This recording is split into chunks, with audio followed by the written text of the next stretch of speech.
sustainability of the small, heavily indebted, undiversified economies of the Caribbean, and has forced creative exploration of every opportunity within the reach of our member states to secure urgent relief. The 2020 meetings of the Caribbean Development Roundtable and the Caribbean Developmental Cooperation Committee will offer space for taking stock of the progress so far made in persuading the international community to extend this financial support needed, middle income status notwithstanding, and to dialogue with those strategies that will take you from vulnerability to resilient development, from economic peril to recovery and dynamic growth. It is an opportunity to consider how together we strengthen partnerships for action that is responsive to the unique vulnerabilities of the Caribbean, and that assures tangible progress through the application of innovative problem solving in these precarious times. El Observatorio de Desarrollo Social en América Latina y el Caribe es una herramienta regional de conocimiento de la CEPAL. Su creación responde a un mandato de la segunda reunión de la Conferencia Regional sobre Desarrollo Social de América Latina y el Caribe, cuando los Estados miembros le solicitaron a la CEPAL la conformación de un observatorio de desarrollo social que acompañe el diseño y la implementación de las políticas públicas y permita monitorear sus tendencias. De esta forma, el observatorio promueve el desarrollo integral de América Latina y el Caribe con enfoque de derechos y de igualdad a través del análisis de la situación social de la región, de las políticas públicas y de la asistencia técnica a los países que lo soliciten. El observatorio también integra un conjunto de plataformas digitales. Se destacan las bases de datos sobre inversión social, programas de protección social no contributiva, institucionalidad social en América Latina y el Caribe, juventud e inclusión social y de compromisos regionales y subregionales en materia de desarrollo social. A través de su división de desarrollo social, la CEPAL publica, actualiza y amplía estas bases que están a disposición de los gobiernos y del público en general. El Anuario Estadístico de América Latina y el Caribe es uno de los 6 informes anuales de la CEPAL. En él se presenta un conjunto de estadísticas básicas que caracterizan la situación económica, sociodemográfica y ambiental de la región referidas a un periodo en particular. El anuario estadístico constituye una referencia para quienes deseen contar con datos estadísticos descriptivos comparables entre países y en el tiempo. También contribuye a promover la generación y uso de información estadística internacionalmente comparable, oportuna y pertinente para la formulación, seguimiento y evaluación de políticas de desarrollo económico, social y ambiental en la región. Porque lo que no se mide no cuenta, la CEPAL insta a romper los silencios estadísticos y buscar más y mejores datos para avanzar hacia un desarrollo sostenible con igualdad. El Observatorio de Igualdad de Género de América Latina y el Caribe tiene como propósito contribuir al fortalecimiento de los mecanismos nacionales para el adelanto de las mujeres, poner a disposición pública información oficial de los gobiernos de la región y facilitar el seguimiento de los acuerdos internacionales de derechos de las mujeres. A través de este observatorio se da seguimiento a la situación de las mujeres en la región, en particular los avances relacionados con su autonomía física, económica y en la toma de decisiones, y sus interrelaciones. ¿Qué información se puede encontrar en esta herramienta? Indicadores, informes y estudios, repositorio de leyes, análisis de políticas para la igualdad de género y recursos de difusión.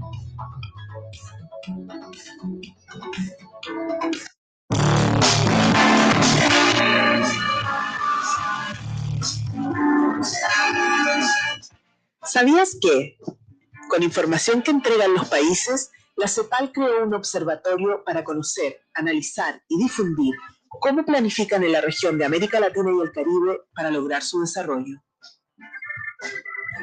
Concentra en un solo sitio información sobre los sistemas nacionales de planificación de la región. Los sistemas incluyen los planes nacionales, subnacionales, como también marcos legales, actores gubernamentales y de la sociedad civil, mecanismos de coordinación e implementación y su vinculación con la Agenda 2030 y los Objetivos de Desarrollo Sostenible. Es una plataforma abierta para quienes estén interesados en el ejercicio técnico, político y administrativo de la planificación para el desarrollo, en especial los gobiernos, parlamentarios, académicos, sector privado y la sociedad civil.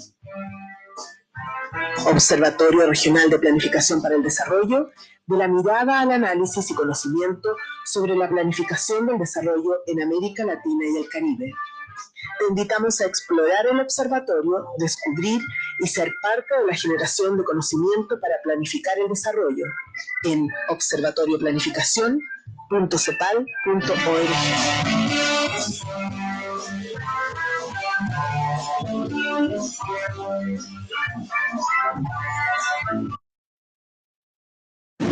Al año 2018, 21 países han creado. By 2018, 21 countries have created a method for coordination of the 2030 agenda. Another important aspect is more than 50% of the technical secretariats of these mechanisms are planning authorities. They face the great challenge of coordinating sectors, of convening the players, determining strategies and partnerships to achieve SDGs, and prepare for accountability sessions. This positions planning as a means for the implementation of the 2030 agenda and poses major challenges both for officers as well as public administration practices. The 2030 agenda challenges us to plan with an integrated long-term approach. The new global scenario in times of pandemics produced by COVID-19 means that it is necessary to adopt urgent measures and assess the impact of these actions to support the follow-up and monitoring of progress in the medium to long term. ECLAC has put in motion the COVID-19 Observatory, a coordinated effort by the regional coordination with the support of the resident UN coordinators, and that with updated information on policy announcements in every country and other materials of interest. The observatory compiles and informs of public policies from the 33 countries in the Latin American Caribbean region in order to limit the impact of the pandemic, as well as the analysis of social and economic impacts that this will have at the national and sectoral level. Those interested may see clearly the actions carried out by each country. These are divided in 5 groups: measures for contention, health, employment, economy, and education. Visit the COVID-19 Observatory of ECLAC and access updated information on policy measures to address the crises in the region.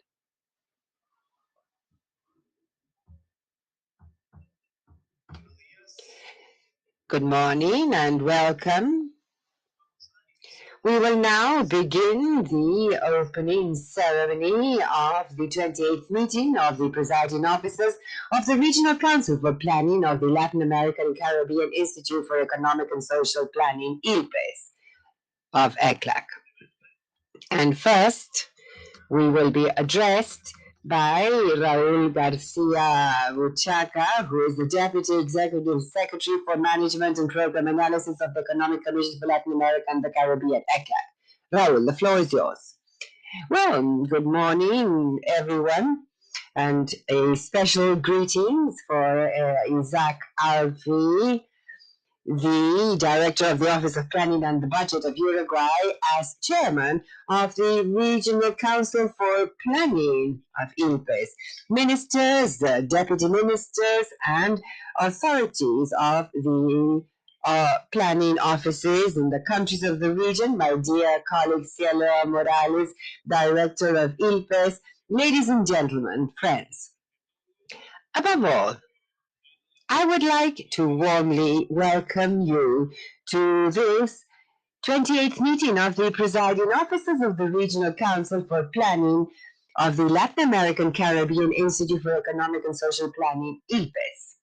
And apologize on behalf of our Executive Secretary, Alicia Bartena, on account of reasons beyond her control, is unable to be with us here today. But yes, we'd like to cordially welcome you all in her name and mine, because this will be a very relevant day when we will share the experiences and the challenges posed by the response to the emergency caused by the COVID-19 pandemic and the response in terms of planning and public administration in order to achieve transformative economy with equality. This is an opportunity to see where the opportunities lie to transform the economic model towards another that will respond to the aspirations of a much better future for everyone. As the 2030 agenda says, without leaving anyone behind, with the equality of rights and access to the benefits of development and environmental sustainability for everyone. The economic health and economic and social crisis has been a blow to the entire world and means that we have to challenge unprecedented challenges. The countries of Latin America and the Caribbean are no exception. And of course, the projections that we've shared at ECLAC at your request, the countries members of the region, and through various reports and platforms that we have devised, including the COVID-19 Observatory, show that if this trend continues, the GDP per capita in the region will contract very strongly, minus 9.1%. The number of people living in poverty will increase by 45.4 million inhabitants. Inequality will grow between 1 and 8%, and the number of unemployed will increase by 18 million people in comparison to 2019. Very worrying figures. Already before the pandemic, 58.4% of the economically active population was outside the system of pensions, and the greatest concentration among people in the lower economic levels, socio-economic levels, that mostly work in the informal sector. And so access to health systems is fragmented by income levels, and in the first decile, 65.8% of workers does not pay in nor has any health insurance. And so therefore, we are facing a welfare state that is very fragile and vulnerable, and that hinders the achievement of the 2030 Agenda and its Sustainable Development Goals. The pandemic has found the countries of the region dragging a 5 years of very slow growth and with a reduced fiscal space, which is a call to strengthen progressiveness and efficiency of collections. And where to begin? One measure that seems urgent to us is to reduce fiscal evasion, that in the region is estimated at 6.1% of GDP, equivalent to about 325 billion US dollars. And so the countries may have these resources in order to respond to the challenges posed by the crisis and the 2030 Agenda. The role of the state is therefore all the more important than ever before in order to coordinate the response before the crisis. And so planning is vital, strengthened, and is the only strategy for redirecting state resources towards responding to the emergency, and also to identify key economic sectors that for reactivating the economy with a territorial, rights-based, and long-term approach. My friends, from 26th through 28th of October last, we held our 38th session of the Economic Commission for Latin America and the Caribbean online for the first time in this commission. And at that 3-day event, a total of 800 people took part, of which 400 were government delegates, 55 agencies, funds, and programs of the UN system, and 7 representatives of regional organizations, and more than 300 from the civil society. And also present were the panels were 24 ministers of foreign affairs and 19 deputy ministers. During the meeting, we presented our most recent position document titled Building a New Future, Transformative Recovery with Equality and Sustainability. And that the proposal was to further the development in the region post-COVID-19. And this was very well received and very much supported and approved by the countries of the region. So in this document, what do we say? Well, we account of the 3 simultaneous crises that the region is going through. The rate of growth with external balance, equality, and environmental equilibrium. We also presented our proposal of the big push for sustainability, which is based on a combination of economic, social, and environmental policies that could virtuously stimulate a new development project for the region focused on 7 sectors that we call dynamizers of sustainability. And which are these? Renewable energy, non-conventional energy, sostenible y el espacio urbano. Sustainable mobility, urban space, digital revolution for sustainability, health manufacturing industry, bioeconomy, circular economy, the development of that very important concept, and sustainable recovery of the tourism sector. This transformative development that we have raised in the document calls for establishing agreements with all the development agents in order to envision what type of country, what type of region is the one that we need, we want. We need a space for exchange and participation that is state-led, that will generate trust in times of uncertainty and improving the quality of democracies, for which planning is an essential, vital tool. Likewise, the document raises integral planning processes that will consider to make a most efficient use of resources, offering social, multi-sectoral, large-scope social services, more sustainable, more integrated with water, energy, transportation, public infrastructure, and agriculture, among many others.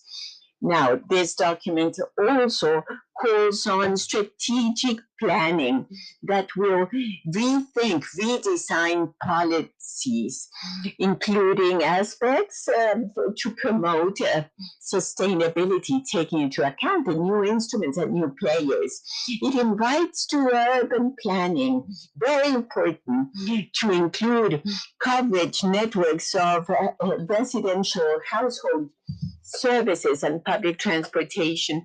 It suggests the development of a green infrastructure like corridors, green corridors, natural, semi-natural, that have been designed in order to allow for social distancing in public spaces.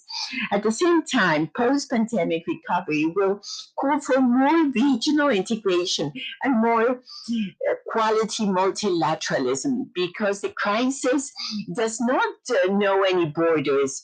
And truthfully, we can overcome the crisis with more regional collaboration, cooperation, and interregional one as well. In this planning as an integrating view plays a key role, providing us with the possibility of building, through a regional perspective, future scenarios and articulating multi-scalar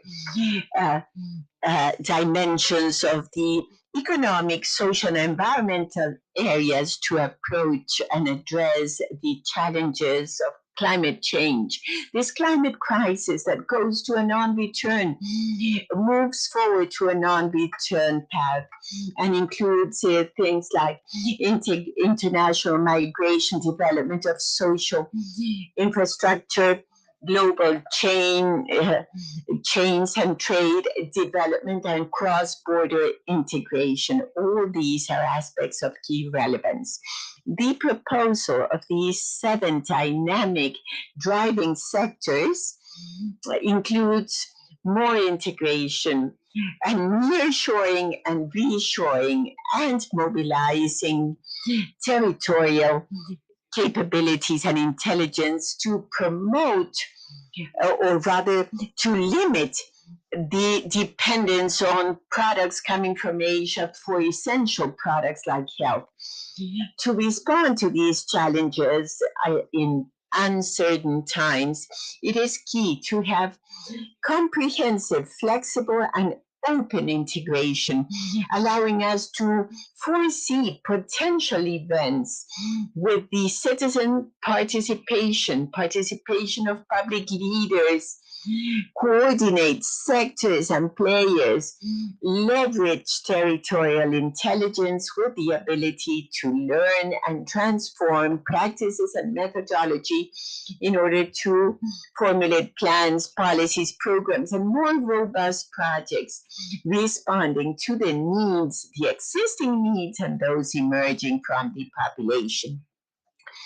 So we need to identify those skills to be developed by development institutions and agents to work amidst uncertainty.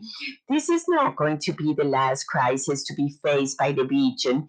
Institutions will need to be much more resilient, that is, to develop capabilities to prepare and anticipate the crisis, flexibilities to respond to emergencies, generate integral measures for recovery, and develop capabilities to learn from the best international and regional practices, and also learn from our mistakes. We will need to plan for resilience, addressing the issues, knowing about the risks, threats, and structural gaps that still exist and have been exacerbated in the crisis, like poverty and inequality, access to health and education, and the different ways how these gaps are expressed in urban and rural territories. Dear friends, when we emphasize the significance of articulating social protection policies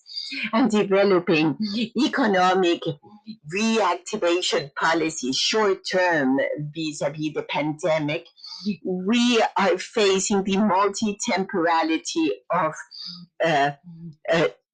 planning. And when we need to solve issues in the health sector, articulating socioeconomic and land policies, and that the objectives of those plans be reflected in public investment and budget, we are referring to the challenge of intersectionality, integrality, and coherence, consistency of public policies. When we say that the policies need to have a territorial land approach, we are addressing the multi-scalar planning challenge. To plan in terms of uncertainty is to internalize these variables so as not to be narrowed down to emergency, and develop medium and long-term policies in order to materialize a desired future with resilient applications and build an inclusive futures where equality of rights of everyone be a reality. The 2030 agenda is more enforced than ever, but this pandemic has highlighted the fact that the present development method is not sustainable and calls for progressive structural change in the development model that will place the human being and his dignity in the center.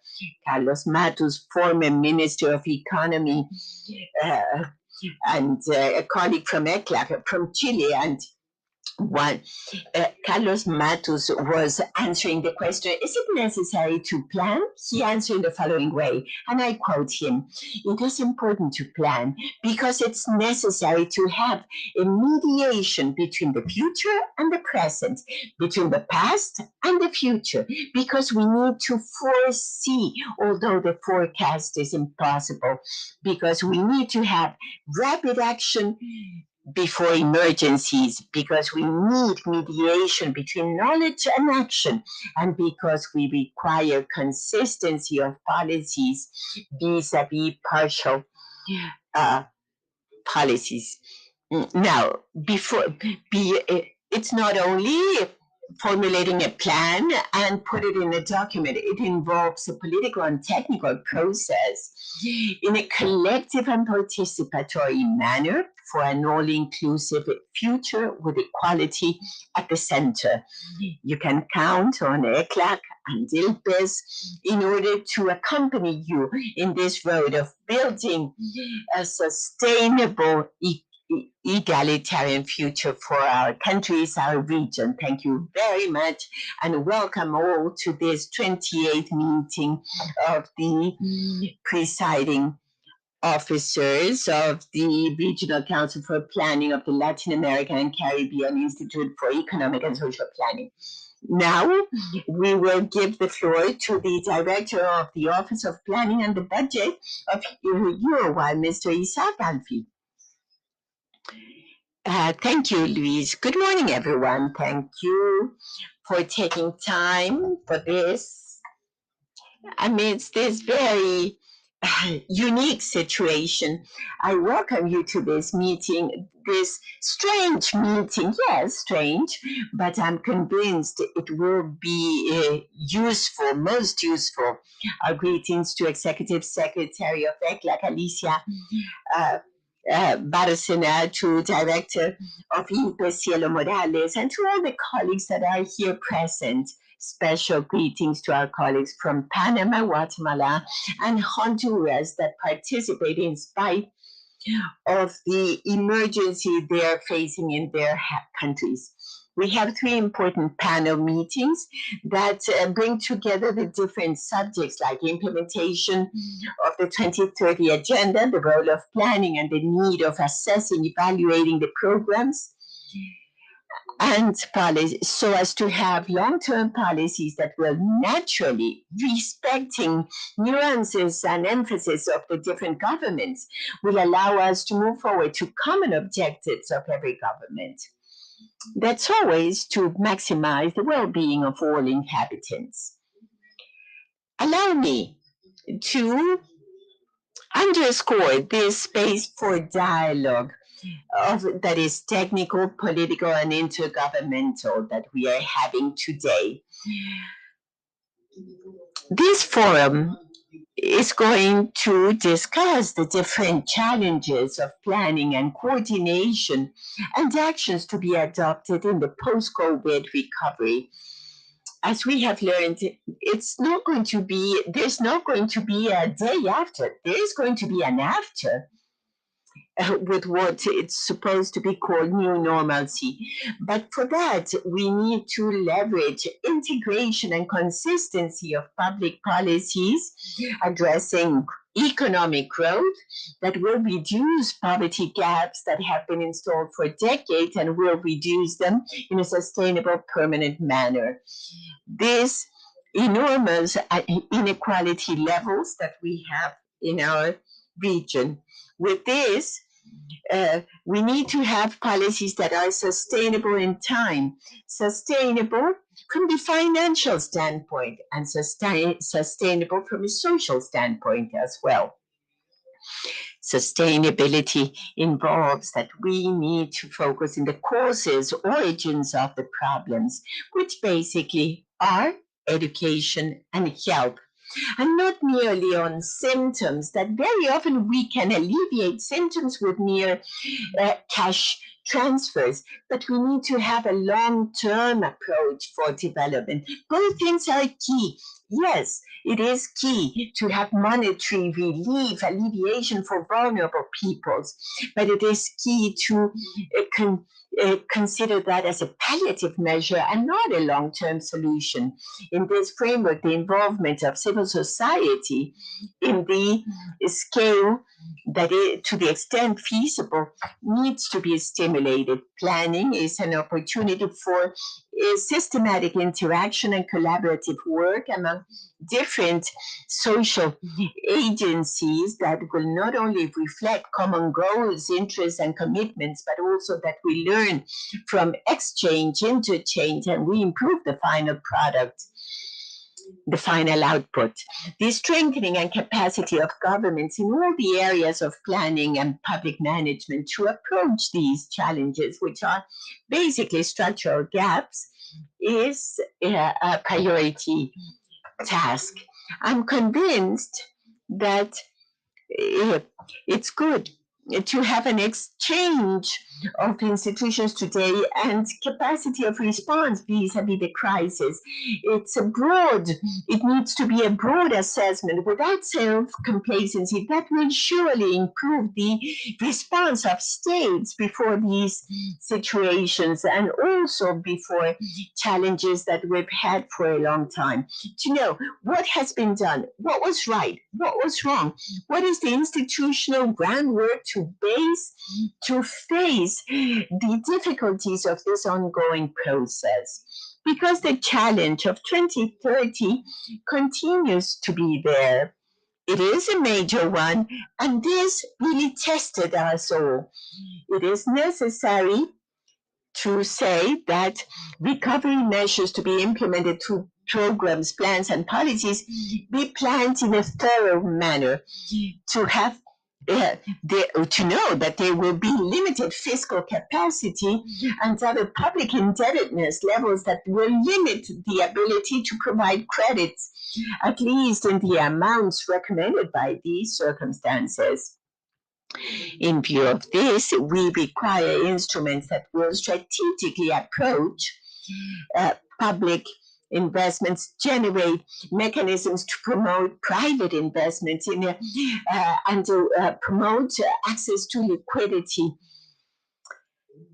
We need to take advantage of the productive abilities to generate quality productive employment, improving capacities within countries and among countries in the region.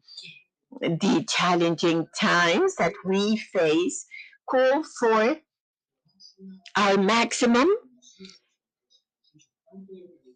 dedication to planning and management exercises and strategic planning. They need going deep into what has been worked, which is a budgetary evaluation based on specific results, and will promote collaboration and innovation. Transparent budgetary management that is results oriented.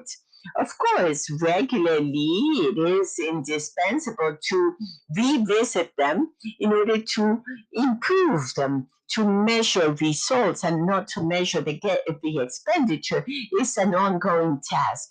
Now, I invite you to have active participation today, but I'm certain this will be the case for this meeting to be very fruitful. Director, vuelvo con la palabra. I now hand over to you as chair of this presiding officers for the approval of the agenda, naturally, to moderate this meeting. You have the floor, sir. Thank you, Luis. Ladies and gentlemen, the document entitled Provisional Agenda that was already circulated is now submitted to your consideration.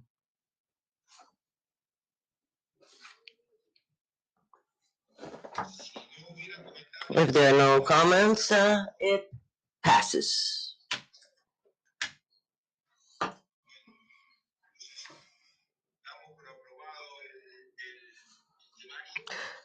Therefore, the provisional agenda has passed, and we now request the director from ILPES, Silvio Morales, to talk about the scope and objectives of the 28th meeting of the presiding officers. Thank you very much, Director and Chair of the presiding officers meeting. Good morning, all of you, authorities in planning that are following us.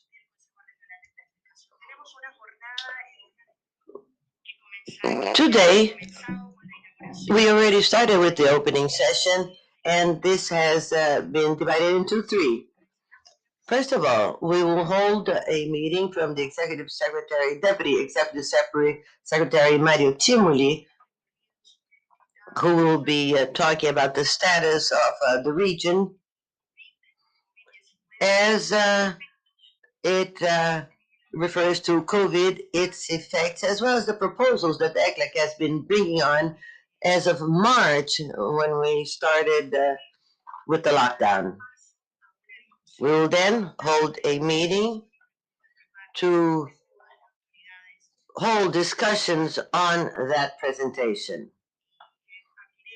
We will then open up the floor to have three panels with the participation of countries in dealing with three very important topics as deemed important by the presiding officers. That has to do with the implementation of the 2030 agenda for the planning of a resilient recovery.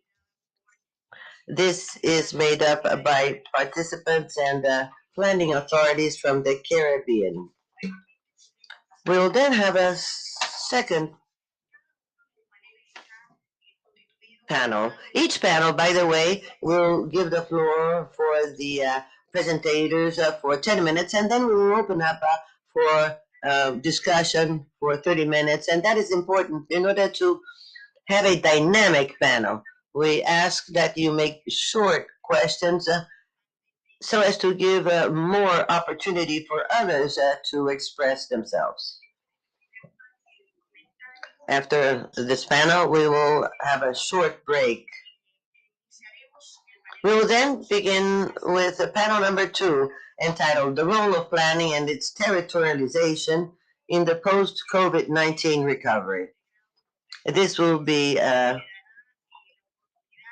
holding presentations from 3 speakers. After their presentations, we will hold a half hour of comments. And then we have panel number 3, Planning Challenges in Building Resilient Public Institutions. Here we have the participations of 2 countries, and we'll then open up for Q&A. That would be then the second part of the meeting. It is seen as a forum for instant exchange of ideas and debate. We will hear about what's being done in the countries to face the pandemic, and how the region is facing this as a whole, and what is expected in terms of post-COVID recovery. The third leg of this meeting, that is to initiate at 5:20, has to do with accountability. And there, ILPES is going to bring forward a report on activities in what has been done during this last year, as of last year's meeting in Montevideo, when we held the Planning Council's meeting. ILPES will be giving a report on what's being done this year and what will be entrusted as a result of the resolutions stemming from that meeting.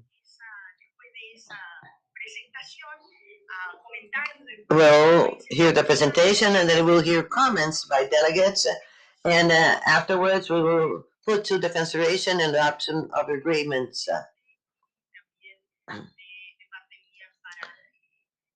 We will afterwards have closing remarks.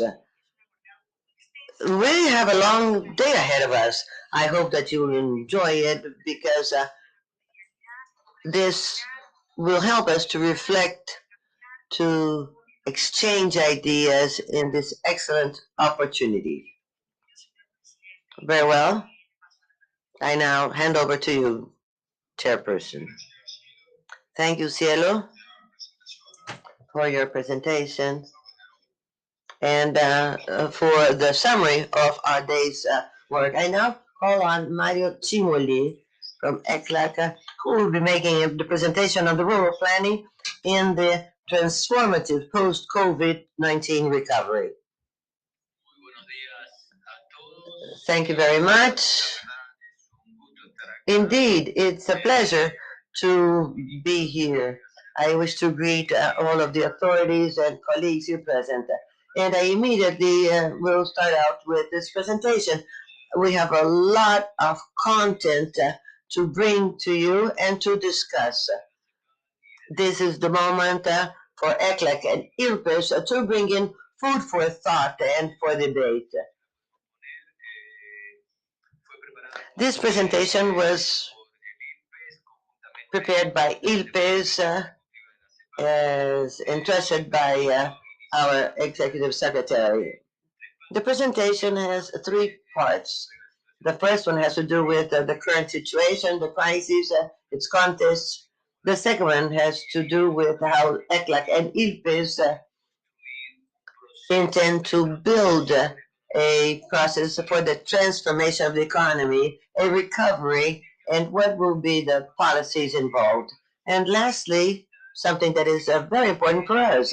ILPES right now is one of the most important regional platforms, the most innovative, I'd say, on planning. And planning is really at the core of this work. And why is planning so important right now, even more important than before? As a part of its role in public policy. Without further ado, we will immediately start with this presentation. What we see right now is a lot of uncertainty throughout the world. We cannot deny it.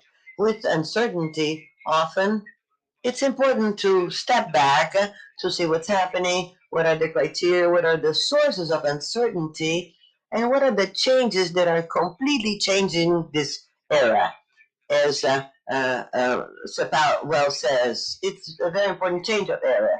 Planning is extremely important during these times. We must understand this as one of the most important policy-making tools. Usually, this is placed on second or third ranking in terms of importance. But no, right now, we think that this is much more important. Without this kind of policy, we will not be able to get it all together. When all of the things we thought weren't that important in the past are now very important. Planning of public policy is fundamental. It's important to recall that this is crucial. We are facing a crisis in multilateralism. We see what's been happening, and now we see that multilateralism acquire renewed importance. The dialogue between countries is equally important. There are geopolitical issues, governance is weakened. So there are situations that we must face.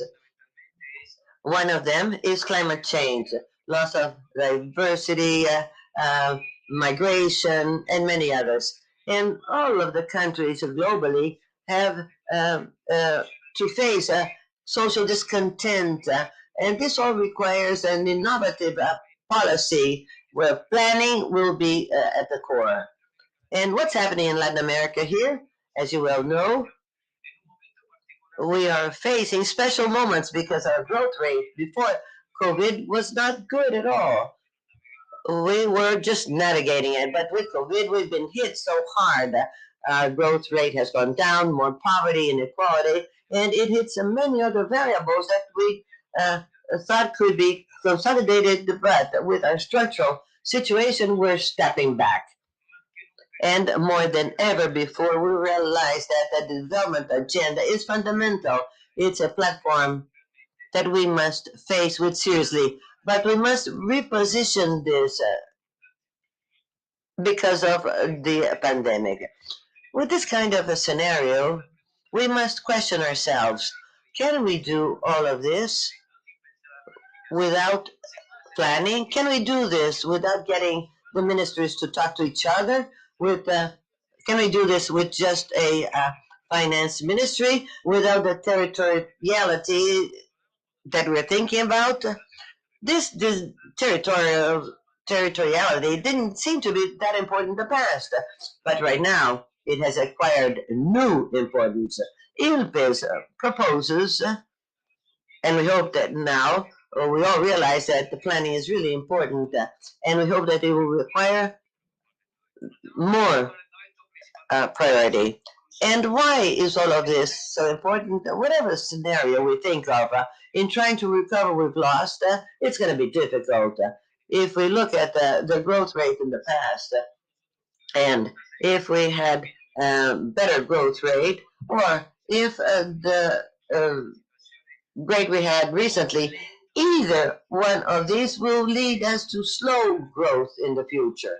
And here we see that Europe is facing a second wave of pandemic, and the trade, the economies will be facing these effects, and many of the scenarios that we have built will change.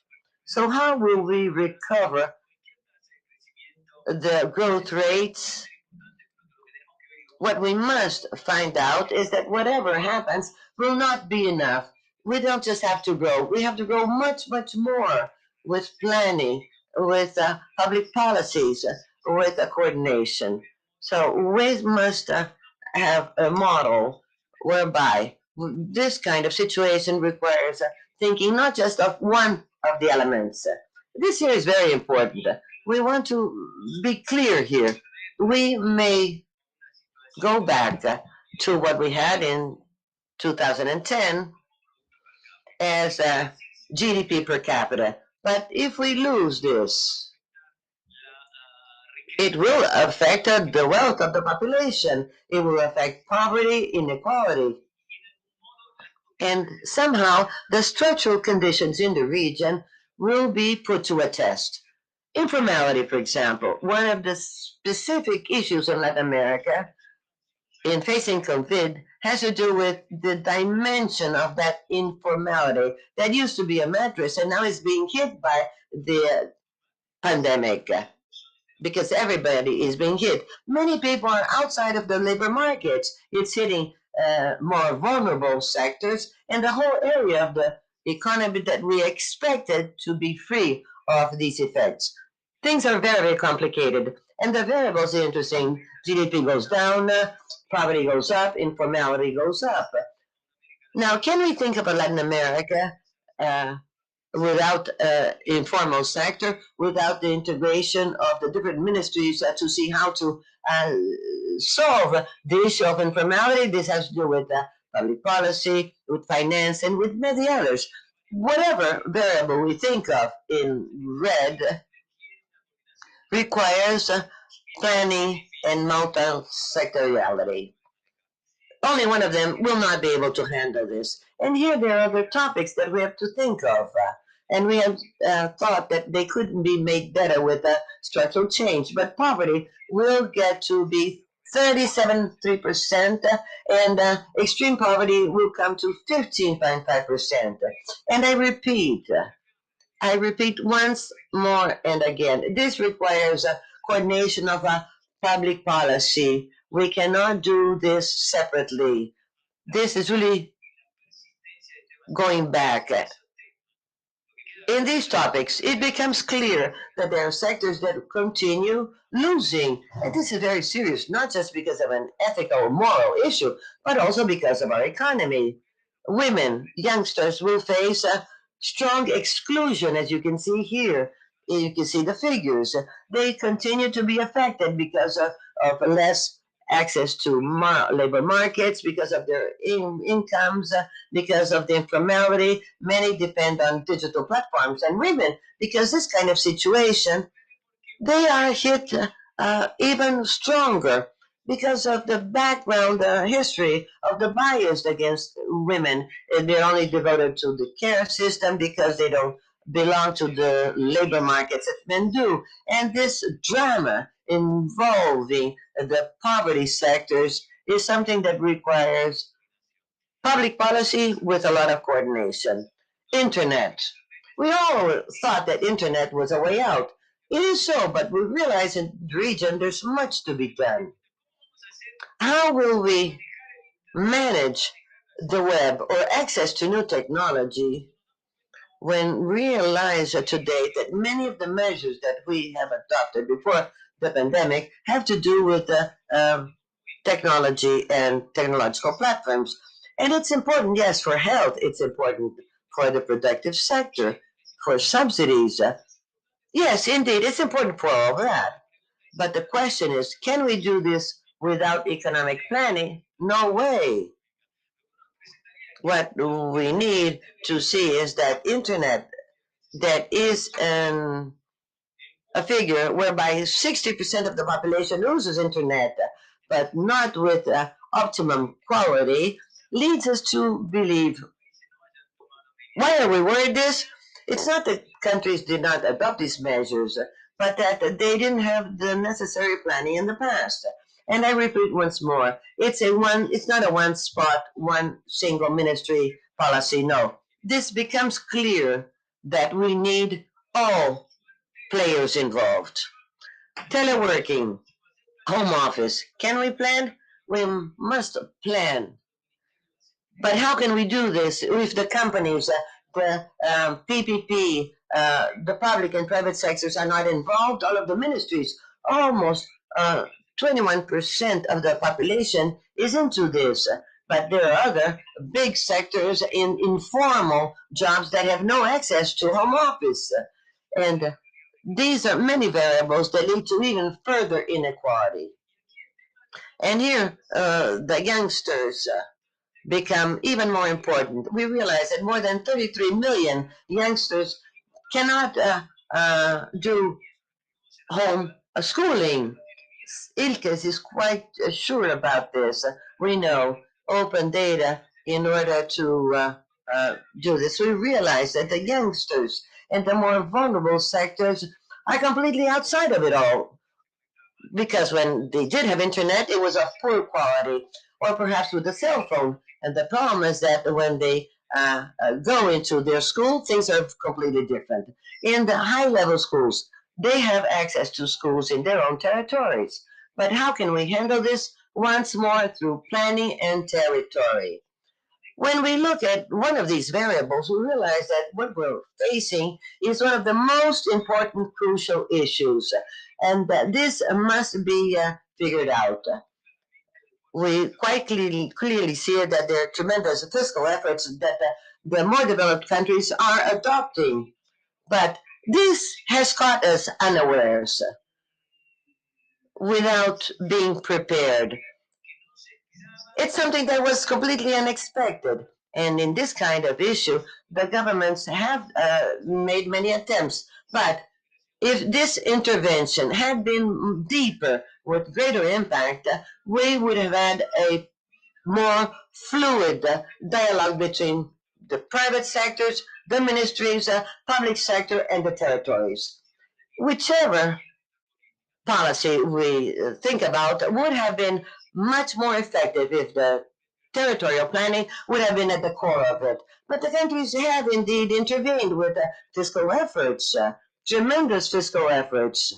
But all of this is here to stay. And we'll have to continue thinking about this. Even the most extremist economists said that fiscal efforts are important. And this is fundamental for us. But we want to say that yes, fiscal efforts are important. But secondly, planning. Every time fiscal efforts come about, we need that to be followed by planning. But territories vary. They're different from each other. Whatever we're talking about, policy must lead this, and this is fundamental. We must read this in these fields.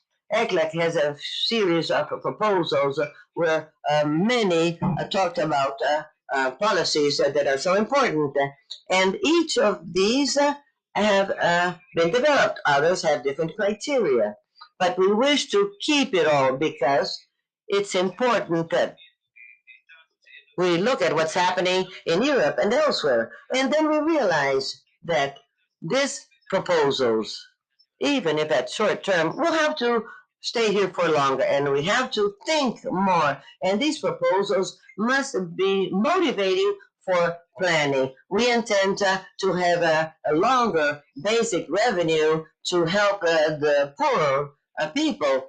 Other countries have done so. But extending these terms, helping up SMEs is very important. We must also have more of a play role in the companies because we know well at ECLAC that there's no process whereby we will not consider SMEs that are responsible for 80% of our jobs. They're a tremendous source of work, and this requires planning. And so we create planning in relation to digital matters. Fiscal policy is expensive, conventional, unconventional. They're here to stay. And we hope that this will not move backwards. So international solidarity, debt relief for Caribbean countries, also Central America, the FACE initiative and extension of the DSSI. It is still an issue of multilateral discussion, but as we said earlier, and the executive secretary said at the various events that we've been putting up the position of Latin America, the issue of debt must be something for discussion. But this means the dialogue, and here too I believe that any type of planning also needs to understand where debt goes, how it's managed, and how to go about it. And then fiscal political compacts and fiscal compacts are essential for social, universal, progressive, and redistributive social protection. A welfare state today is very digital, and a lot of health is involved. And then I ask, can you do all this without planning? No, it's impossible. It's not the planning. And this was well said by Raul at the start. Planning is not a once for all process, but it's a matter of discussion that we update and monitor. And so we believe that these policies are an important blow, yes, but that these policies, we believe, could have a much greater impact if they are planned over time among ministries with a private sector and highly territorial. And so here we see how ILPES and ECLEC see the way out, how to plan. And we think it is important, building a new future, planning to grow with equality and sustainability. This is the underlying issue. So we would like to see which are the variables that somehow affect planning. And when we see this, we say sustainable development requires planning and coordination. In what areas? Economics, because we need to grow, but we need a greater growth that is compatible with the possibilities given to us by external factors allow me to do so. Because in Latin America, the deficits increase and then they get into debt, and once again, they need to not grow and stop. Why? Because we need to grow in a way that's incompatible with external limitations, the ability to obtain foreign currencies. And this is a very important condition. The countries today experience it. For example, it is notorious that today a majority of countries have no external restrictions, but for the bad reasons, because they're not really growing. And since they don't grow, they have no external limitations. So we do realize that external limitations are important, but they're also associated to my production structures. And so we also realize that we need a very relevant rate to grow and sustain social matters. But every day we realize that social issues is not sufficient with the market and growth. We also need a redistribution of income. We said it more than once. Without a redistribution of income, there will be no sustainability. But it's not on account of a moral and ethical reason, which is important, but we need redistribution to have an impact on the mechanisms that have to do with inequality. When we kick off with inequalities, I do not create inclusive growth in the long term. And that is why, for us, it is important to have redistribution, to lay down the conditions that allow others to take part. Young people, can we grow alone and not absorb them, or should we include them? And environment, well, this is something that we cannot ignore. Its relevance at global level and the relevance to the region and also for global equilibrium. But historically, we must recognize is the one that can least be accused environmental matters, because in terms of the global process, is the one that has least affected global environmental equilibrium, maybe in some areas. But we need to include environmental matters, and it is essential. Will there be real growth without considering environmental issues? We believe not. We believe it is an integral part, because without the environmental aspects, we will not be able to grow in a certain way and have effects that are redistributive. And so, when you take a look at these three variables that ECLAC wants to put forward, together with INPES, the economy, social issues, and environmental issues, we see that a group of ministers in one government, and you see a territory and a society, believes that all three variables are there. And so how can you do activities in one area and not the others? How can you intervene the environmental matters without considering the economics and the social matters? So they're interrelated, and any variation in one will affect the other. So here we sum it up. The region with a rate of growth of 4% would help resolve somehow the issues in terms of poverty. But we must also consider that only with growth it is insufficient. You need to redistribute. Why? Because starting conditions with a major inequality will not lead to inclusive development that will allow greater equality later on. So we need to grow, yes, but with redistribution. But to achieve this, and this is very relevant, to achieve this, that the external limitations should not affect us, we need to change our sectors, exporting with greater added value, be far more competitive, use more technology, and so on. And on the other hand, we also need to decarbonize, but the decarbonizing also implies changing our energy matrix. And all of this, as we were saying, this can be done with technical progress. So any of these three variables that you consider, you realize it is dynamic. And that is why planning is so important. Any of these variables, it's not that we know how they're going to end up. We need to monitor them. And so people say planning that monitors, that is endogenous, that perceives, that understands, that is able to readapt. Technical change often does not have a single outcome, and decarbonization needs all this. And so any of these variables needs a constant update. And so how do we believe that this should be done? And this is the interesting part. This is daring, but it is interesting because it's daring. And if ECLAC were not daring, it would be raison d'etre, would be another. So sectors are very relevant. You remember that we used to say, no, let's let the market do everything and that they will be able to do it, and the market somehow will allow this equilibrium. Don't think everything will correct itself by itself.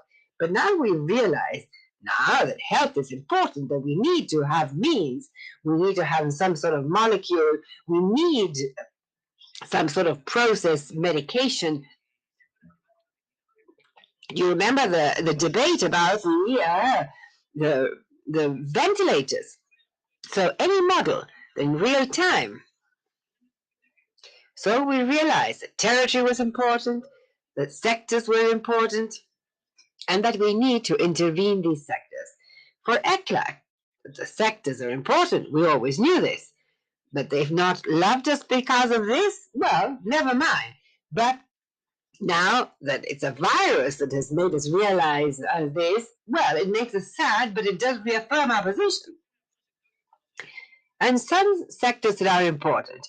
The energy matrix, this is essential that it be transformed.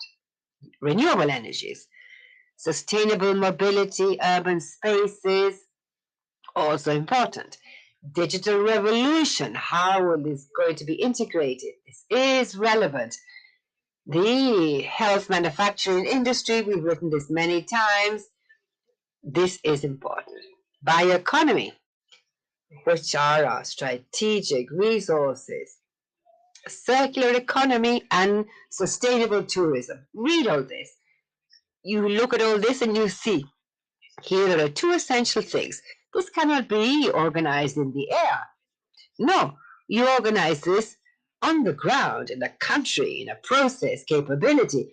The territory gains importance, and you realize that each sector has different components, and so you need money. And let's not forget that many countries are playing on this. Europe has a policy, and USA also now, the new government has announced they're going to work on this. Everyone is working on policies of this type, planning and territorial zoning. So sectoral approach shows that this is important, and if not, we will not have action. Ensuring access to technology with a digital packet or process that gives accessibility to people is essential. And we should also have a regional digital market. And also, other examples, electricity, power, and the circular economy. The electricity economy, costs come down, territory is all connected, and this creates employment, new technology, specialization. So this is another mechanism. We imagine a new city that allows recycling, that creates employment, and that we can include all micro and SMEs. So electricity, the circular economy, and policies begin to be very important and consistent with a process of this type. The Caribbean. Why then include this? Because Caribbean fast. So this is a condition. Economies that have been badly hit and that have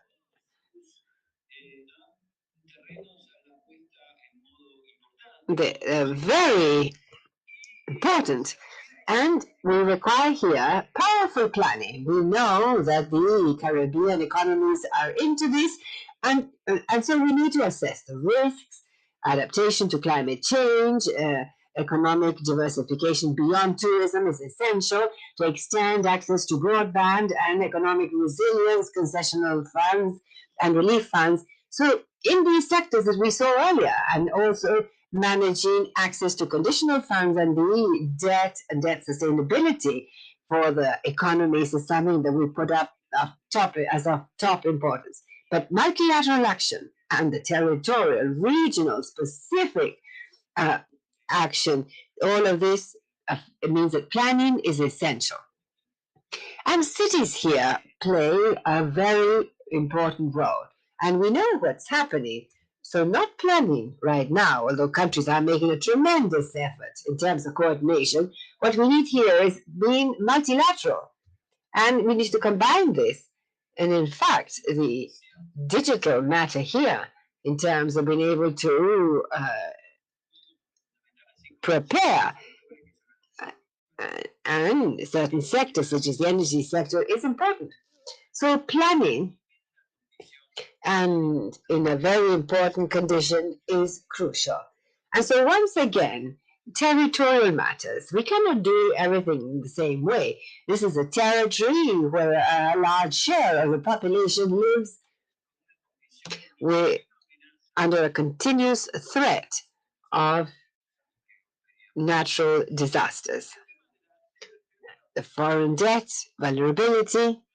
ECLAC has said this in different funds and fora, the UN system, outside the UN system, with countries. Countries know this. And for us, this is essential. Without funds, working with resilience is very difficult. You need planning, but planning also needs this. And this requires a partnership with other countries in the region of Latin America so that everyone may have an important position. And so this is crucial given the level of debt, given the impact on the territorial, productive, and technological situation. Let's imagine that on account of the specificity, when you consider how tourism has been hit, this becomes very serious. And so, external events, catastrophes, we can add foreign debt management and vulnerability. This is an overall process that could be very complex for these economies and somehow would hit them far beyond what you'd like to imagine. It will depend a lot on the planning of each country, but you could imagine, yes, planning for the entire Caribbean. And Salo has mentioned this more than once, IPES as well. This means a dialogue between the Caribbean and the rest of Latin America. This is very, very important. And this is a condition that we need in terms of vulnerability. And here, now in closing, as we said, the situation is complex. And in the second part, we said how we're going to recover the economic, social, environmental matters, what we need, the variables. And so we think that we need to plan and coordinate medium to long-term policies in all of these different areas: fiscal, social, environmental, industrial, and integration. Fiscal for a progressive fiscal matters and financing, social, welfare regime, social protection, the environmental, taking in environmental externalities, industrial development and technological development, and integration, regional integration and renewed multilateralism. You say, well, aside from being pretty with all these colors, but can I do one without the other? No, I cannot. And everything needs fiscal matters, but the fiscal side, to be successful, to have more resources, it needs the other four. That's planning. So this is simple planning. Understanding this now would be a matter of process. Including it in new policies would seriously affect our recovery. What do we need? We need a way of managing public matters, putting citizens at the center with transformative compacts, fostering collaboration. This is extremely important and doing far more than the model. And also, what we need is to have a synergy that would allow compact, an agreement, discussions about enterprises and the public sector interventions. And so here, when we read this, it's not that we imagine an agreement, and that's why I repeat it. We once again put it on the table. When we talk about enterprise, well, not all companies and enterprises are global. Most of them very territorial, produced in one region and not another. And so the enterprises are territorial, and you realize that policies are also territorial. We need to think of planning processes that consider the territories in order to collaborate and create a synergy between enterprises and public capacity management and agreements, because it is evident that recovery needs the private sector. That's essential. But the private sector needs to dialogue within the planning and recovery process. And so what do we do? What does IPES do? Well, we have an essential role here, quite aside from what has been said, and that often this issue is left one side and only just allowed a second at the end. No, the observatory is an instrument that allows us to have a platform to discuss policies, to enforce it and see it. 30 countries, 15 countries, we have the instruments, we have the mechanism, we need to continue to feed this in and work on it together. It's not just an observatory to upload something. No, it's related to policies, exchange of experiences. IPES is as a basis and platform to discuss policies and provide them in an instrument to coordinate all this. Nos preocuparía we would be concerned if the recovery measures were not organized with a planning process or dialogue among countries. We would have missed the opportunity to understand this scenario. The observatory is that it's a platform for debate that today will be discussed at the presiding officers, but needs to be a model for a debate of this. Not only a model that analyzes national plans of each country of how they are working, different projects, what type of projects, formulation thereof, but all of this, you realize this is tremendous wealth to rethink the recovery policy. If you don't think about this wealth of exchange of experiences, you would be discussing it as a presiding officers every week of what are we doing, but it's one of the key reasons for each ministry to play a role on this. Open government is trust, public policy, action. Open government is to focus on those issues where the state plays a key role, giving access to citizens. All these topics, open government, of course, digital technology plays a key role, but also internet, because we need a regulation policy on digital is important. Very often SMEs do not join this digital game because they need a platform and they're left out. So what's important for ministries in charge of ITs and SMEs for them to have access to those platforms in order to develop markets and what type of SMEs, what territory, what cities, it's key. And that is because we were able to land down in the territory. The 2030 agenda is a model for that. If we speak about the 2030 agenda,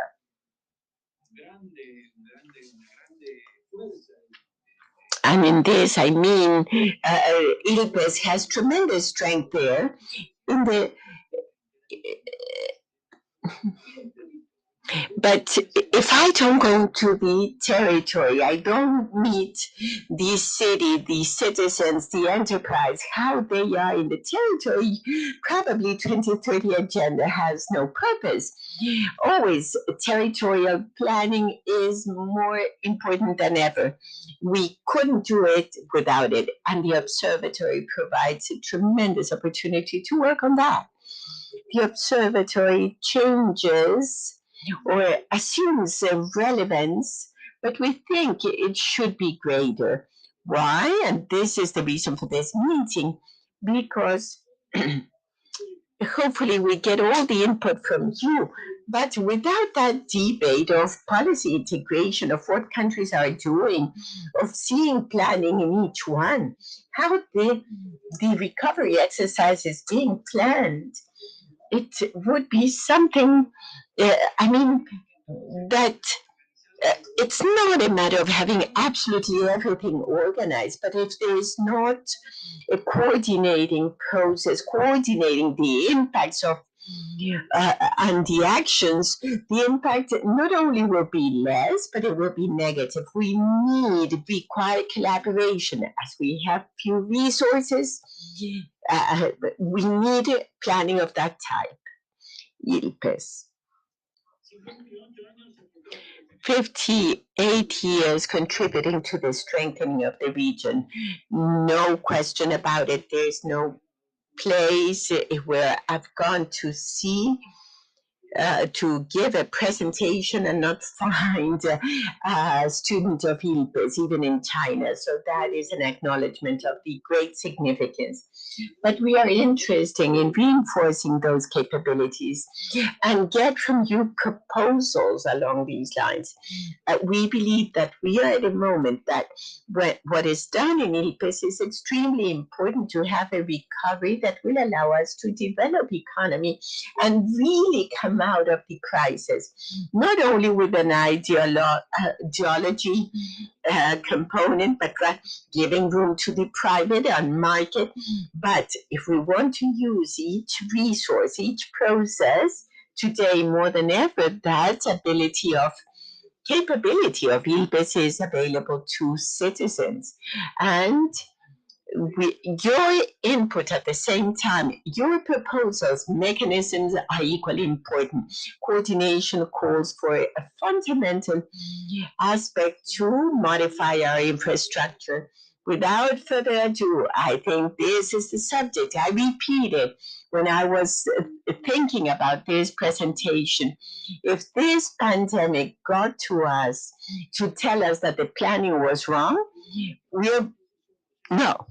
If we want this process to be a successful one, we cannot do it each one compartmentalized without the public debate. We cannot do it without being anchored to the territory. Thank you very much. Hopefully you will have an excellent seminar. Thank you, Mr. Timoli. We are a bit late I invite delegations to have interventions or comments on this topic. Please raise your hands electronically, and the Secretariat will prepare a list of speakers and the floor as well.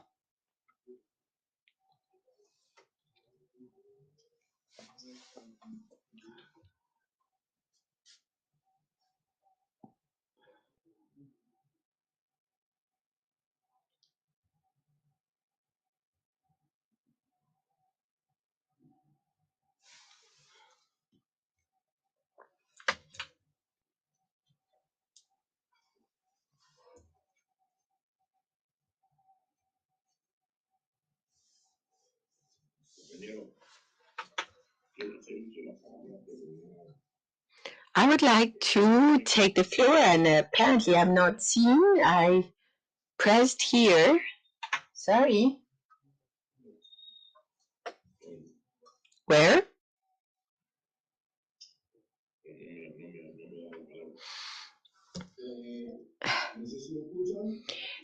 I can hear you very well. I can hear you. Yes. You are from Jose Agustin from Panama. I can hear you. I would like to congratulate you for having allowed for a presentation of this very important presentation on the role of planning, because as to this presentation brings back to our memory what we felt very deeply when we adopted the decision decades ago, when taking away from government planning processes so as to give room to market economies where the invisible hands of the market would accommodate everything. What happened throughout these decades was that the invisible hands of the market were cut down by others. A dark hand, which was that of drug trafficking, that started to take over and access all the areas of economies and politics, and the gray hand within the structure of the state accommodating for things to work around certain interests. And within the scheme of these three pillars of sustainable development, there was a small image that was a scale. The absence of justice, because judicial systems of our countries, the judiciaries of our countries have corrupted, and we are paying that price. I don't want to mention countries, but there is one where precisely for not having a leadership or a leading capacity of democracy through planning, today we are paying very high costs in view of the inability to face the pandemic, natural disasters, and who knows how many more things. But what's terrible is that we continue to be marginal countries within globality. How is it possible that Latin America has not developed a scientific development center in order to be within the context of nations that have been able to offer alternatives so as to deal with COVID or any other type of disease? That is my point of view. Thank you, Jose Agustin. Any other colleague that would like to take the floor? Yes? Javier?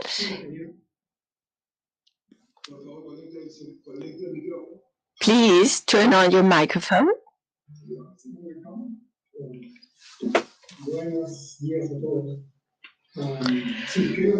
Good morning, everyone. Yes, highlighting the importance of integrating or trying to integrate economic, social, and environmental policies. It's a tremendous effort that calls for a lot of attention and research, and we have not been able in the Latin America or the Caribbean to develop that capacity of research knowledge to be integrated and in the territory in this moment. In the case of Peru, with all the problems we've had, we have achieved some agreements on this consensus-seeking mechanism, speaking about protection of life, geography and specific cultures, that is Amazonia, Andes, mountains, coastline, and ocean. Precisely yesterday, we had a meeting in a province of the north in the border with Ecuador, Comboncante, and there you can see how the lack of knowledge or the lack of a good design of public policies to adapt to a multicultural reality, in this case, Amazonia.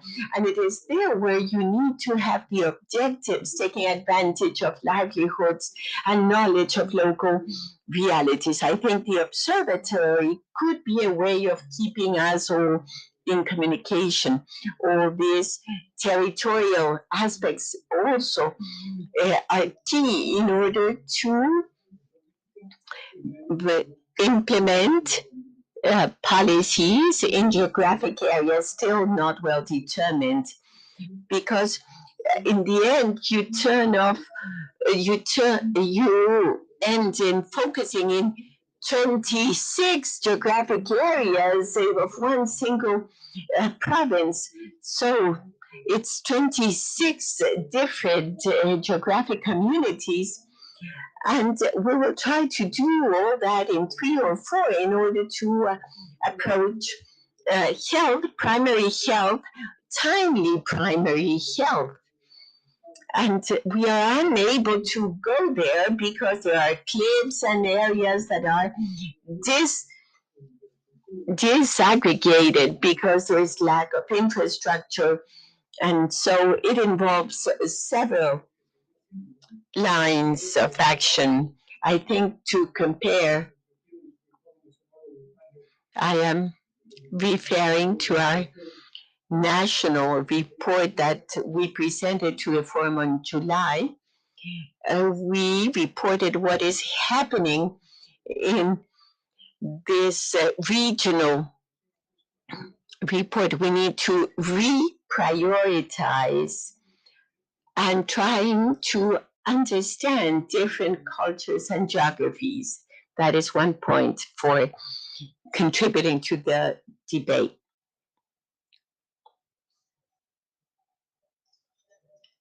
Muchas gracias. Tenemos también la solicitud de la palabra por parte de Wayne. Wayne? Yes, Henry? Thank you very much.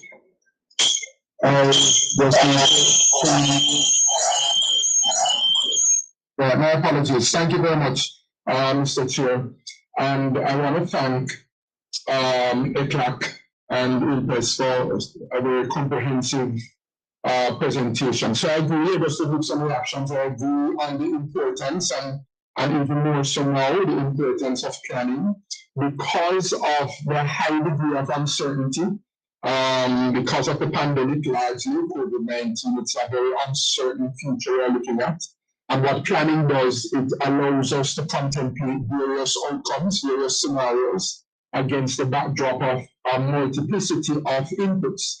So if you're looking at a number of factors mentioned, informality, the issues of inequality, the Caribbean region, Latin America, the Caribbean region has among the highest levels of inequality worldwide. And I think the pandemic, the nature of it exacerbates, it makes worse inequality. The impact of trying to contain the spread of the pandemic meant we had to restrict movement, even in some cases close borders. And so a number of our jurisdictions that are heavily dependent on tourism, we've been extremely hard hit. When we speak of the climate agenda, a number of our members are very vulnerable in terms of climate vulnerability. So we agree with a lot of what was said by our colleague making the presentation. The digital agenda, digitalization, we lack connectivity in sufficient measure. We are very concerned about educational outcomes, that a number of our students have been left behind because of a lack of connectivity. We need to build resilience. And then finally, that territorial planning matters, that as you speak of Latin America and the Caribbean, we welcome the observatory and the work of ECLAC and ILPES, very, very valuable. And within our regions in Latin America and the Caribbean, there are differences. And so we speak of the nuances. Within the Caribbean, we may say that some of our members are faced with the issue of blacklisting and have to treat with that. We share many things in common, but as you speak of maybe debt relief, some of our countries, Jamaica included, may not be looking for debt relief, but an opportunity to return to the sort of fiscal consolidation based on the reforms we saw Barbados, Jamaica. Many of our regions doing some macroeconomic and fiscal reforms to reduce debt. And then, of course, because of income per capita, some of us may not qualify in some areas for the types of lending. So we're very supportive of what was presented. I think you've highlighted some key areas that resonate with all of us. So thank you very much. Thank you very much for your comments, Wayne. Veo la solicitud. I see Juan Carlos Sanchez asking for the floor.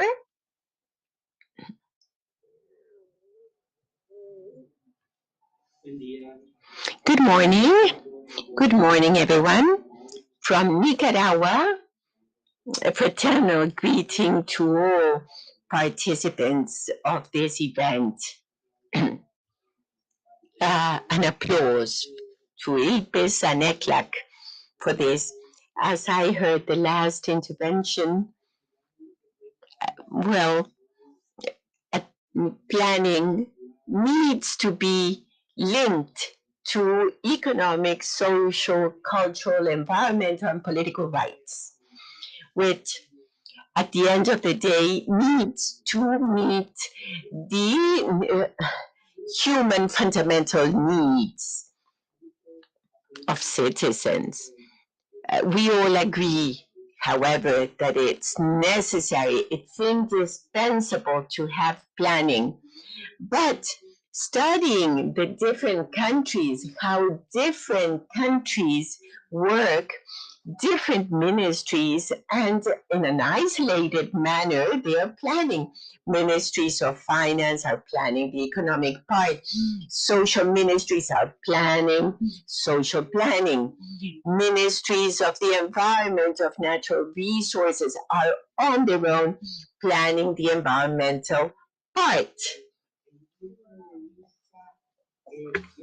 Pista que debe tener la planificación The planning should have a globalist view with effective implementation of all of these ministries that have to do with planning. In Nicaragua, we have been working for many years now in what we call the National Planning for Council for Planning Investment that has been shedding good results in terms of the systemic planning, holistic planning. Different structures have joined, such as the National System for Social Well-being and the National System for Production and Trade, as well as others. They are trying to articulate planning proposals into their own activities, having in mind all of the different nuances of planning. I here would like to make a proposal to ILPIS.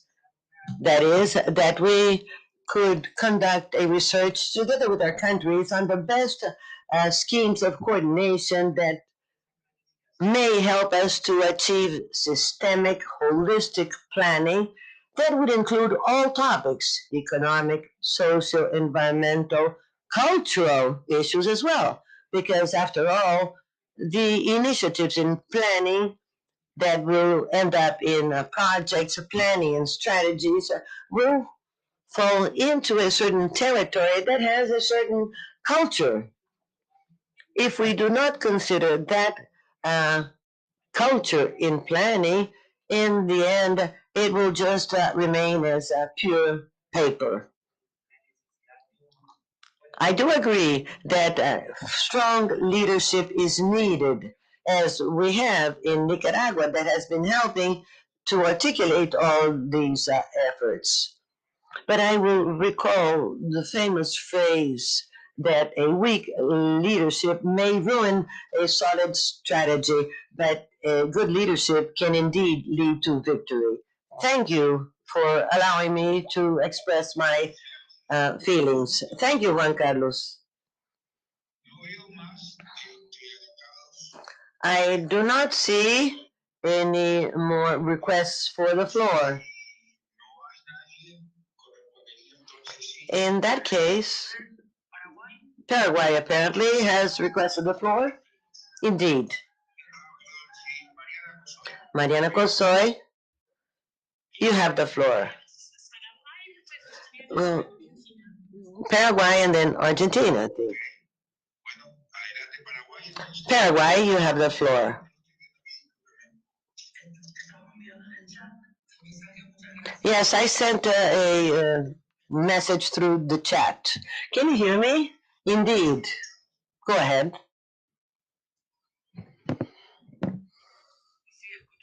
Yes, we can hear you.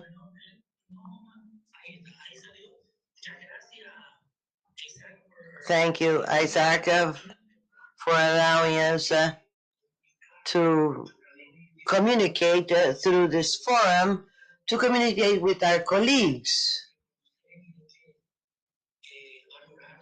I must recognize and value the importance of hearing our colleagues talking about culture. In this kind of forum, we learn a great deal. What I'd like to bring here during these moments when the pandemic has affected us all, nobody has been immune to it.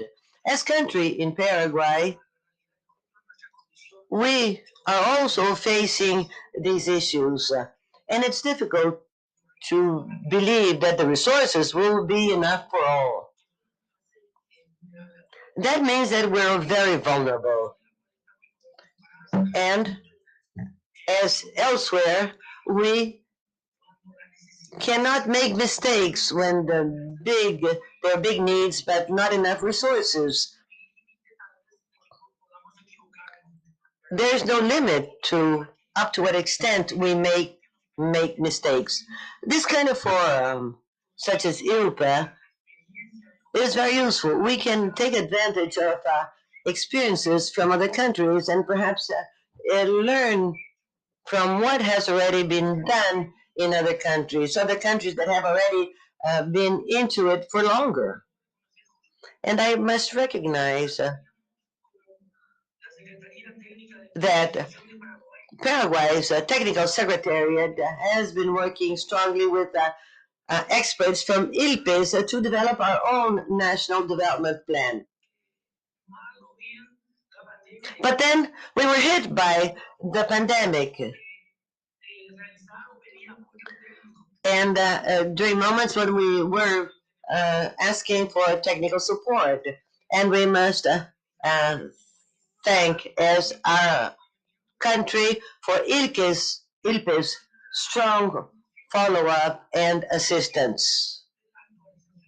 In reviewing our national development plan, we would like to relate this to the SDGs and to the 2030 agenda. We'd also like to work in, for example, making an inventory of public policies. We have been working with ILPES to go down to our territories so that our plan may reach all corners of the country. The time is right. I'd like to thank ILPES for the strong follow-up and assistance, working in 4 fronts. The first one, joining our national plans with SDGs. Secondly, we have been working strongly in having an inventory of public policies.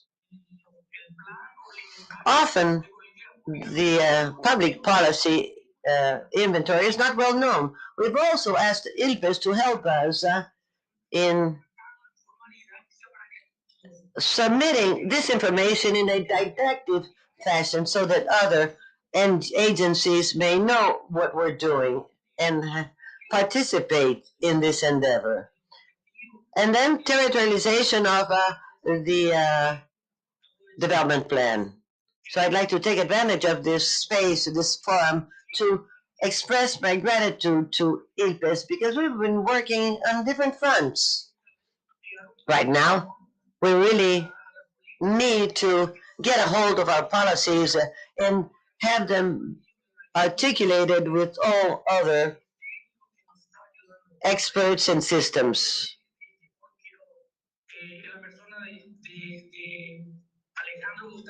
Alejandro Bustamante, Paulina, I'd like to thank you all for the tremendous work that you have been doing, as well as Cielo Morales, our appreciation. We hope to continue working with you, taking advantage of the knowledge of other countries, looking at what is being done elsewhere. What are the good practices that we can copy? On behalf of the Technical Secretariat and the Planning Ministry of Paraguay, I thank ILPES and this forum. We're extremely satisfied, and we hope to continue working closely with you. Thank you for giving us this space. Thank you. And now, Mariana Cosoy, you have the floor. Can you hear me? Indeed.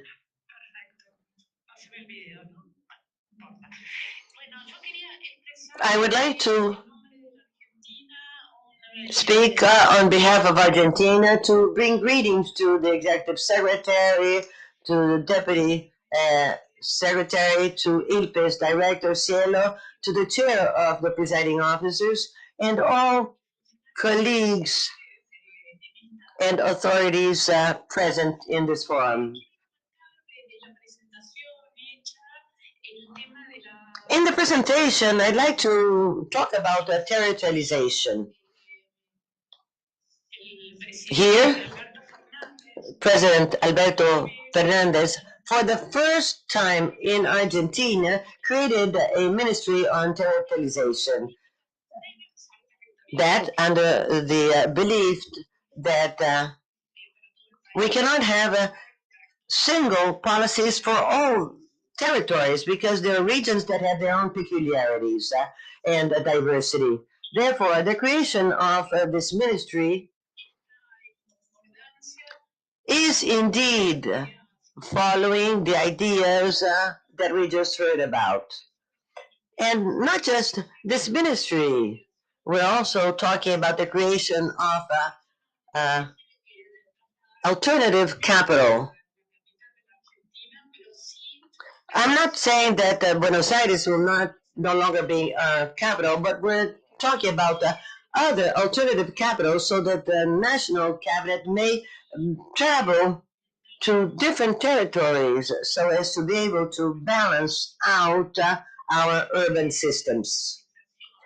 Territoriality and territorial equilibrium is one of the things that must be cross-cutting to all policies. So that means that we are following the same lines that INPES has brought us. We're also very thankful for all of the exchange of ideas to share experiences and to learn from what is being conducted elsewhere. Thank you. Thank you, Mariana.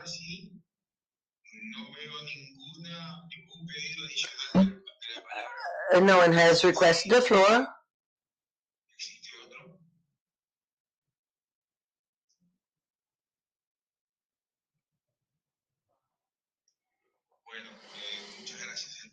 Thank you. Then we now continue to open the first panel. I call on Diane Quartz to take up the role of moderator on the panel that is entitled Implementation for the 2030 Agenda for Sustainable Development of the Caribbean, Planning for a Resilient Recovery in Post-COVID-19. Here, the distinguished representatives from the Caribbean countries will be talking about the scope and challenges of planning in the implementation of the 2030 Agenda and having this as a roadmap for a resilient recovery and for the transformation of the development model into a more sustainable one. Diane, you will take the helm as moderator for this panel. You have the floor, madam.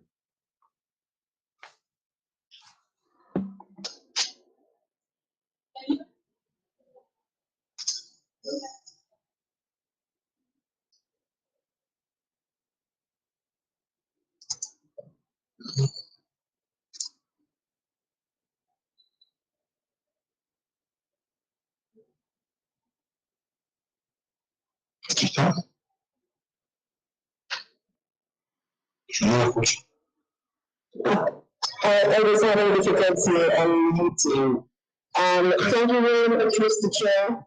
And good afternoon, everyone. It is such a pleasure to be with you this afternoon. And as has been indicated in the spirit of ECOWAC's Caribbean First strategy, it is my privilege to model this first panel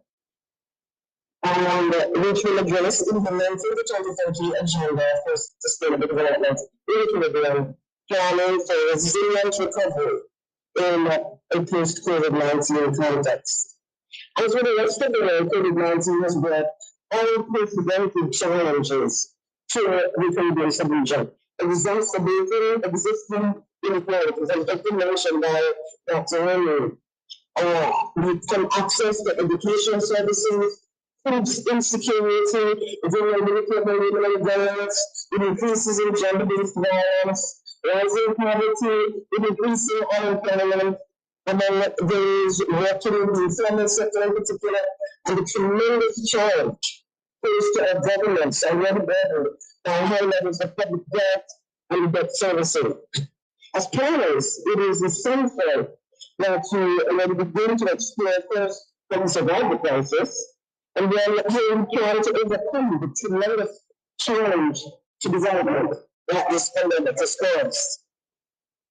National Sustainable Development Plans will need to define that strategy for recovery and long-term development, to bring that better, or as we like to say, to bring it forward.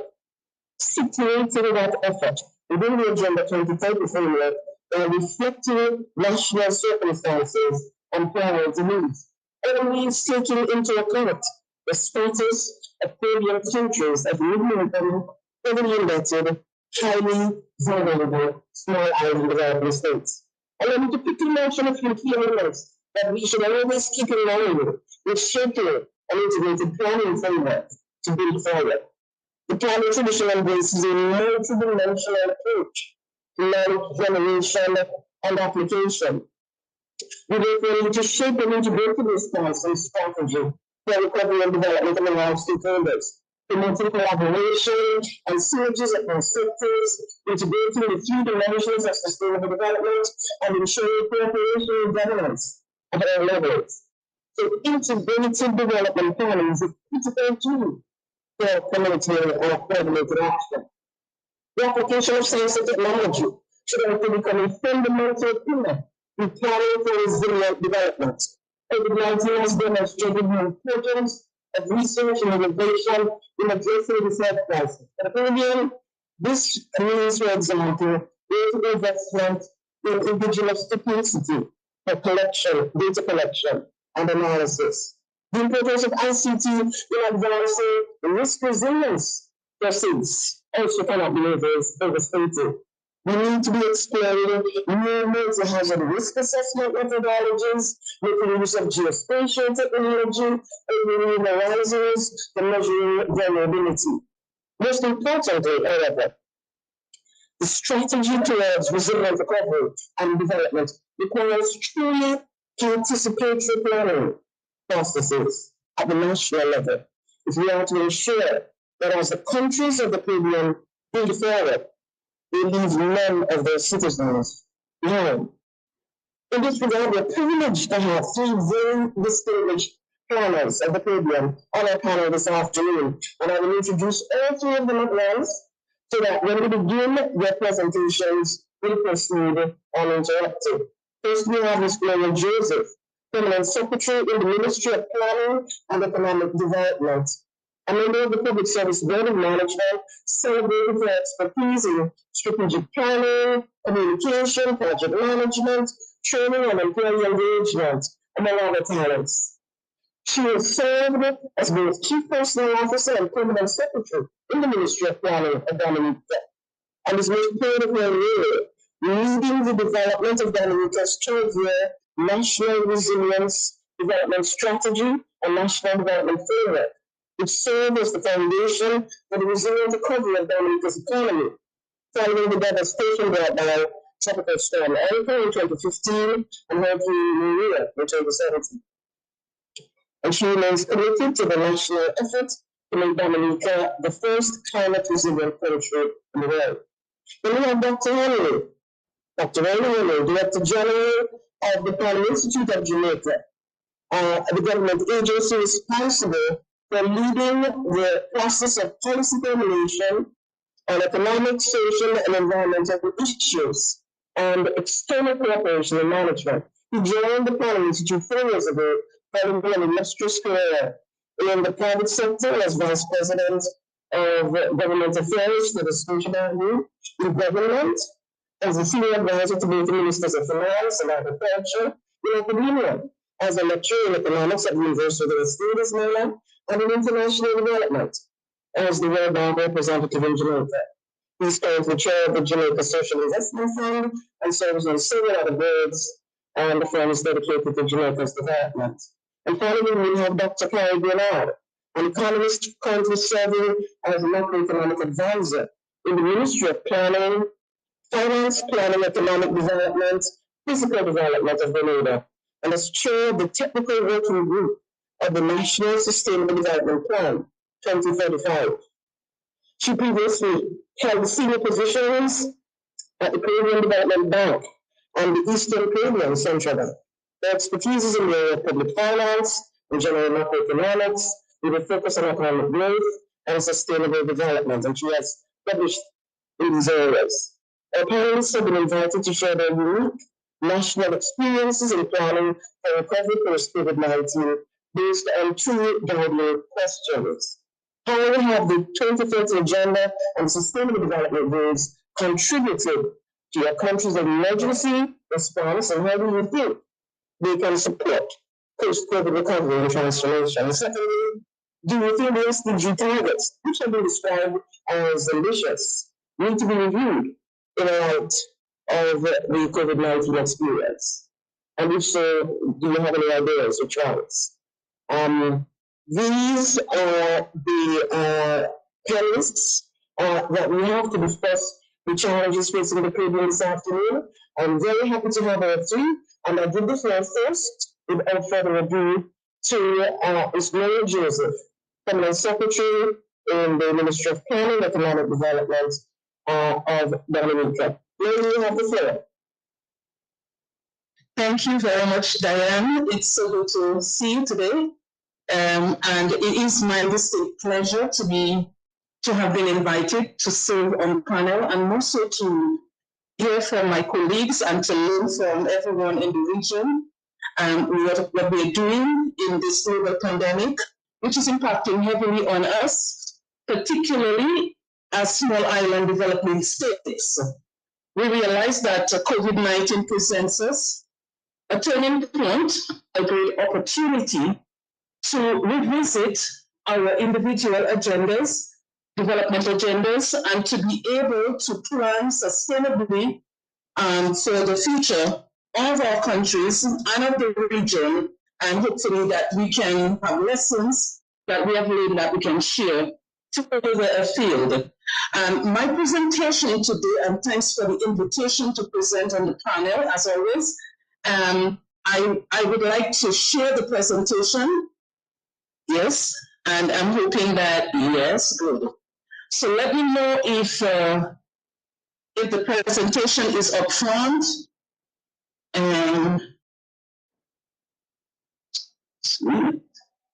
Wanted to have video shared.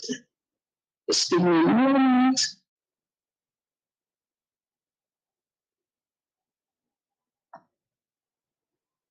Okay, good. Am I coming across clearly? Diane? Diane, am I clear? Yes, you're coming across. Okay, thank you very much.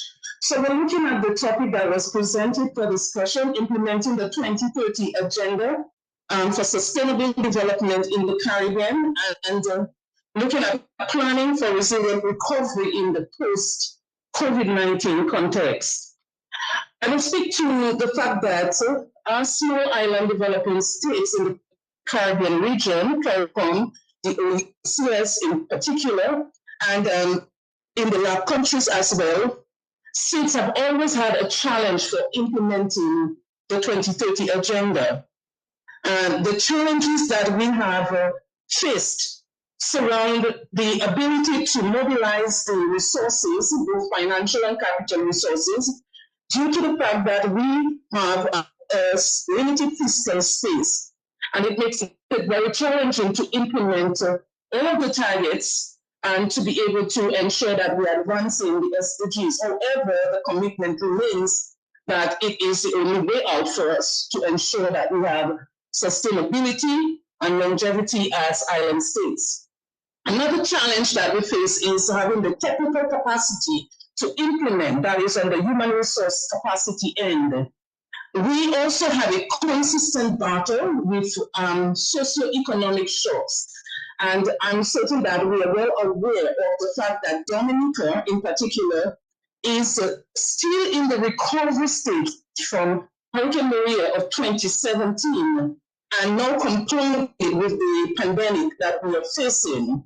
However, our commitment has been to build Dominica in a more resilient manner. And even as Diane mentioned in the introduction, that we continue to focus on ensuring that Dominica becomes the first climate resilient country of the world.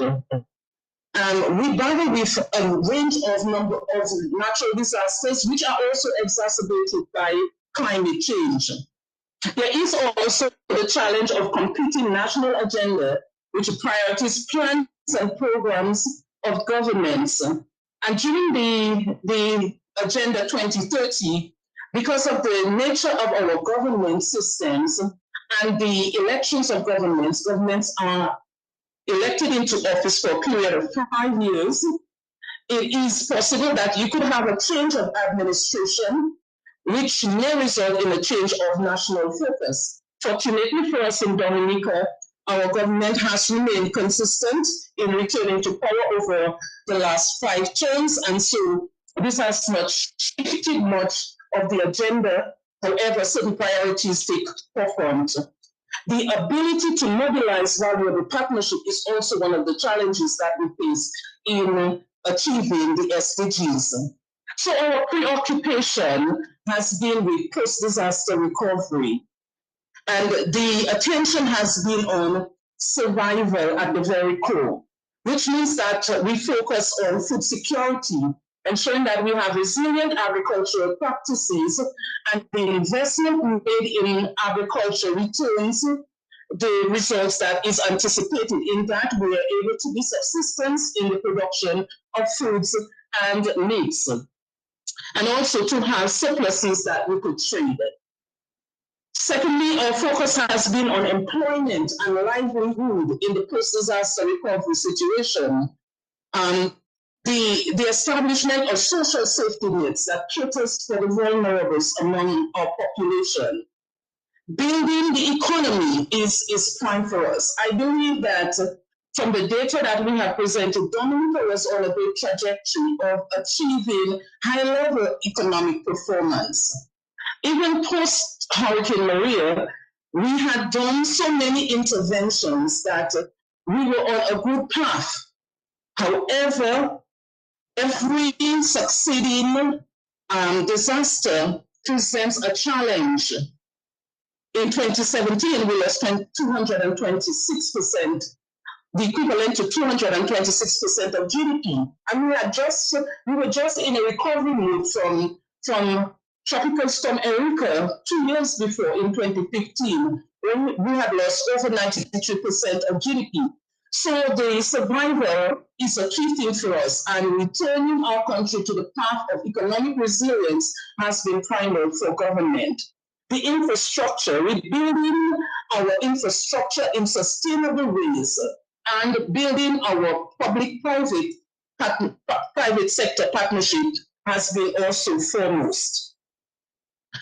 Now, the scope of planning, I would like to present to the panel that to make any sense, planning at the national and also at regional levels right now needs to take a completely different orientation. In the Caribbean region and in Dominica in particular, planning has catered both to endogenous and exogenous shocks. However, we have never before had to deal with a pandemic of the magnitude that we're experiencing now with COVID-19. So it behooves us to revisit our planning. Planning must take on a totally new thrust, and the 2030 Agenda for Sustainable Development places strong recognition on disaster risk management. However, it is important and urgent that we seek to minimize the loss from these various events, and with the new situation with the health pandemic, is that we aim for reduction, disaster risk reduction in our planning. Therefore, the central theme for planning must be one of disaster risk reduction. And quoting from the UN Administrator Achim Steiner, he said, "The world has seen many crises over the past 30 years, including the global financial crisis of 2007 to 2009. Each has hit human development hard, but overall, development gains accrued globally year on year. COVID-19, with its triple hit to health, education, and income, may, and I would like to interject, has definitely changed the trend. So the pandemic has clearly demonstrated that we have quite a long way to go to ensure sustained policy responses, which can be successful in protecting households and businesses from the waste ravages. And in listening to the introductory speeches, especially by Alicia Basseno, Excellency, it was important to note that people must be at the core of our planning. So importantly, the SDGs need to reflect that shocks and crises going forward will be the norm. And to address the questions, question one was how has the 2030 agenda and the SDGs contributed to emergency response, and how do you think it will contribute in the context of the post-disaster recovery, that is post-COVID? Permit me to identify through the specific SDGs, which I will highlight for the next few moments, what Dominica has been doing as a form of emergency response. Firstly, SDG number 3, which caters to good health and well-being of our citizens. The existing health system in Dominica prior to COVID-19 had received quite a bit of focus from the government. We were at the time already rebuilding and upgrading all our health facilities and infrastructure. For example, we're looking at type 1 and type 2 health centers to be able to smart them in a way that they will provide for a heightened and a more effective primary healthcare system. We were also upgrading and rebuilding our hospitals, the major hospital in the city, and also we are at an advanced stage of building the hospital in Marigot that is in the northeast of Dominica. Fortunately for us, the upgrading of the National Hospital in Roseau in the city was already equipped with grant funding. We were equipped with a proper laboratory, which we were able to ensure was in place for testing viruses such as COVID-19. So, and also we were focused on ensuring that our health personnel were trained and competent. And so we were able to be very responsive in our testing. That means we could test for the virus, we could do our PCR testing locally in Dominica. We did not have to export samples for testing, and we could reach some results within 24 hours. So that for us was a very good move by the government. It was a preemptive move, although we did not anticipate that we would have had something as COVID-19 to deal with. But our infrastructure in the health system was already in place. Not barring, we're still challenged, and so we had to look at the shortage of nurses to be able to be responsive. We had to focus on our first responders and to ensure that they were adequately trained, they had the necessary PPEs and able to respond. And in that regard, we had to build a totally new COVID hospital, both in the north of the island and at the airport. And we had to look at isolation facilities that were in place already, but ensuring that they were certified for dealing with COVID-19 patients or prospects.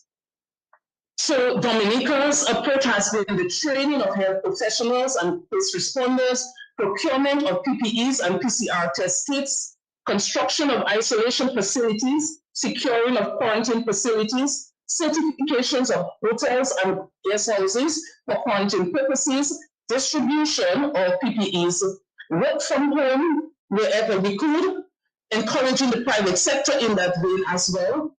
Daily press releases from the PM's office became a highlight, where the Ministry of Health will update the public on our dealing with the COVID-19, and I would like to highlight that Dominica has had so far a very successful intervention in that at present we only have 27 cases, active cases, and we've had 68 cases infected totally with 0 deaths. So I'm happy that not only as a country but as a region, we are proving that though we are small island developing states, We are small in terms of our economy, our population, and we are challenged. However, having faced several disasters of different kinds of magnitude, we have systems in place that build resilience among our people and within our populations. And we do public awareness and education. And just recently, as this week, there has been regulations that have been passed by government for mandatory mask wearing with penalties enforced and limitation to mass gatherings, also with guidelines and penalties to non-compliance. The 2030 agenda continues with number 1, SDG 1, SDG 2, and SDG 10 that builds zero hunger, no poverty, reduction of inequalities. So with the advancement of the dreaded coronavirus, which took into account vulnerable cities, and we moved to craft, an emergency response plan, which took into account vulnerable citizens, that is those that were already on social safety net programs. We looked at the elderly citizens, single parent households, the unemployed, and those who had lost jobs from key sectors such as those in tourism. And so we took various actions. One, we had the establishment initially in March when we first tested, we had the first positive case tested in March of 2020. We established a response and recovery committee, which was a mix of both persons at the technical level in government and also at the policy level. Ministers were on the committee, and we also had a marriage with the persons from the private sector and civil society. So we could look strategically at how we tailor our response to be able to recover quickly and to be able to be sustained during this period. Additionally, we implemented initiatives for loss of income, loss of livelihood, food security, and support to the private sector for business continuity. Concessions were granted to the private sector, both to ensure that the businesses could return to opening and also that they could restore as much as possible employment for persons who were laid off as a result of the pandemic. And government continued to expand its already large public support program. For SDG 4 and 9, in terms of quality, education, industry, and innovation, and infrastructure, I would like to report that Dominica already had in place within the education sector a plan for online learning. Teachers were already trained, the system was already in place, though not broadly used. With the impact of COVID-19, we had to look at how we could have virtual learning for our students who had already proven that they were able to do very well in regional and national exams, despite the fact that we were recovering from a major Hurricane 5, Category 5. So we also realized that we had a challenge in terms of ensuring that there was broadband internet connectivity in all communities at all schools. It was already a partnership between government and service providers, that is telecom service providers, to ensure that every school on the island had internet access. And so we realized that there were some communities that were not covered. And since then, government has moved into those communities.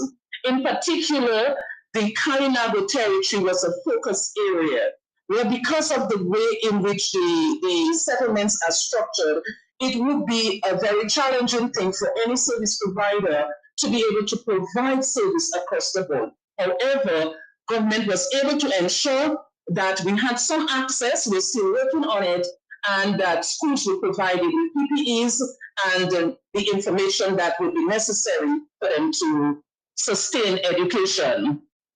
The drive of Dominica to become a digital economy is still ongoing. It was prior to COVID-19, and so we begin to strengthen ourselves in these areas to ensure that we have the right infrastructure and services and the networks in place to support the advancement.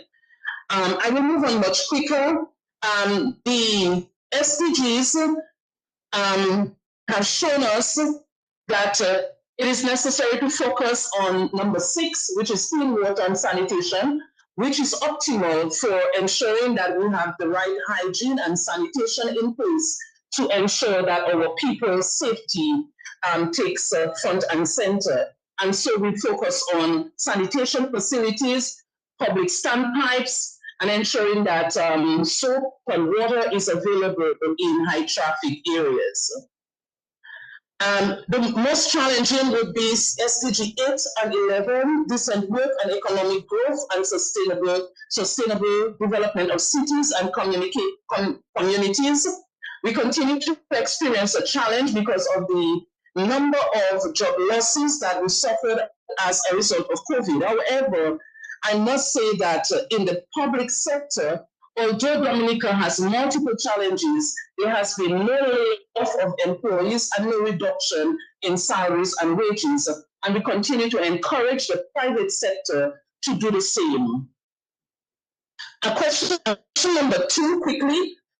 Do you think that the SDG target or its level of ambition needs to be reviewed in light of the pandemic and post-pandemic scenario, and which targets should be reviewed? Permit me to move on further. So the SDG targets need to be revisited. However, we realize that the SDGs are the way out of the crisis. And so we need to make a reality stop check to understand what do we do in terms of planning, given the challenges that we faced. We are in the middle of a socio-economic crisis with no definite end in sight. So what do we do? I believe, and I'm proposing that an assessment is conducted, a thorough assessment is conducted of the current situation at both the regional and national level, and deeper into the national and territorial levels, of the impact of the pandemic on both the public sector, the private sector, and civil society. An analysis of the current resource requirements and needs should be assessed. A reprioritization of the goals may need to take place, but more or less on a country or a regional level. I believe in goal number 17 as a key goal to focus on, which is partnerships for the goals.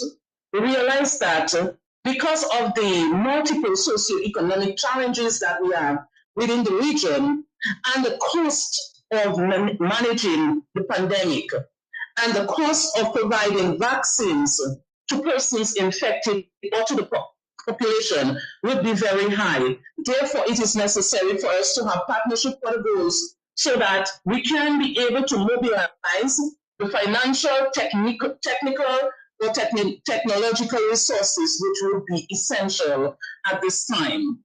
So, which targets should be reviewed?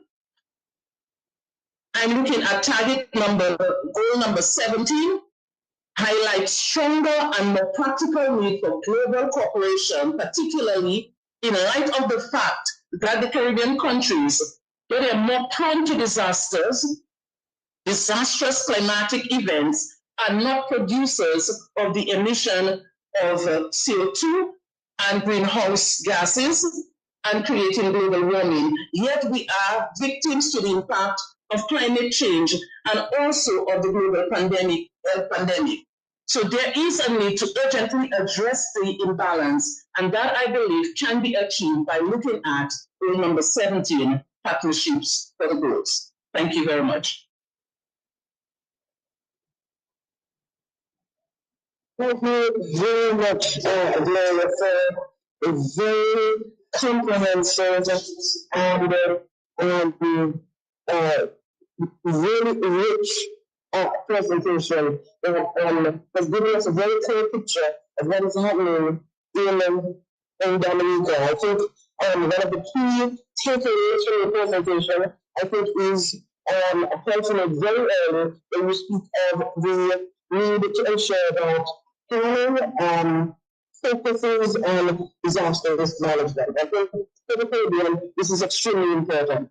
And then another one at the end that we have made, I think, which is also equally important, is that the necessity for solidarity and for partnership, because the countries of the Caribbean will not survive this process without the support of the international community. We will have a special opportunity to speak further, but I want to thank you for your presentation. I would like to give the floor immediately to Dr. Manolo. Thank you very much, Diane. And there's permission to share my screen, please. All right. Thank you. And I recognize Isaac Alfie, the Director of the Office of Planning and Budget for Uruguay, and of course, Julio Morales, Director of INPES. And thanks for your relevant words, Diane, and of course, for Gloria, my colleagues on the panel. I want to answer the guiding questions on planning for reasonable recovery in a post-COVID-19 context and implementing the impact on Agenda 2030 from Jamaica's standpoint. Vision 2030 Jamaica, in terms of background, is our National Development Plan, and it's Jamaica's first long-term National Development Plan. And that was launched in 2009 and covers the 21-year period 2009 to 2030. And that's a framework for advancing the Sustainable Development Goals, the SDGs in Jamaica. The medium-term socio-economic policy framework, or we call it MTF, it provides a strategic development policy framework for implementation of the plan in successive 3-year periods. And that's a mechanism used for implementing the SDGs. The COVID-19 pandemic has had unprecedented and far-reaching impacts across social, economic, and environmental sectors.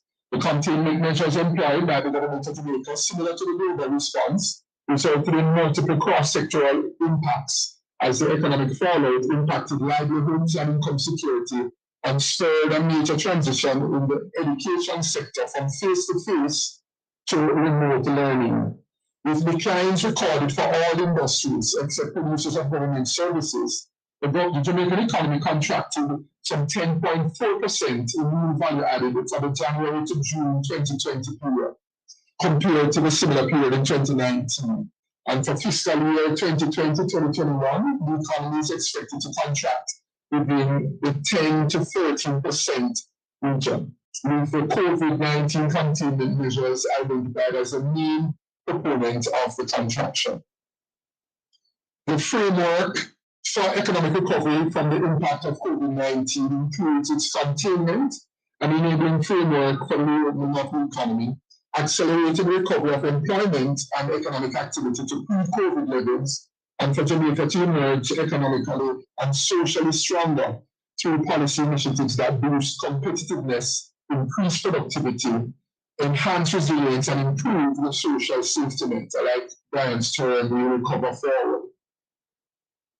Specific areas of intervention that clearly demonstrate the impact of the 2030 agenda to the national emergency response and possible post-COVID-19 transformation include providing a common development language that allows for easy translation of national development priorities, and therefore the identification of the alignment of those priorities with the priorities of national, regional, and international development partners, including the private sector. This is being capitalized upon within several processes, including the development of a COVID-19 response platform by the government of Jamaica to serve as a critical tenet of the coordination mechanism of engaging and allocating international development partner support, financing, technical assistance, etc., to advance the strategic priorities. It also includes development of an external cooperation management information system, ECMIS, by the Planning Institute of Jamaica, with the support from the UNDP. And this will facilitate electronic monitoring of IDP supported programs in advancing Vision 2030 Jamaica and the SDGs. And finally, the PIOJ is seeking to strengthen the institutional processes of the donor coordination mechanism through enhanced systems for dialogue and support for national priorities in the COVID-19 response, which are aligned to Vision 2030 Jamaica and the SDGs. The process of strengthening the means of implementation for development was also targeted for intervention and acceleration in response to COVID-19. With the support of local and international development partners, the government of Jamaica has sought to develop relevant and timely public and development policy, accelerate and deepen access to technology and technology enhancement, digitalization, and ongoing efforts to integrate technology in the coordination mechanisms for planning and monitoring, and extend social protection provisions to include paycheck protection and cash transfers to impact the economically vulnerable in the informal sector, while improving access to formal banking and financial services, or our financial inclusion agenda, as well as elevate social contracts, access to information, and basic public and private goods and services within the context of health promotion, disease surveillance, and empowerment and enablement towards human capital development. Now to the question of whether the SDG targets or its level of ambition need to be reviewed in light of the new pandemic and post-pandemic scenario. If so, which targets should be reviewed? COVID-19 has been shown to be a broad-based development challenge that readily demonstrates the interdependencies between the dimensions of sustainable development, a public health crisis that has significant economic, social, and environmental consequences, including economic contraction and job loss, social disruption, and increasing the range of vulnerabilities experienced by the population. The effects of COVID-19 have not only highlighted the vulnerabilities associated with inequities within and among countries, but have also demonstrated the challenges for adaptation at the individual, structural, and systems levels in response to associated disruptions.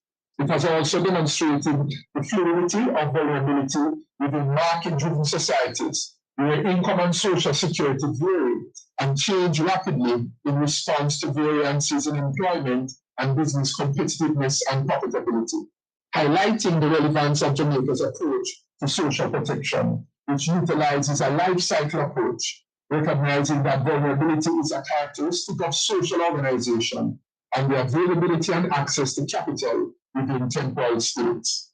The transitions and transformations in economic organization and value chains in response to the pandemic are expected to lead to permanent changes with implications for the relevance of current development strategies. However, the government, working with the various sectors, is developing strategic plans for recovery. Prior to the onset of COVID-19 and its first recorded case in Jamaica in March 2020, Jamaica had commenced a process of strategic review of Vision 2030 Jamaica and the SDGs. The intent was to review all tenets of Vision 2030 Jamaica plan implementation, including evidence and results-based management processes and institutional arrangements towards their strengthening. This involved the review of the 2030 targets based on performance to date, including considerations for the development impact of the 2008 global economic crisis, among other shocks, and lessons learned, an assessment of capacity for growth and development up to 2030, growth and development that is sustainable, equitable, and inclusive. This process continues and now includes considerations for issues relating to the experience of COVID-19, such as greater focus on vulnerability as an outcome of social organization and the distributive system for opportunities and economic and social capital. However, pending the completion of the strategic review, the economic and social disruptions faced by the country, as well as those already projected, are key considerations in informing the immediate response and plans for the post-COVID-19 recovery, as well as country assessments regarding the achievement of the 2030 targets. So how do we review and refine targets? The considerations mentioned before signal not only the likelihood of slippages in the development measures against targets, but changes in social and economic organization that have implications for the relevance of strategic priorities in relation to Vision 2030, advancing Vision 2030 Jamaica and the SDGs. We are therefore required to re-examine which policy boundaries will best advance and accelerate the achievement of development goals and outcomes, using information at our disposal from impact and post-disaster needs assessments to determine local capacity for adaptation and opportunities for capacity development. We also need to re-examine approaches to the development and application of the means of implementation to ensure their continued relevance based on revisions in strategic planning and programming. We are required to strengthen the alignment of national development planning and local sustainable development planning. It is the results of these actions that will determine how we define or redefine our 2030 targets. On the Vision 2030 Jamaica, we have been cautious in our approach to identifying which targets may not be met and which targets are likely to remain on track, as the targets represent the national impact of cross and multi-sectoral strategic actions. Our lessons learned in planning implementation to date have highlighted areas that we must prioritize as pillars for avoiding wide-scale destabilization and development losses, as well as stagnation. Critical areas include health promotion and healthcare to improve population health and reduce the social and economic burden of care. Digitalization across all spheres of the economy. Digitalization and modernization through technology is one of the means of implementation for the SDGs. In recovering from the pandemic, Jamaica recognizes the importance of digitalization to modernize the economy and improve efficiency. Also, macroeconomic stability as a key underpinning for growth. Education and training as a central tenet of human capital development that is sustainable, equitable, and inclusive.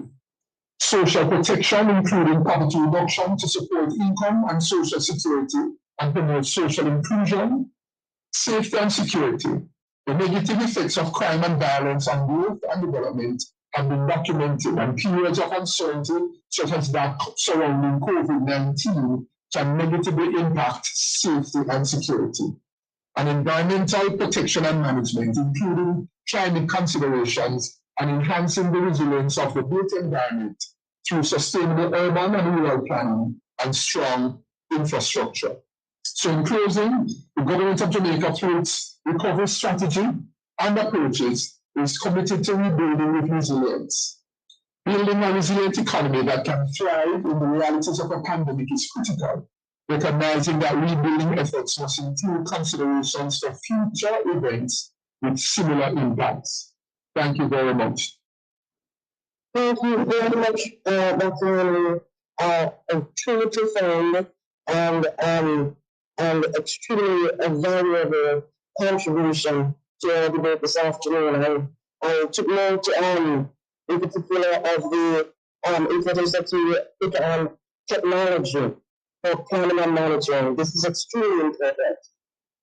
I also was very happy to hear reference to adaptation, individual, structural, and systemic adaptation. This is critical for things. And I also heard very relevant that recognition of, we can't put this SDGs in silos because they are integrated. So the cross-sectoral and multidisciplinary approach to how we achieve Agenda 2030 is actually crucial. I just want to reiterate the support that the ETLA Product Office will offer to you and to all the countries of the region in this well thought through response plan to respond to COVID. 10% less in economic development and 2030 next year. And this is of course because of our dependence on tourism indicators and we don't have control over that. this is really a critical concern, and it is really, again, important for us to have the support of the international community in building that resilience for the future. Thank you very much for your contribution. I now have the pleasure to give the floor to Dr. Karen Grenard for her to add to this very rich contributions that we've had to this morning. Dr. Grenard, you have the floor.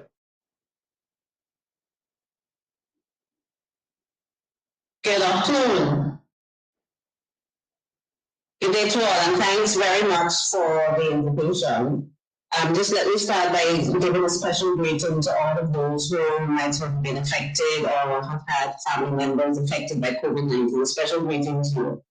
So just in general comments before I get into the greater specific context. I just want to start with this. I think we can all agree at this stage that the term post-COVID-19 ought to be banished from the vernacular. In the same way, for example, we wouldn't be saying post-HIV/AIDS or post-climate change or post-hunger, post-poverty. It just seems strange now to be saying post-COVID-19. Indeed, I think at this stage we can all agree that this virus is here to stay. It's here for the long haul. And what we have to do is contain the spread as much as it's humanly possible and feasible, and manage the risks, the attendant risks associated with it. I think that in very real way, a lot of things will change, many things will change. We'll have to do things differently. But that gives an opportunity both at the individual and community and country level to do things better. Yes? And so let me just go into specific questions. I will read them all because all the colleagues have done so. Diane did indicate and did mention, or the colleagues mentioned, the acute challenges occasioned by the COVID-19. Indeed, we can agree that there will be some scarring, quite apart from the psychological and physical and on the individual level, socially and economically, which we can see already. Back in gains in human capital development, education, and health. For example, schools in Guyana only opened this week after being closed for 8 months. To some indication of that. So there will be some scarring, but also the crisis also gives us an opportunity, I guess, to reimagine, to reshape, to reset, to pivot. And as Diane said, and as we've been saying it as economists, to build forward better. We're not building back, we're building forward better to ultimately improve the way we live, the way we work, the way we engage with each other, and the way we interact with our economy, with our environment, of course. And in deliberately starting at the individual level, because sustainable development, the SDGs, the entire framework is more than buzzwords, it's more than a critical issue. It is a people critical issue, a planet critical issue, and we have to always put people at the center of development. To what end are we pursuing sustainable development, if not for the empowerment and upliftment and enrichment of men, women, boys, and girls? And of course, sustainability also requires us to have good relationships, whether it's at the individual level, at the community level, within institutions across countries. And importantly, at this juncture, it requires of necessity that we human beings mend our broken relationship with the environment, with nature. We need to mend that relationship because our lives and livelihoods depend on that relationship, that harmonious relationship with nature. In the context of the Caribbean, we're going to go into the challenges. I think those have been articulated before, but just to say that, just to remind us and to put in context that the COVID-19 crisis has collided with existing crises. The climate crisis, the crisis of the link to the diseases, and in some countries, the youth unemployment crisis and the debt crisis. So we have like 4 crises to contend with given the extent situation. How do we deal with these issues? How do we move forward? How do we pivot in a very real sense?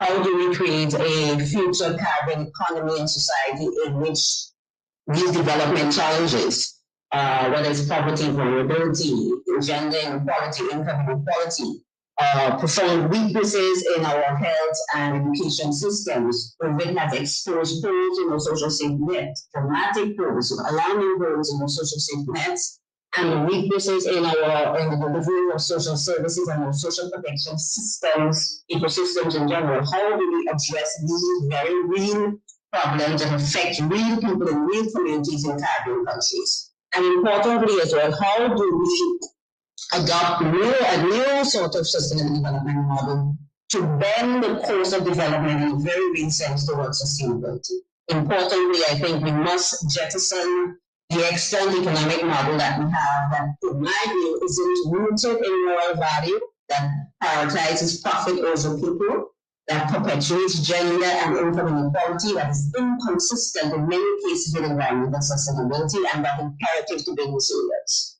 We definitely need a more circular economy. That, to me, in my mind, would support resilience in a very real way. I know the word resilience is being bandied about as a buzzword. It is not a buzzword. It is a matter of life and death for people in the Caribbean and people in states. How do we, in a very real sense, build resilience at the individual level, at the community level, and of course at the country level? Now, in terms of the SDG framework and the 2030 agenda and the SDG framework in general, I believe that they still remain relevant. And in fact, I think that they are crucially important as organizing construction frameworks to help us think about sustainability, to help embed sustainability principles and practices in our development planning and planning ecosystems in general, and to help shape and guide strategic policies that must of necessity prioritize people, prioritize inclusion, equality, and sustainability. And in a very real sense, in Grenada's case, the SDGs and the national plan, which was developed last year, so it's the first year into the development of the plan, we'll talk about that later. But the National Sustainable Development Plan 2020 to 2035 is aligned to the Sustainable Development Agenda and the Global Agenda broadly.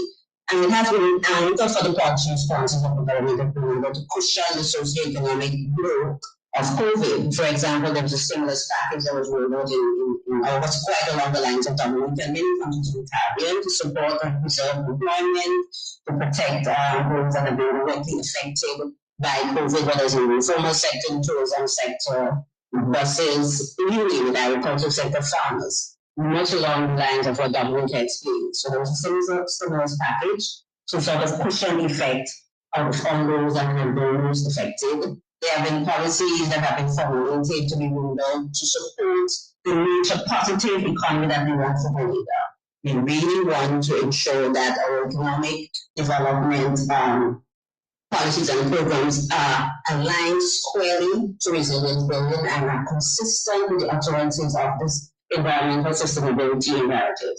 So investments in blue and green economy, those are ongoing and be ramped up. Whether policies to strengthen and improve our pandemic preparedness, COVID has exposed that clearly that the many countries in the Caribbean were not prepared to deal with the pandemic. So fundamental strengthening of our health ecosystems, institutions, and the arrangements of the infrastructure, like Dominica, Grenada also had the isolation facilities, upgrades to health centers, and so on and so forth.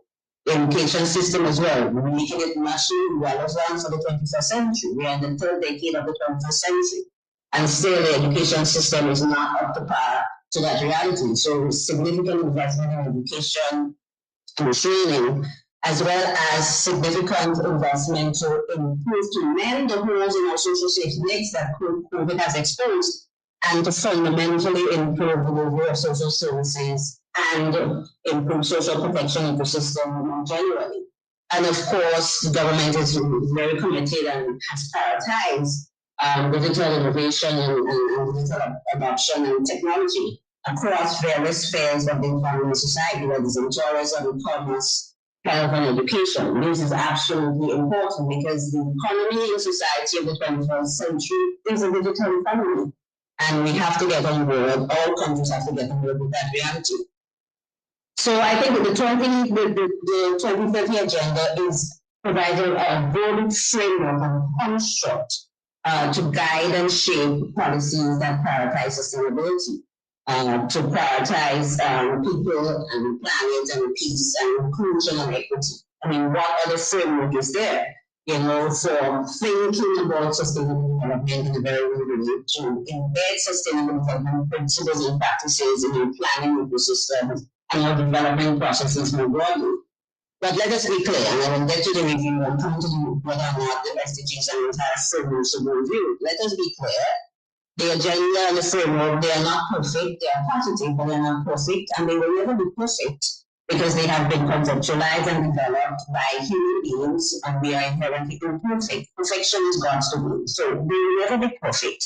They are not a panacea, but what is the approach action? I mean, we know that the SDGs have been heavily critiqued. Some argue that they go too far enough, some argue that they go too far, some have critiqued its ideological underpinnings, which they argue their underpinnings are inherently liberal, and so the framework just perpetuates and promotes the markets that commercialize basic life-sustaining goods and services, for example, water, health, education, and so on and so forth.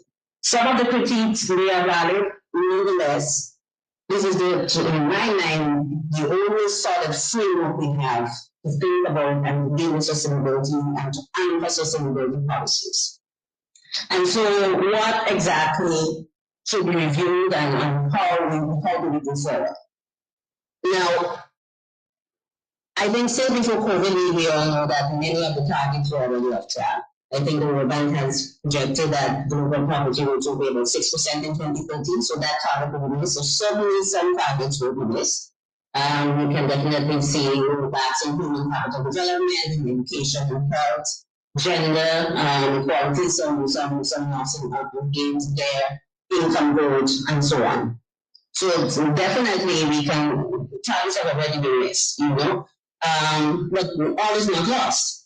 I think also the issue of economic geography is an issue that we have to look at carefully. We know the future of cities and urbanization and public transport. These are very real issues, perhaps not so much in the Caribbean context, but certainly Latin America and further afield. So these are real issues that in the review of any of the 2030 agenda and the SDGs we must contend with and must give some sort of prominence to. So these are sort of downside issues. On the upside, we are already seeing big pivot and push towards digitization in sales and payments in all sectors of the economy, education, health, tourism, you name it, and which is a good thing. And so the framework now, any reviewed and revamped framework must, of course, give prominence to very robust and strong and transparent regulatory and institutional arrangements to support the digital economy in society. So digital literacy must be part of the course. I think also the review of the SDGs must of necessity deal with the very real issue of trade-offs between goals. The SDG 8, SDG 13, 14, 15, there are inconsistencies there sometimes depending on how policies are deployed. So any sort of review must be tackling trade-off issue and also ensure there's system thinking, it's made easy analyses of development problems, especially in the Caribbean. We like the silent just approach. We can't do that. That is the old normal. The new normal requires cohesion, feasible cohesion and coherence in the deployment of policies and sophistication in our planning ecosystem. We can't do the tips and the silos anymore. Because at the end of the day, we all suffer. The people of the country will suffer when there is incoherency in planning and deployment of policies that ought to benefit people and ought to address real development problems. I think another aspect of the review must also contend with financing. There's a lot of talk about financing, the role of the private sector, the role of NGOs. These are all important, but do we need to go a step further and have, for example, a global sort of a la carte financing modalities and arrangements for the SDGs? So there's the GCF, which I think will deals with SDGs 13 to 15 in this part. But do we need a global finance and public health fund? Do we need a global public education fund? Do we need a global public fund to support innovation and digitization in cities? Is that something that is worth considering in global? And relatively, we also, any review of the SDGs and the framework must also deal with the issue of the institutional arrangements to support the rollout of accessible development policies and the attainment of the goal. We need specialized institutions. For example, UNAIDS was created in 1996 to address that issue. But we need a UN COVID. I mean, I'm not being facetious, do we need a new COVID? Or do we have to have much more feasible cohesion between existing institutions that we reach on Valley, for example? How do we have the synergies there and collaboration? Because we really we don't have the time when the development problems are too acute, for development partners to be called in various spaces and to promote each other, so to speak. So we really need cohesion and synergies and collaboration so that our responses, government responses, the support of development plans can be impactful and meaningful and reach people in communities that are being affected by COVID, that are being affected by climate change, that are being affected by being disproportionately represented in the informal sector, especially our women, our single women, young single women are predominantly represented in the informal sector and they're being disproportionately affected by this crisis. These are very real issues for mother right now in all Caribbean countries. So really, how do we deploy policies to get to the roots, to really reach these people where they are? And of course, any review as well, I think must realize, that we need to have inject much more innovation in data collection. So that you can monitor and report on SDGs without face-to-face surveys and stuff like that. So what are the innovations in data collection that we will need to contend with? And related to that, given the whole thresholds, the provision of very personal data for the context of COVID legislation, data protection and security, it becomes a critical issue that must be addressed by all countries. This is crucially important.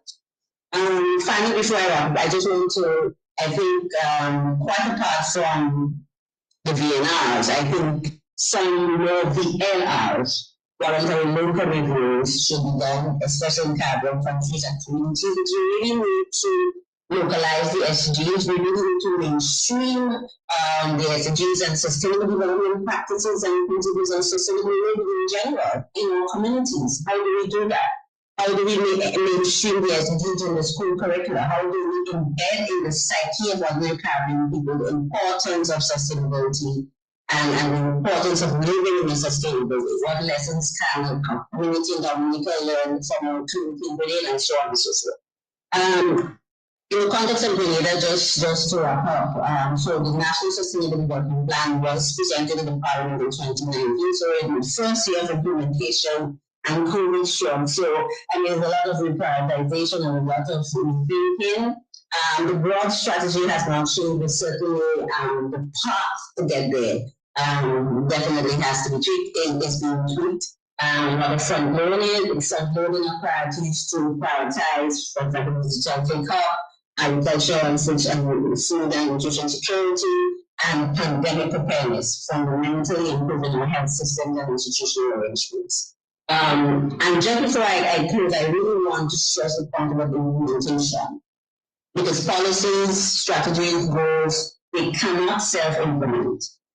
We have a lot of BV of strategy documents in the Caribbean theorizing our problem and proposing solution, and they're just there on the desk of a permanent secretary or a cabinet office. We need to move from utterances to action. As I said, our development challenges are just too acute to be talking about them and not doing anything, not doing much. We need to do them and then talk about what we've done. And so there must be some cohesive, coordinated, systematic, robust mechanism and ecosystem to support implementation of sustainable development policies. Countries need to be intentional about the development results that they want, the sustainable development results that they want. And that is crucial to say sustainable development results, because countries can pursue development that is highly unsustainable and inconsistent with their own utterances of the sustainability imperative. So countries need to be intentional about the sustainable development results and outcomes that they want, and pursue these, strategically, cohesively, in a very integrated way, to really bring benefits to boys and girls and men and women, to address the very real problems that they face. And so planning has to be integrated. We can't go back to the siloed sort of approach. It has to be integrated, it has to be coherent, and it has to be systematic, and it has to result in meaningful and sustainable improvement and empowerment and enrichment of people's life. And we must go beyond a whole of government approach, a whole of society approach. So genuine involvement of stakeholders in the development process, genuine engagement of people in all different spheres, because no one institution or sector has the monopoly on ideas and solutions. And because our societies and economies are so integrated, we need to be able to sit down at the table, think strategically in a systems thinking approach so that there's coherence in our policy deployment and by extension bring meaningful results and impactful and address the very real and acute development challenges that are faced by Caribbean people understand. Thank you very much.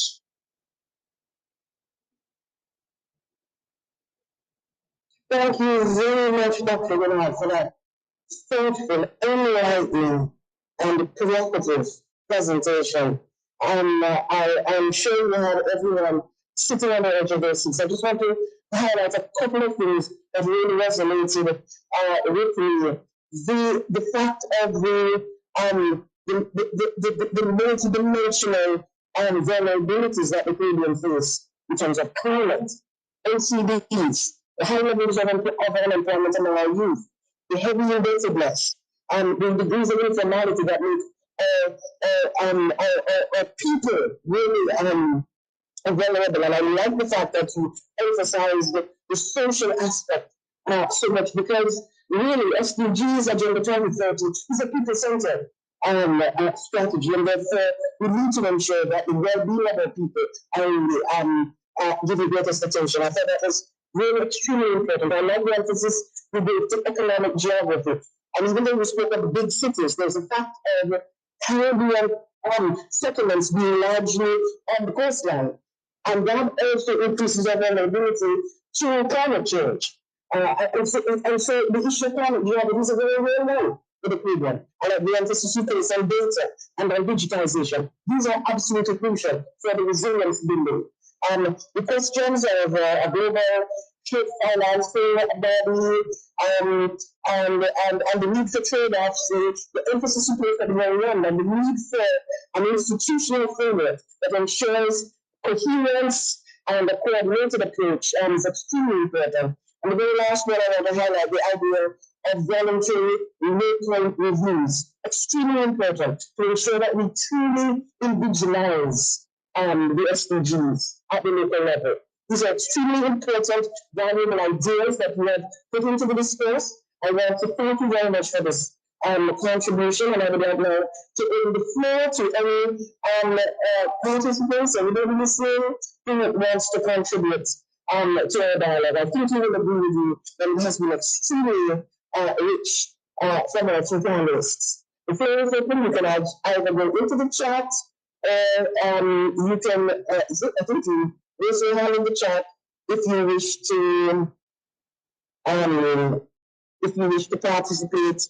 I realize that we don't really have much time, and I don't honestly mind, because I would not have wanted to in any way shorten the presentations that we have received so far.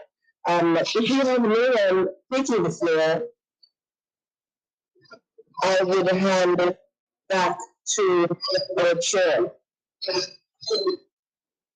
Let's give it 1 more minute. Yeah, I want to thank you all for listening to the challenges that the people face, and to our three panelists for the very complimentary and very impactful presentations that we have received this afternoon on the challenges facing the Caribbean and the ways in which we take our recovery and our resilient development forward for the future. Thank you very much, Chair. I hand back over to you.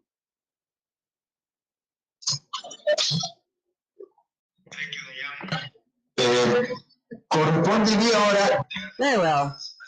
I thank the delegations and the speakers who have been with us in these very clear, excellent presentations. The time has come for a half-hour break for lunch.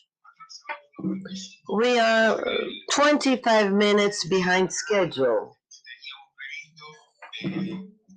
According to the agenda, I suggest that we take a break for 25 minutes to be back here at 2:20. And please don't leave the platform, don't turn it off, as to avoid reconnection issues. So we'll adjourn for 25 minutes.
Información, la participación pública y el acceso a la justicia en asuntos ambientales consagrados en el principio 10 de la Declaración de Río sobre Medio Ambiente y Desarrollo. El observatorio ofrece referencias destacadas de los derechos de acceso en leyes, políticas, jurisprudencia y tratados relativos a los 33 países de América Latina y el Caribe. Además, proporciona acceso a publicaciones, datos, mapas y recursos relacionados y cuenta con temáticas como biodiversidad, cambio climático, género, educación ambiental, minería, pueblos indígenas o defensores ambientales. Como centro de intercambio de información, el observatorio busca hacer un aporte a la implementación del Acuerdo Regional sobre el acceso a la información, la participación pública y el acceso a la justicia en asuntos ambientales en América Latina y el Caribe, Acuerdo de Escazú. El Observatorio COVID-19 en América Latina y el Caribe es una plataforma impulsada por la CEPAL a solicitud de la Comunidad de Estados Latinoamericanos y Caribeños CELAC. El observatorio rastrea las políticas públicas que los países de América Latina y el Caribe están implementando para limitar el impacto de la pandemia del COVID-19 en la región. A través de informes y documentos, ofrece análisis de los impactos económicos y sociales que estas políticas tendrán a nivel nacional y sectorial, además de apoyar su revisión y seguimiento a mediano y largo plazo. En un mapa interactivo, los interesados pueden visualizar de manera clara las acciones realizadas por cada país en materia de restricciones a desplazamientos, salud, economía, empleo, protección social, educación y género. Visita el Observatorio COVID-19 de la CEPAL y accede a información actualizada de las medidas de política para enfrentar la crisis en la región. Atendiendo el llamado del secretario general de las Naciones Unidas, Antonio Guterres, quien propuso el establecimiento de centros regionales de gestión del conocimiento, la Comisión Económica para América Latina y el Caribe y el Programa de las Naciones Unidas para el Desarrollo, en conjunto con los fondos, programas y agencias especializadas del Sistema de las Naciones Unidas y la Oficina de Coordinación del Desarrollo para América Latina y el Caribe, se unieron para diseñar e implementar el portal de los ODS, una plataforma web que busca ser un factor clave para la coordinación y la disponibilidad de los activos regionales del sistema de las Naciones Unidas en América Latina y el Caribe. Este centro de gestión del conocimiento en línea tiene por objeto servir de punto de encuentro y referencia para toda la información relacionada con los objetivos de desarrollo sostenible, incluidas actividades, recursos de información, estadísticas, datos regionales, instrumentos analíticos específicos y productos de conocimiento desarrollados y proporcionados por el Sistema de Desarrollo de las Naciones Unidas en respuesta a las necesidades de los países miembros. Visita esta importante plataforma multiactor y conoce más acerca de este centro de gestión del conocimiento regional en línea.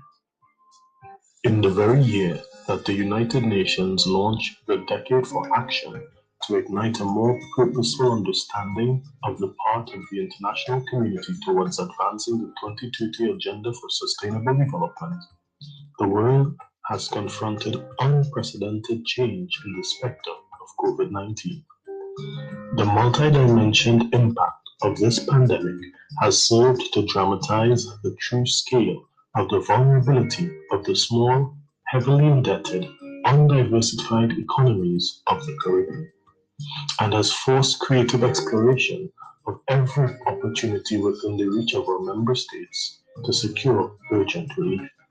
The 2020 meetings of the Caribbean Development Roundtable and the Caribbean Development and Cooperation Committee will offer space for taking stock of the progress so far made in persuading the international community to extend this financial support needed, middle income status notwithstanding, and to dialogue on those strategies that will take you from vulnerability to resilient development, from economic peril to recovery and dynamic growth. It is an opportunity to consider how together we strengthen partnerships for action that is responsive to the unique vulnerabilities of the Caribbean and that assures tangible progress through the application of innovative problem solving in these precarious times. El Observatorio de Desarrollo Social en América Latina y el Caribe es una herramienta regional de conocimiento de la CEPAL. Su creación responde a un mandato de la segunda reunión de la Conferencia Regional sobre Desarrollo Social de América Latina y el Caribe, cuando los Estados miembros le solicitaron a la CEPAL la conformación de un observatorio de desarrollo social que acompañe el diseño y la implementación de las políticas públicas y permita monitorear sus tendencias. De esta forma, el observatorio promueve el desarrollo integral de América Latina y el Caribe con enfoque de derechos y de igualdad a través del análisis de la situación social de la región, de las políticas públicas y de la asistencia técnica a los países que lo soliciten. El observatorio también integra un conjunto de plataformas digitales. Se destacan las bases de datos sobre inversión social, programas de protección social no contributiva, institucionalidad social en América Latina y el Caribe, juventud e inclusión social y de compromisos regionales y subregionales en materia de desarrollo social. A través de su división de desarrollo social, la CEPAL publica, actualiza y amplía estas bases que están a disposición de los gobiernos y del público en general. El Anuario Estadístico de América Latina y el Caribe es uno de los 6 informes anuales de la CEPAL. En él se presenta un conjunto de estadísticas básicas que caracterizan la situación económica, sociodemográfica y ambiental de la región referidas a un periodo en particular. El anuario estadístico constituye una referencia para quienes deseen contar con datos estadísticos descriptivos comparables entre países y en el tiempo. También contribuye a promover la generación y uso de información estadística internacionalmente comparable, oportuna y pertinente para la formulación, seguimiento y evaluación de políticas de desarrollo económico, social y ambiental en la región. Porque lo que no se mide no cuenta, la CEPAL insta a romper los silencios estadísticos y buscar más y mejores datos para avanzar hacia un desarrollo sostenible con igualdad. El Observatorio de Igualdad de Género de América Latina y el Caribe tiene como propósito contribuir al fortalecimiento de los mecanismos nacionales para el adelanto de las mujeres, poner a disposición pública información oficial de los gobiernos de la región y facilitar el seguimiento de los acuerdos internacionales de derechos de las mujeres. A través de este observatorio se da seguimiento a la situación de las mujeres en la región, en particular los avances relacionados con su autonomía física, económica y en la toma de decisiones, y sus interrelaciones. ¿Qué información se puede encontrar en esta herramienta? Indicadores, informes y estudios, repositorio de leyes, análisis de políticas para la igualdad de género y recursos de difusión.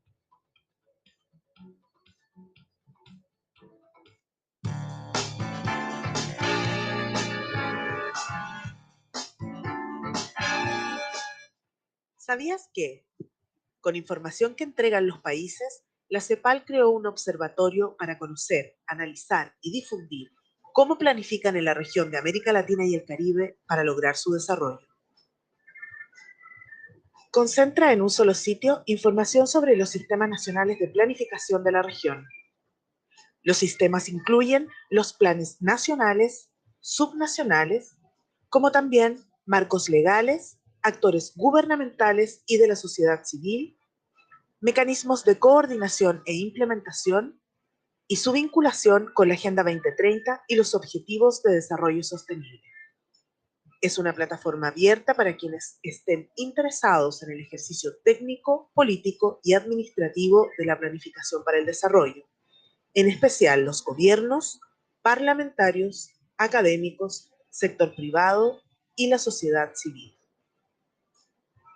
Observatorio Regional de Planificación para el Desarrollo, de la mirada al análisis y conocimiento sobre la planificación del desarrollo en América Latina y el Caribe. Te invitamos a explorar el observatorio, descubrir y ser parte de la generación de conocimiento para planificar el desarrollo en observatorioplanificación.cepal.org.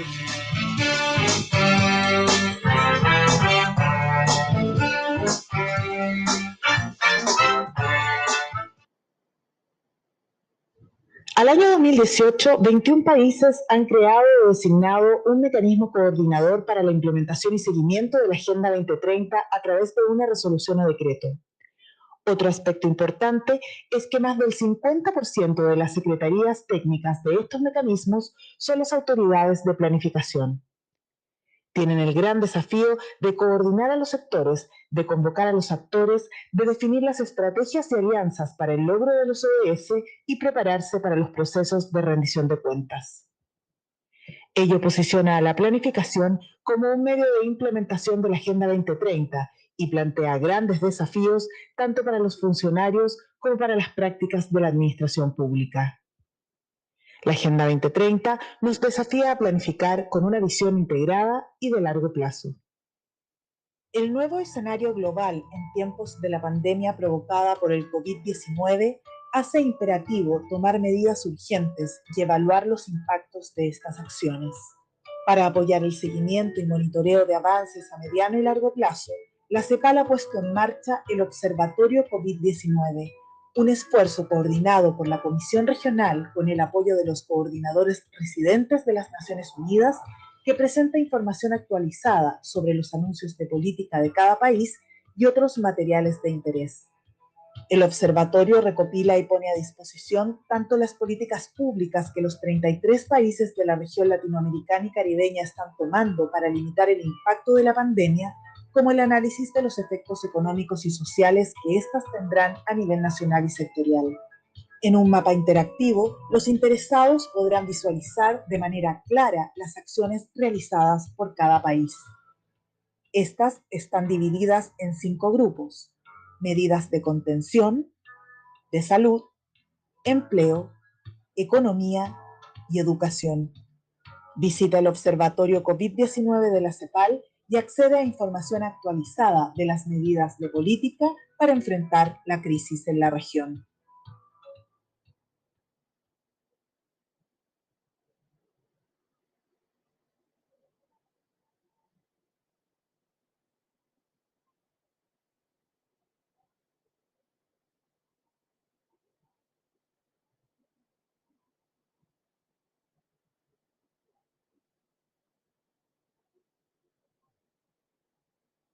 El Observatorio del Principio 10 en América Latina y el Caribe es una iniciativa de la Comisión Económica para América Latina y el Caribe, CEPAL, por contribuir a un mejor conocimiento, difusión e implementación de los derechos de acceso a la información, la participación pública y el acceso a la justicia en asuntos ambientales consagrados en el Principio 10 de la Declaración de Río sobre Medio Ambiente y Desarrollo.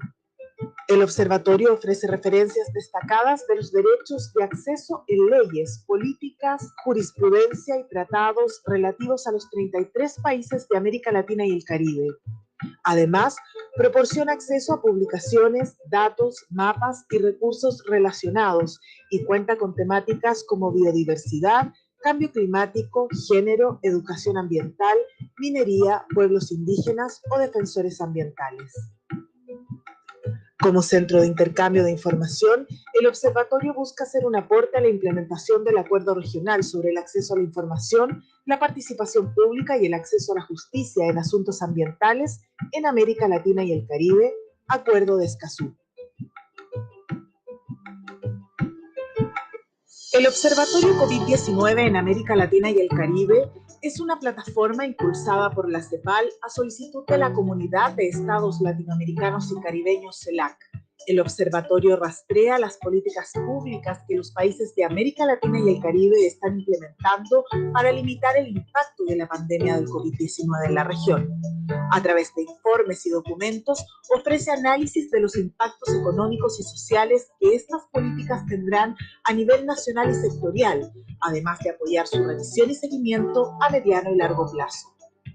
En un mapa interactivo, los interesados pueden visualizar de manera clara las acciones realizadas por cada país en materia de restricciones a desplazamientos, salud, economía, empleo, protección social, educación y género. Visita el Observatorio COVID-19 de la CEPAL y accede a información actualizada de las medidas de política para enfrentar la crisis en la región. Atendiendo el llamado del secretario general de las Naciones Unidas, Antonio Guterres, quien propuso el establecimiento de centros regionales de gestión del conocimiento, la Comisión Económica para América Latina y el Caribe y el Programa de las Naciones Unidas para el Desarrollo, en conjunto con los fondos, programas y agencias especializadas del Sistema de las Naciones Unidas y la Oficina de Coordinación del Desarrollo para América Latina y el Caribe, se unieron para diseñar e implementar el portal de los ODS, una plataforma web que busca ser un factor clave para la coordinación y la disponibilidad de los activos regionales del Sistema de las Naciones Unidas en América Latina y el Caribe. Este centro de gestión del conocimiento en línea tiene por objeto servir de punto de encuentro y referencia para toda la información relacionada con los objetivos de desarrollo sostenible, incluidas actividades, recursos de información, estadísticas, datos regionales, instrumentos analíticos específicos y productos de conocimiento desarrollados y proporcionados por el Sistema de Desarrollo de las Naciones Unidas en respuesta a las necesidades de los países miembros. Visita esta importante plataforma multiactor y conoce más acerca de este Centro de Gestión del Conocimiento Regional en línea. In the very year that the United Nations launched the Decade for Action to ignite a more purposeful understanding of the part of the international community towards advancing the 2030 Agenda for Sustainable Development, the world has confronted unprecedented change in the spectrum of COVID-19. The multidimensional impact of this pandemic has served to dramatize the true scale of the vulnerability of the small, heavily indebted, undiversified economies of the Caribbean, and has forced creative exploration of every opportunity within the reach of our member states to secure urgent relief. The 2020 meetings of the Caribbean Development Roundtable and the Caribbean Development and Cooperation Committee will offer space for taking stock of the progress so far made in persuading the international community to extend this financial support needed, middle income status notwithstanding, and to dialogue on those strategies that will take you from vulnerability to resilient development, from economic peril to recovery and dynamic growth. It is an opportunity to consider how together we strengthen partnerships for action that is responsive to the unique vulnerabilities of the Caribbean, and that shows tangible progress through the application of innovative problem solving in these precarious times. El Observatorio de Desarrollo Social en América Latina y el Caribe es una herramienta regional de conocimiento de la CEPAL. Su creación responde a un mandato de la segunda reunión de la Conferencia Regional sobre Desarrollo Social de América Latina y el Caribe, cuando los Estados miembros le solicitaron a la CEPAL la conformación de un observatorio de desarrollo social que acompañe el diseño y la implementación de las políticas públicas y permita monitorear sus tendencias. De esta forma, el observatorio promueve el desarrollo integral de América Latina y el Caribe con enfoque de derechos y de igualdad a través del análisis de la situación social de la región, de las políticas públicas y de la asistencia técnica a los países que lo soliciten. El observatorio también integra un conjunto de plataformas digitales. Se destacan las bases de datos sobre inversión social, programas de protección social no contributiva, institucionalidad social en América Latina y el Caribe, juventud e inclusión social y de compromisos regionales y subregionales en materia de desarrollo social. A través de su división de desarrollo social, la CEPAL publica, actualiza y amplía estas bases que están a disposición de los gobiernos y del público en general. El Anuario Estadístico de América Latina y el Caribe es uno de los 6 informes anuales de la CEPAL. En él se presenta un conjunto de estadísticas básicas que caracterizan la situación económica, sociodemográfica y ambiental de la región referidas a un periodo en particular. El anuario estadístico constituye una referencia para quienes deseen contar con datos estadísticos descriptivos comparables entre países y en el tiempo. También contribuye a promover la generación y uso de información estadística internacionalmente comparable, oportuna y pertinente para la formulación, seguimiento y evaluación de políticas de desarrollo económico, social y ambiental en la región. Porque lo que no se mide no cuenta, la CEPAL insta a romper los silencios estadísticos y buscar más y mejores datos para avanzar hacia un desarrollo sostenible con igualdad. El Observatorio de Igualdad de Género de América Latina y el Caribe tiene como propósito contribuir al fortalecimiento de los mecanismos nacionales para el adelanto de las mujeres, poner a disposición pública información oficial de los gobiernos de la región y facilitar el seguimiento de los acuerdos internacionales de derechos de las mujeres. A través de este observatorio se da seguimiento a la situación de las mujeres en la región, en particular los avances relacionados con su autonomía física, económica y en la toma de decisiones y sus interrelaciones. ¿Qué información se puede encontrar en esta herramienta? Indicadores, informes y estudios, repositorio de leyes, análisis de políticas para la igualdad de género y recursos de difusión.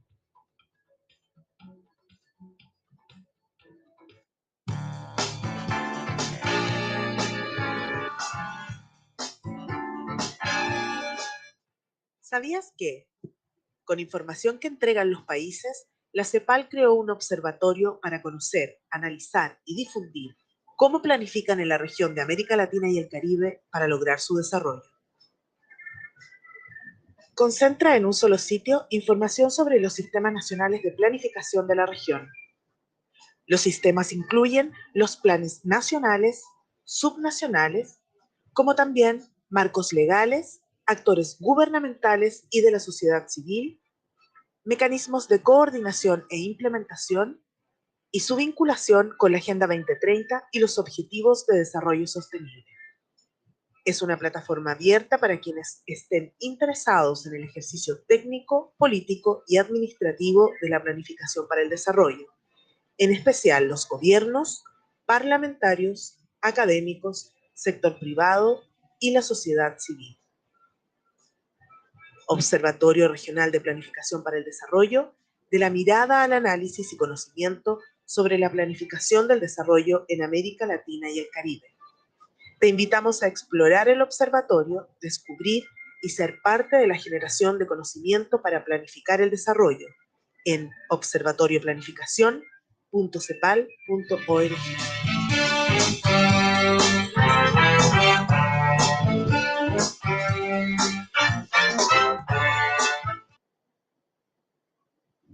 Al año 2018, 21 países han creado o designado un mecanismo coordinador para la implementación y seguimiento de la Agenda 2030 a través de una resolución o decreto. Otro aspecto importante es que más del 50% de las secretarías técnicas de estos mecanismos son las autoridades de planificación. Tienen el gran desafío de coordinar a los sectores, de convocar a los actores, de definir las estrategias y alianzas para el logro de los ODS y prepararse para los procesos de rendición de cuentas. Ello posiciona a la planificación como un medio de implementación de la Agenda 2030 y plantea grandes desafíos tanto para los funcionarios como para las prácticas de la administración pública. La Agenda 2030 nos desafía a planificar con una visión integrada y de largo plazo. El nuevo escenario global en tiempos de la pandemia provocada por el COVID-19 hace imperativo tomar medidas urgentes y evaluar los impactos de estas acciones. Para apoyar el seguimiento y monitoreo de avances a mediano y largo plazo, la CEPAL ha puesto en marcha el Observatorio COVID-19, un esfuerzo coordinado por la Comisión Regional con el apoyo de los coordinadores residentes de las Naciones Unidas, que presenta información actualizada sobre los anuncios de política de cada país y otros materiales de interés.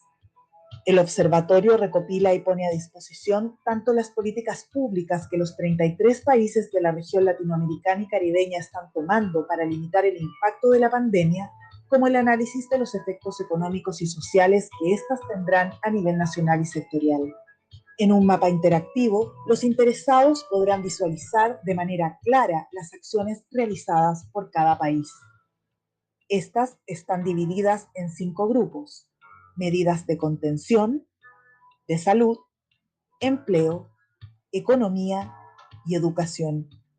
Visita el Observatorio COVID-19 de la CEPAL y accede a información actualizada de las medidas de política para enfrentar la crisis en la región.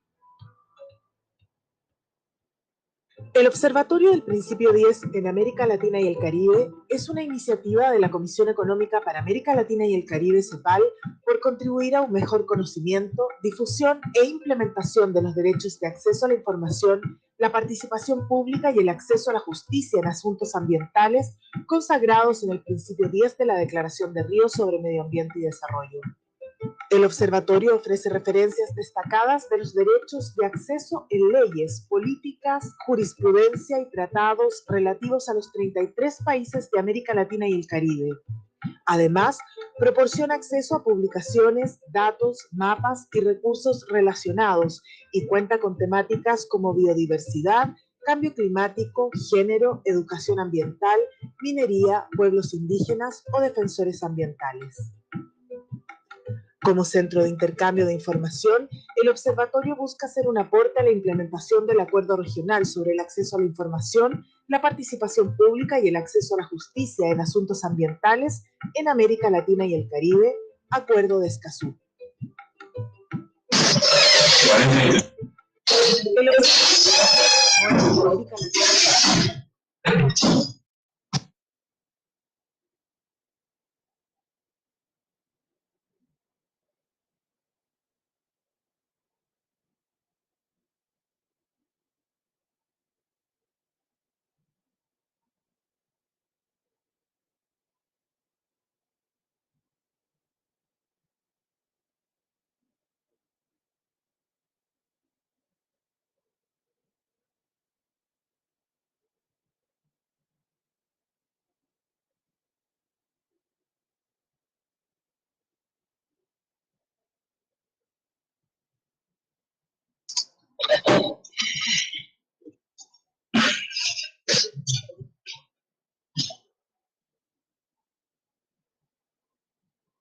Esto me ayuda a varios otros.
días.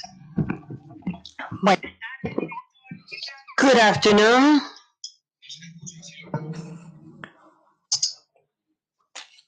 ¿Me escucha ahora? ¿Me escucha? ¿Sí? Can you hear me?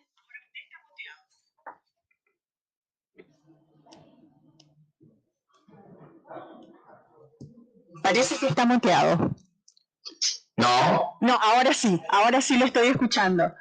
Muy bien. Ya está funcionando, ¿no? Ahora sí, perfectamente. Laura. Bueno, perfecto. Ahí está llegando Mariana. Muy bien, excelente. Nuestra moderadora.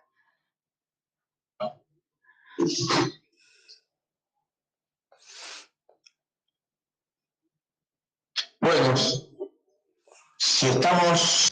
Very well.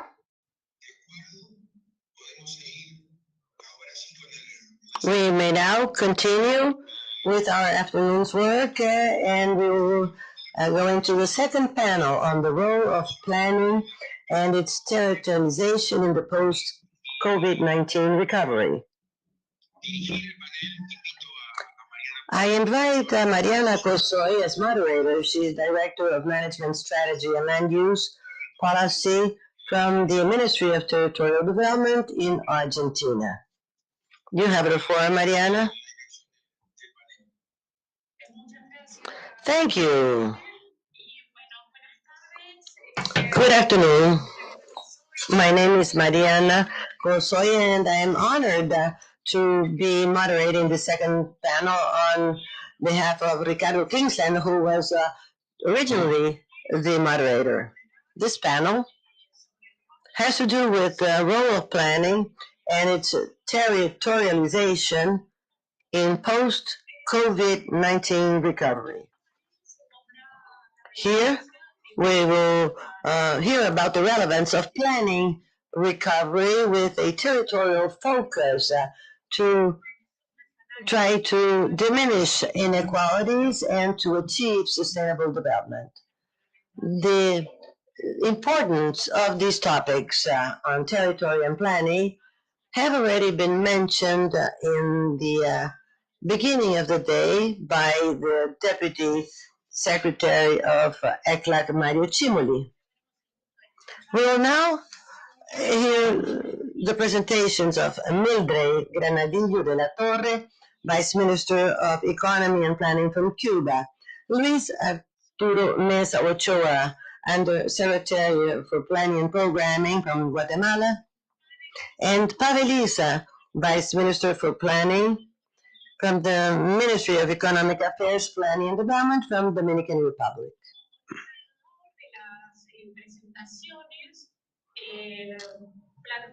As moderator, I myself will pose some questions. And these are, during the era of scarce resources, what would be the contribution of planning? What are the priorities? What are the goals that must be revised in the plans of your governments in light of post-COVID recovery and having in mind mid and long-term venues? What are the ideas to diminish inequalities, territorial inequalities in the recovery? And finally, what about sub-level response? How has that contributed to the national recovery plans? I immediately give the floor to Mildred Granadillo de la Torre, Vice Minister of Economy and Planning from Cuba. You're on, madam.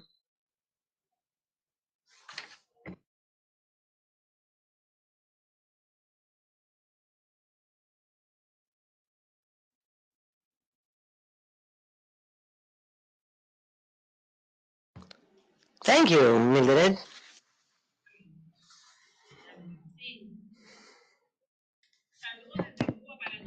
I bring greetings from Cuba to all present.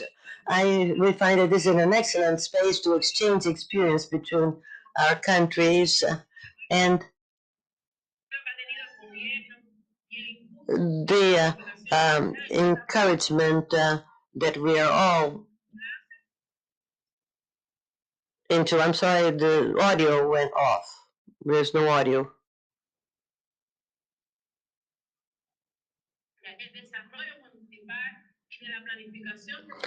It came back, and she was reading the title. We need to promote new processes. Audio went off.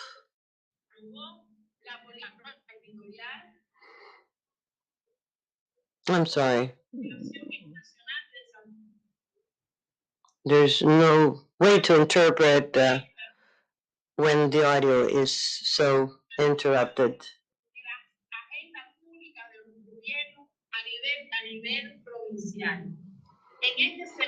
And it came back. In this scenario, we also have the approval of the new constitution in April that set priorities to the development of the territories.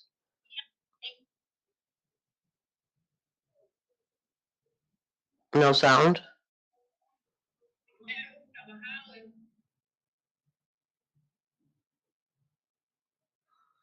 There's no audio. There's a need to leverage this as an instrument to face the pandemic. Here I quote a sentence from our president from July, and he said, "Everything that we do must be articulated at the municipality level."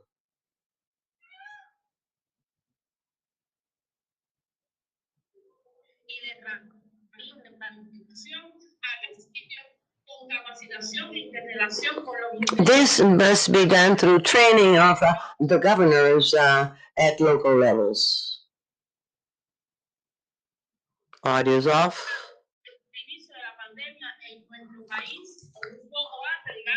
From the beginning of the pandemic, or a bit earlier, December last year, we already had a view on how to face the world and the impact for our country.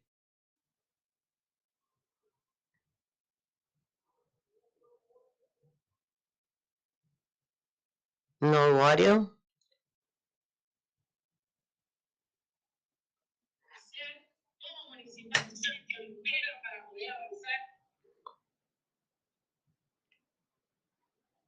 I'm sorry, there's no audio?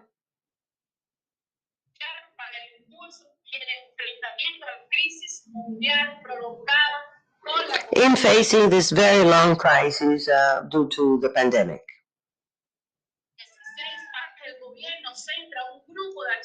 The government has a plan in order to have a direct effect locally towards the social development of the country. We believe that this is the framework to face the pandemic in order to give thrust to our economy. In this implementation, the local governments are essential. They are the link between the central government and the local communities.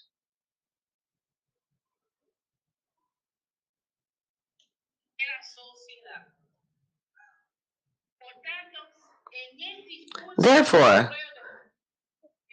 in this endeavor, we are now through a process led by the Economy and Planning Ministry, but with the participation of the academia, provincial, municipal authorities, and other institutions in order to update the methodological framework for the preparation of municipal development strategies. In our national plan to 2030, we have as one of the goals that by 2031, all municipalities will have to have their own municipal development strategies. we have experiences in planning processes. In the last few years,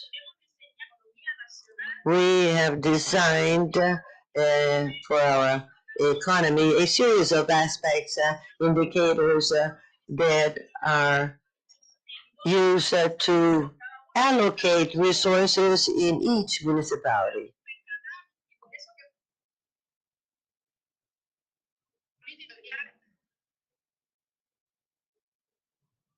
No audio?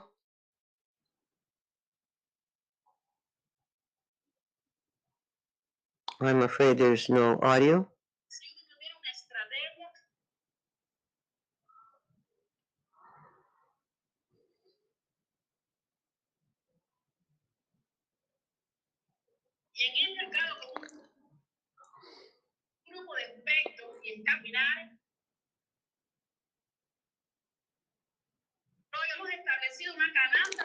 We have now a series of indicators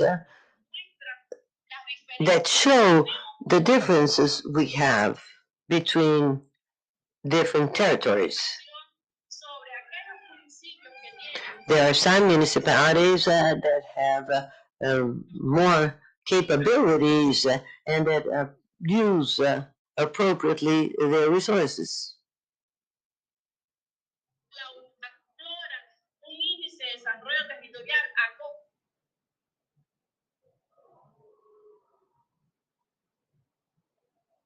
No audio? And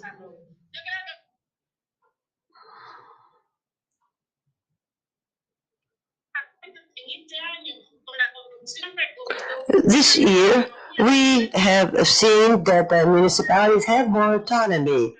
We have provided them a toolkit, and this has been joined by an urban agenda.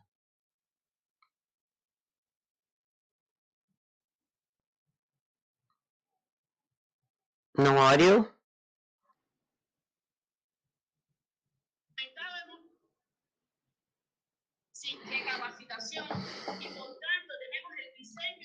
We do have a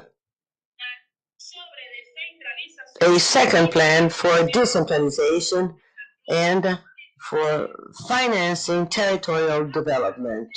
This, in turn, will strengthen territorial capabilities with planning at local levels. And this process is led by the Ministry of Economy, as well as members from the academia and university.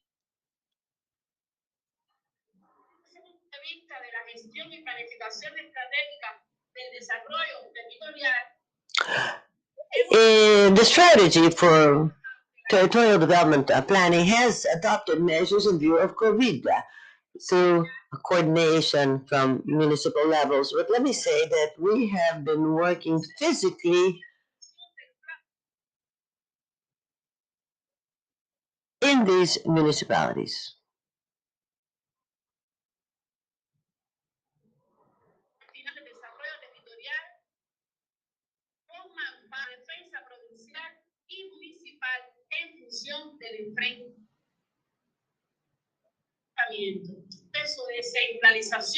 We're talking about decentralization of planning so that local decisions may be adopted in order to face the socio-economic constraints that some are facing.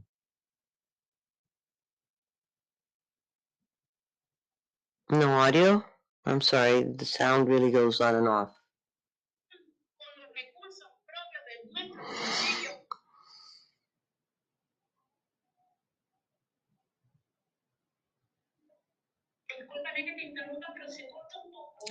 Someone has interrupted to tell the speaker that the audio goes on and off frequently.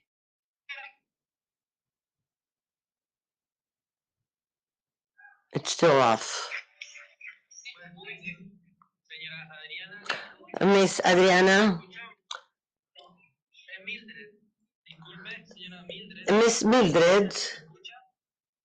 Can you hear me, Miss Mildred?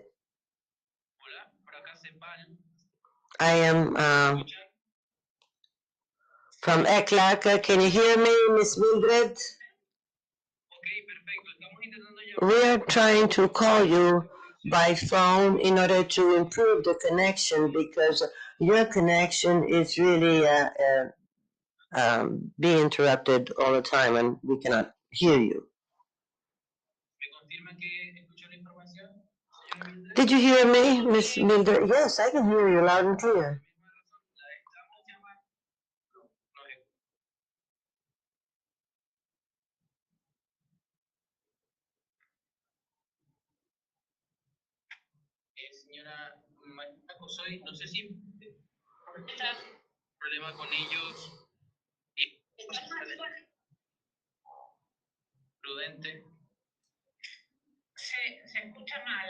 Yes, I'm afraid the audio is really of bad quality. We have very bad connection.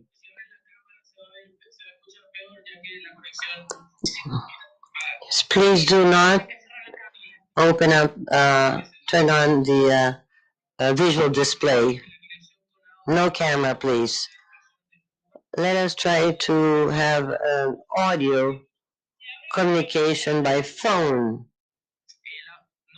No, please do not set the camera on because then the connection will be even worse.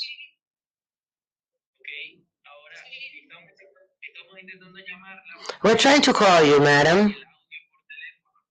So we may get a telephone connection.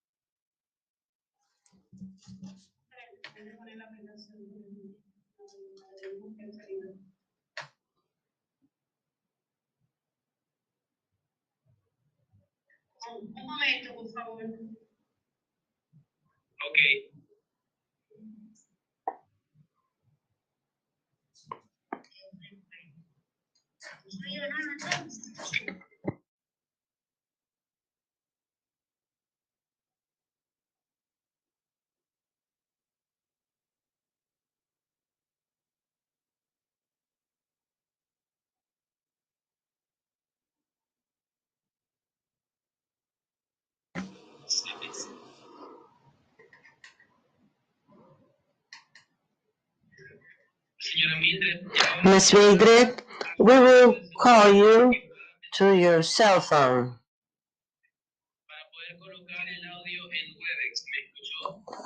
And you will place the audio by WebEx.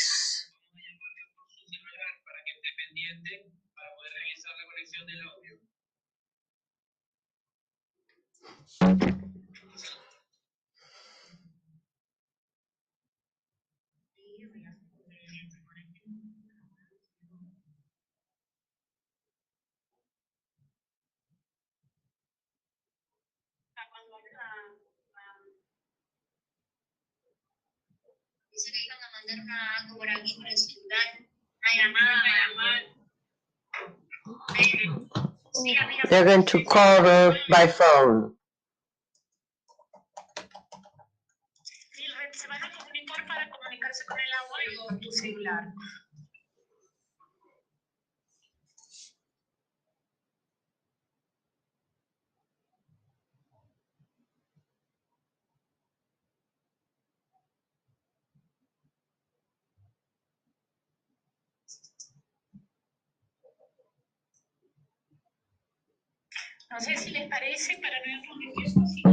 For the sake of time, perhaps we continue with the next speaker.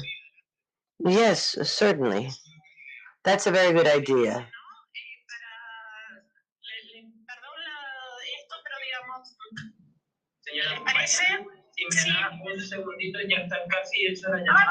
One second, we're almost ready to go.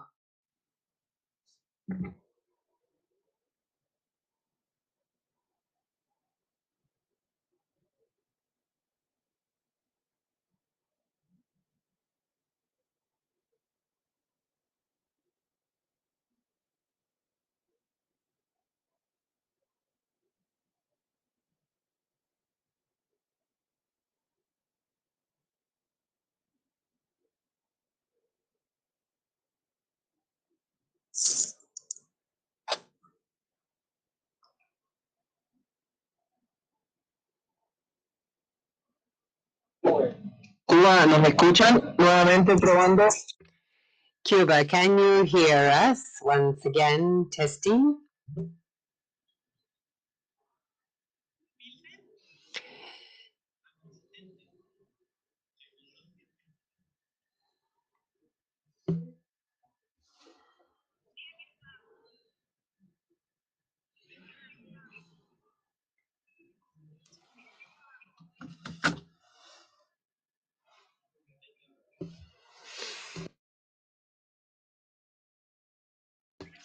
Should we start from the beginning again?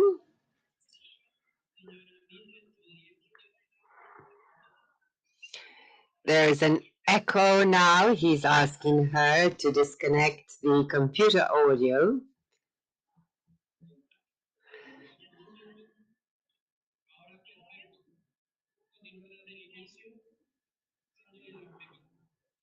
She's going to start again from the beginning of the presentation.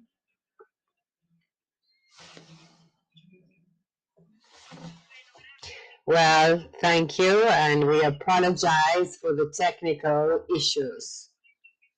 This is a problem with these communications. As we were saying, that the situation in Cuba is favorable for these processes of local territorialization.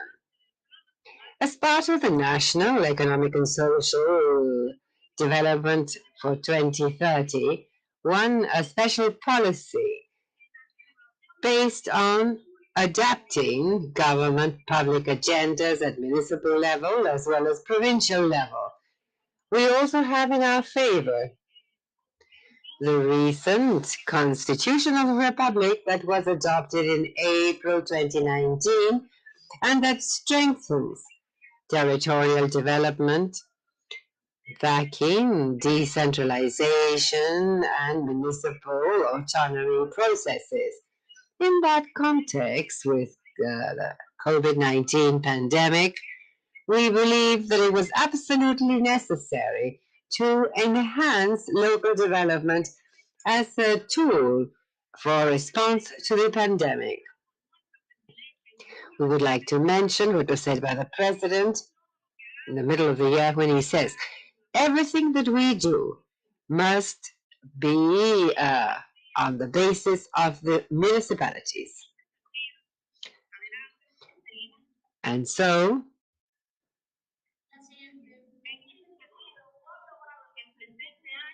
this year,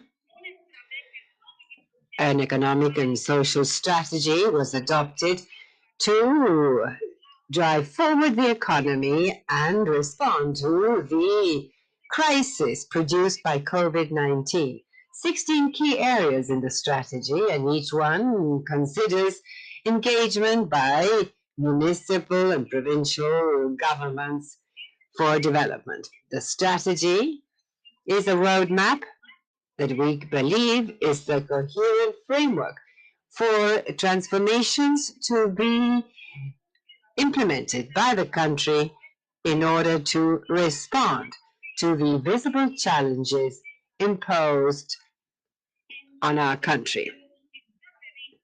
Implementation considers that local governments are essential and the link between the central government and the communities, and that they play an essential role in the participation and integration of all players in society.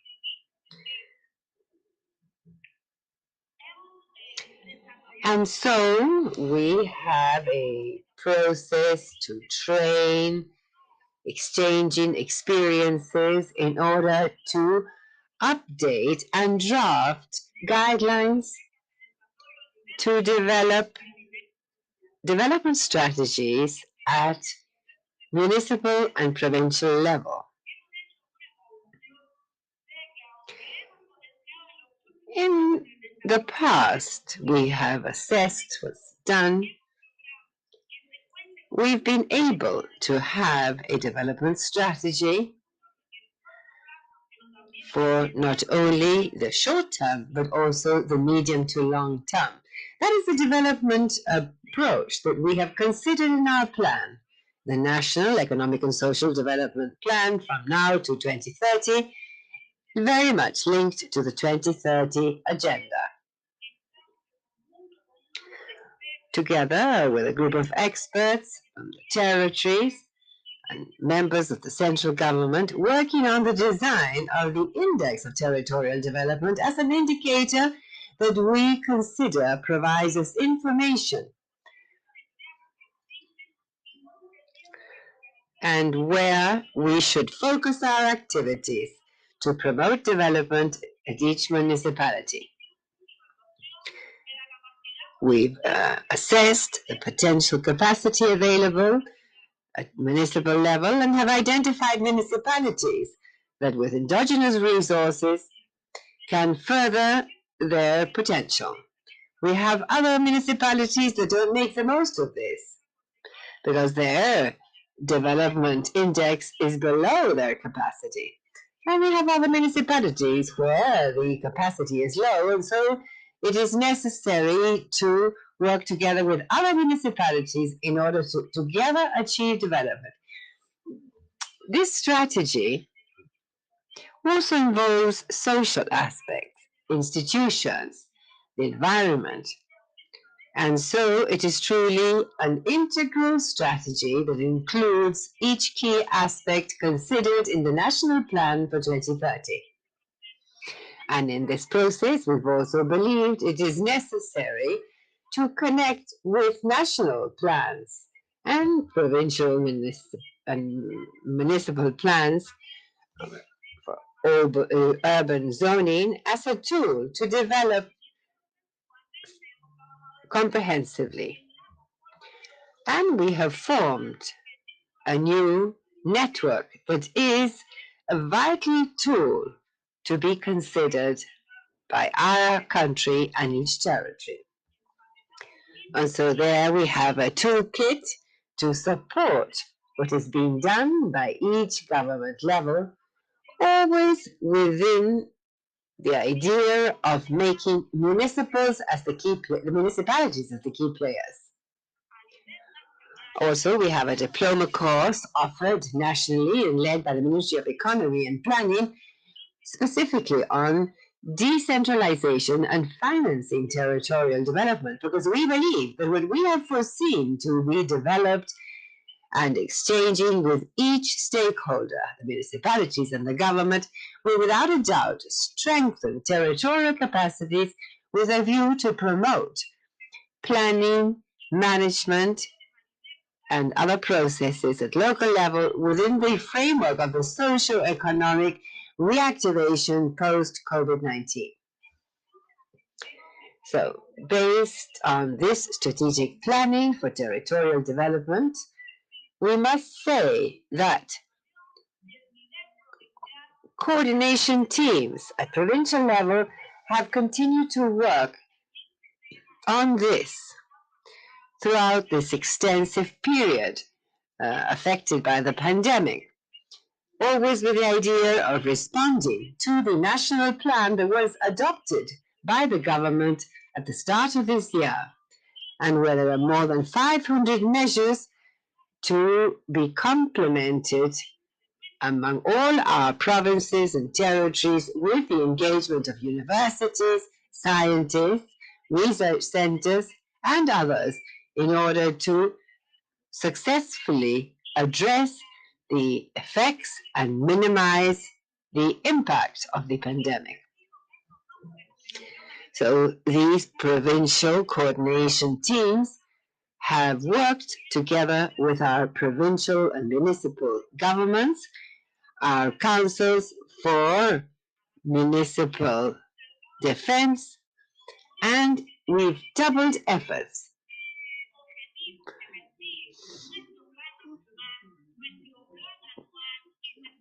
and reviewed all our strategies and plans to encourage local production of food with our endogenous resources, with a plan for municipal self-supply, and that considers the engagement of people to achieve these purposes. As I said, we've encouraged scientific and technical coaching by universities and the government to work with the companies that farm. And also, online, we hold video conferences with the municipalities to follow up on the design of this municipal development plan and the local development projects. Cuba has more than 507 projects for local development, and that right now we're assessing each one to see how they feed into the national development plan. And throughout this process, we have been accompanied by a government group led by the Center for Demographic Studies, because our country faces high levels of aging, and the population is the key of all our development strategy at country as well as municipal level. And so we must see how are we going to achieve that development and how we're going to develop our people, our elderly people, our women, our young people, to make the best use possible of the available resources. There are also cultural initiatives, social networks, among others, in this sense. We have experience that goes back to 2015, together with the UN program, the Platform for Integral Territorial Development, which is what was agreed on with the government. It is a framework program that aims to strengthen institutional capacities for planning and management of local development, seen as a collective, integrative, multi-level, and multiplayer model that seeks to contribute to the territorialization of SDGs in Cuba, led by the Ministry of Economy and Planning, but the National Institute for Economic Research works with us, the National Institute for Planning, PICHICA, the Ministry of Foreign Affairs, and also ministers and the UNDP. We do this with national, provincial, and municipal governments. Likewise, we've carried out actions and financing for specific projects that have all aimed towards the development of these territories. So, this has helped strengthening strategic activities and are aligned with the national plan for response to the pandemic. So the priority of local governments in coordination with national authorities to implement initiatives for socioeconomic reactivation. We consider that the sectors that are of priority include food production, local tourism that is sustainable, local industry, recovering trade and innovation, and improving the quality of services, and renewable energy. These projects enhance economic development by adopting modern technology to implement mini industry for fruit and veg production. Unfortunately, it seems that she has been disconnected. We have no further audio.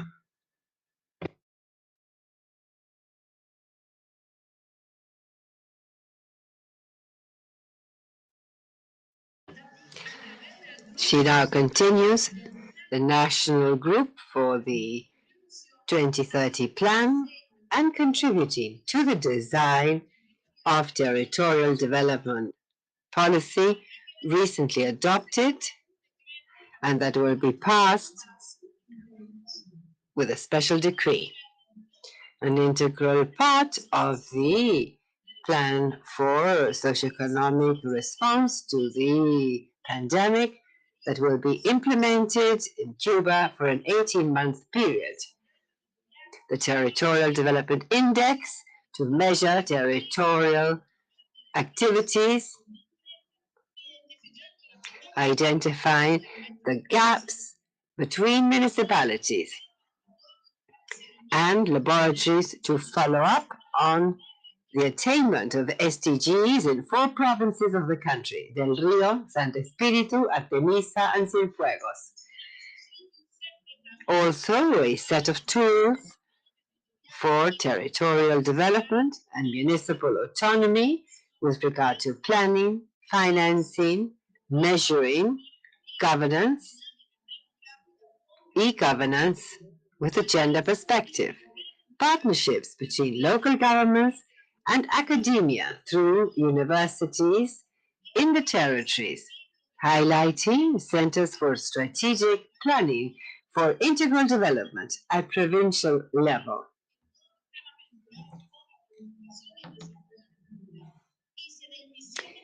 So 27 production and social development initiatives in all provinces and municipalities. In broad terms, we wanted to show what our country has done this year and that we have consolidated a set of actions that we've been working on in recent years in response to one of the priorities of a national economic and social development for 2030, and that is the role of municipalities. We have realized it was necessary to create a set of tools to implement public policies at local level, thereby feeding into the development and our vision for Cuba in the 2030 and a bit beyond, because we are already including longer-term forecasts in order to meet each goal. Thank you very much. Well, thank you very much for that very interesting presentation. And now I'll hand over to Mr. Chua, the Minister of Planning and Development in Guatemala.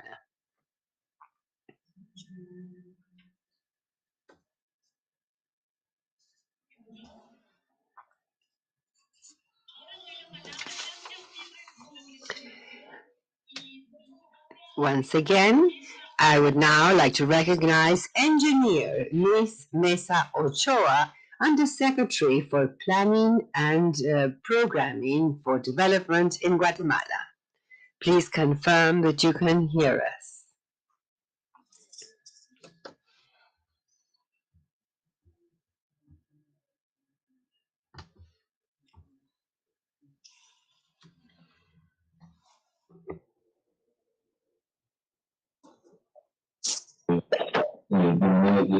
Hola, sí, tenemos al señor Luis Mesa, ¿ok? Podría, está su micrófono. Mr. Luis Mesa is online. Could you please speak so we can test? We see your camera is working, but we cannot hear you. Please, if you could try to connect your audio.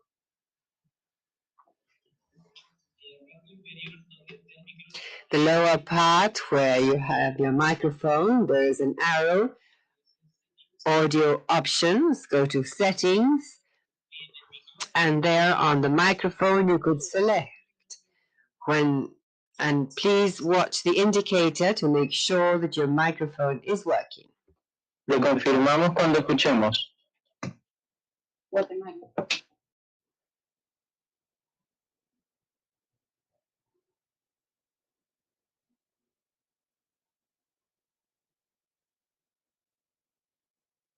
tapado, ¿no?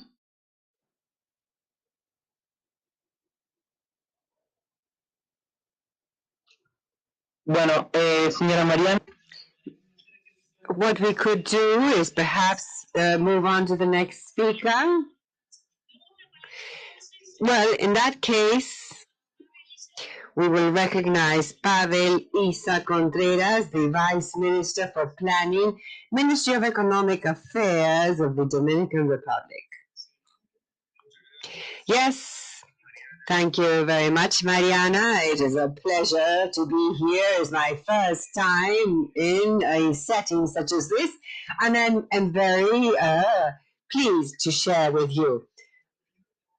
The first thing, instead of doing a presentation, is to talk with you and offer you our impressions, learnings, and our mission at government level.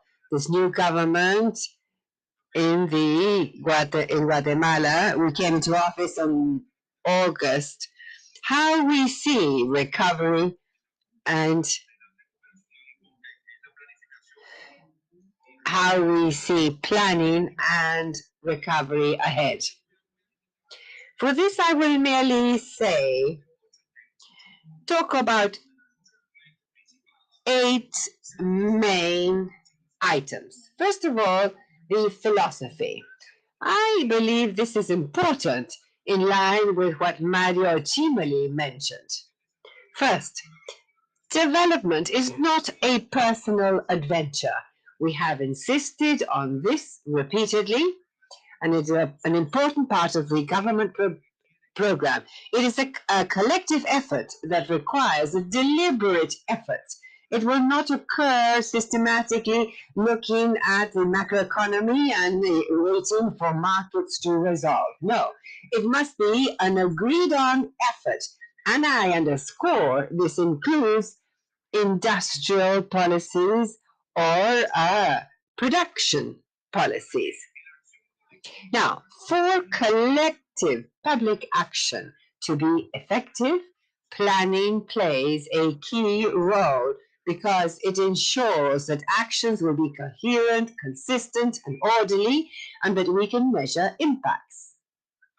Now, and along those lines, I need to say that in order to guarantee quality of expenses, that is one of the most important challenges we have in the region, but particularly in the Dominican Republic, where the demand for substantial improvement in the quality of expenditure has been very strong in the social movements and the political parties. Planning has to play a key role there. Now, policies need to have a territorial dimension because people live in specific territories, and the well-being or lack thereof, or opportunities or lack of opportunities occur in specific territories and environments. That is why, from the Ministry of Economy, Planning and Development, we are paying special attention to territory of planning, instruments for planning and territory for planning. What we have perceived that in Dominican Republic, the territory has been invisible, completely invisible, and planning is absolutely sector driven. And there is no territory. This is one piece of data that is most striking. That was the first set of ideas. Second set of ideas, in Dominican Republic, we have an adequate regulation framework. Constitution is very clear and mandatory regarding the need of territorially balanced development, and the National Development Strategy until 2030, and that is a law already in force, specifically refers to territorial development and territorial cohesion. In fact, it urges the creation of territorial equality or dimension, but also the law of public investment is very clear and orders to articulate processes so planning can be territory driven and sector driven. And we have a robust regulatory framework allowing us to move forward, to do many things. Third idea, in spite of having progress in planning in the country, there are two outstanding elements. There are many, many instruments, and we have a whole set, a broad set of tools for planning. And also there is a certain culture, planning culture in the Dominican state. I mean, public entities or institutions have been already doing planning work for 8 years now. In spite of the progress, the gaps are very significant. First, planning is non-effective. To say it clearly, it's poetry. Planning is poetry. It's a nice book that has been published without teeth. And there is a clear mission in this ministry to transform that. It's not only penalizing, but it's rather to offer incentives to go into a relationship between the planning instruments, the ministry, to have a positive, not a zero-sum game, more than zero, and to provide quality to efforts and policies of sectoral activities. That is one first challenge. And a second challenge, or rather a second gap that we have, is the absence of territory within the planning effort. You take the institutional strategic plans and the territory is absent. In a public sector planning, the territory is absent. Fourth idea, we have two main missions. First, to make planning work, to make it work. And we are doing two things. First, articulating budget and planning, articulating the two together. That's central, that's key. It's not only a mission of our ministry, but also from the finance ministry. There is clear awareness that without planning, the budget ends up being non-effective, non-efficient. And we know that without money, planning has very little strength. I mean, we are doing special efforts to articulate budget with planning.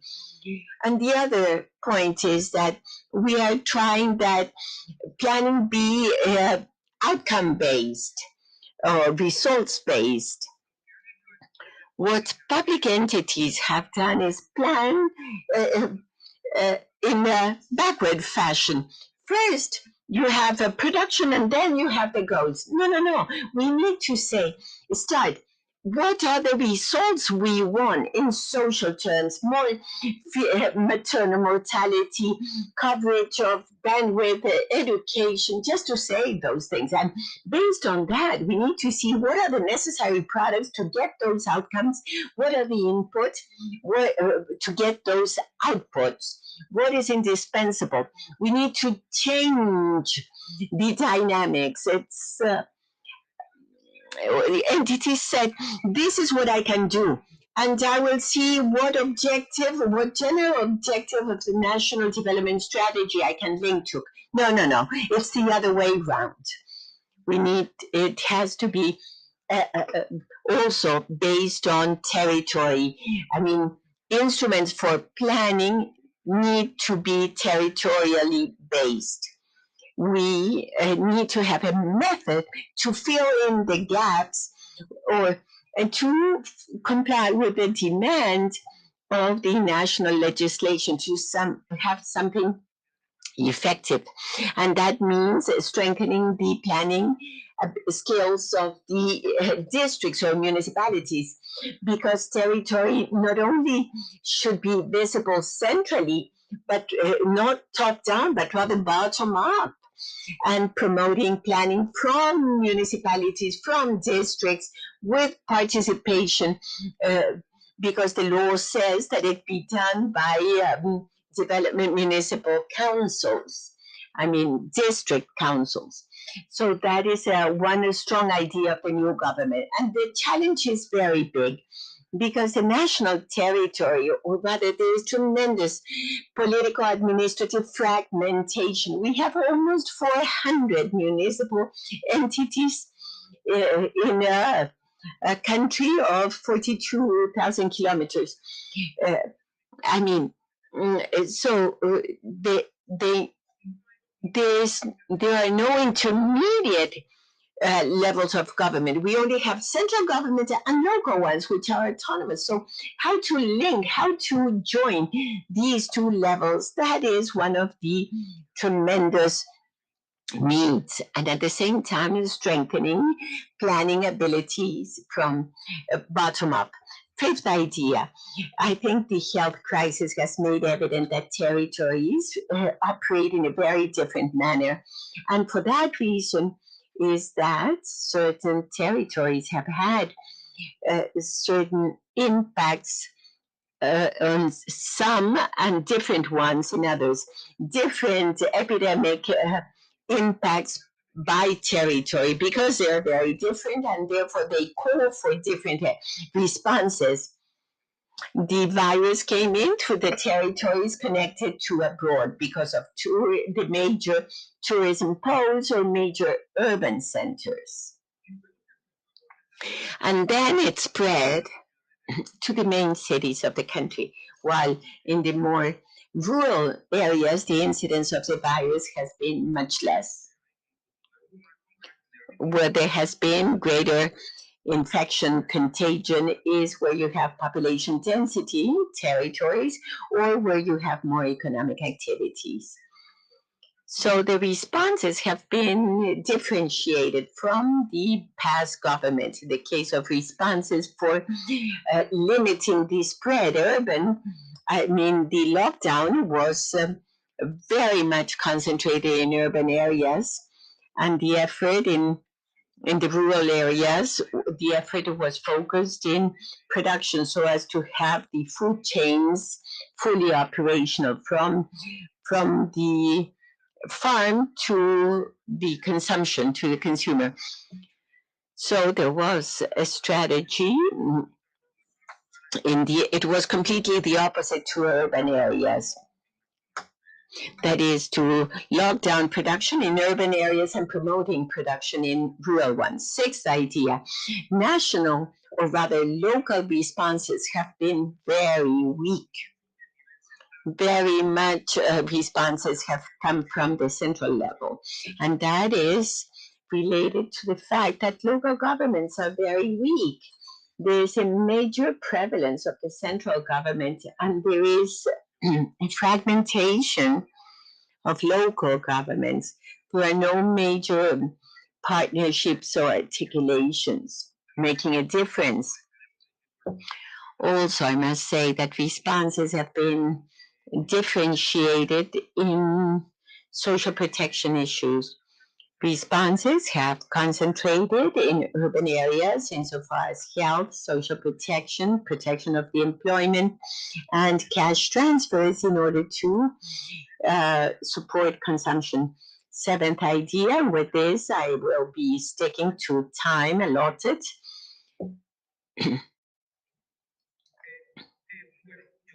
I think I'm repeating the idea. The response at the central level has been highly differentiated in health issues. In health, the health response has been reactive, responding to the different outbreaks. Where have they been identified and where the ICUs and the beds are being filled out, and that moving then to another sector. And with that, idle capacity in healthcare institutions has been maintained relatively well, although there has been some critical situations in a few places. And then finally, yes, we are speaking about responses. First, differential protection. What is happening now, a country that had a fiscal deficit continues ongoing, equivalent to 2 or 3% of GDP. The deficit of this year will be 10% of GDP. I mean, if we are lucky, it will be only 9%. And that has been mainly because of the tremendous amount of resources that the previous government and this government are investing in social protection programs, job protection, or phase 1, phase 2, social, the fund for social employment assistance, and then stay at home and non-conditioned cash transfer program, addressing or targeting populations that are not in the formal labor sector. There are some supplementary programs supporting informal employment, and with that, fiscal deficit has skyrocketed. Next year, we believe that we will need to continue with the social protection programs at least a quarter. And of course, depending with the epidemic, we are not navigating with an engine, but rather it's a sail navigation. And we don't know if this second wave that is taking place in Europe will come to this side of the Atlantic and to this country. So we believe that we need to maintain some type of differentiated program. In the budget, it's not contemplated. This is the budget law that is being discussed in Congress, and we need to change that and include it. But at the same time, we are pushing forward for planning to incorporate recovery from two perspectives: sectoral perspective and territorial or territory-based with a territory perspective.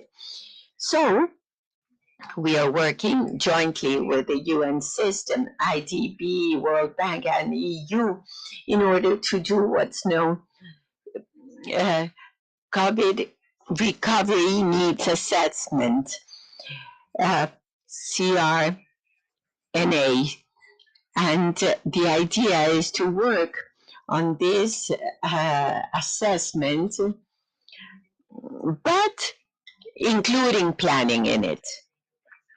It has been done in Ecuador, El Salvador, but in the Dominican Republic, what we are doing is to do this work in parallel with the institutional and national planning processes, so that the recovery dimension be in the DNA of planning, at least for the first 2 years or complete year or 2 years of the new government. In sectoral terms, the prospect needs to emphasize education, health, agriculture, water, and in territory, it should pay attention mainly to the major urban centers. I leave it at that. Thank you. Thank you, Pavel, for your presentation and the landscape you drew about your country. Now, Luis Arturo.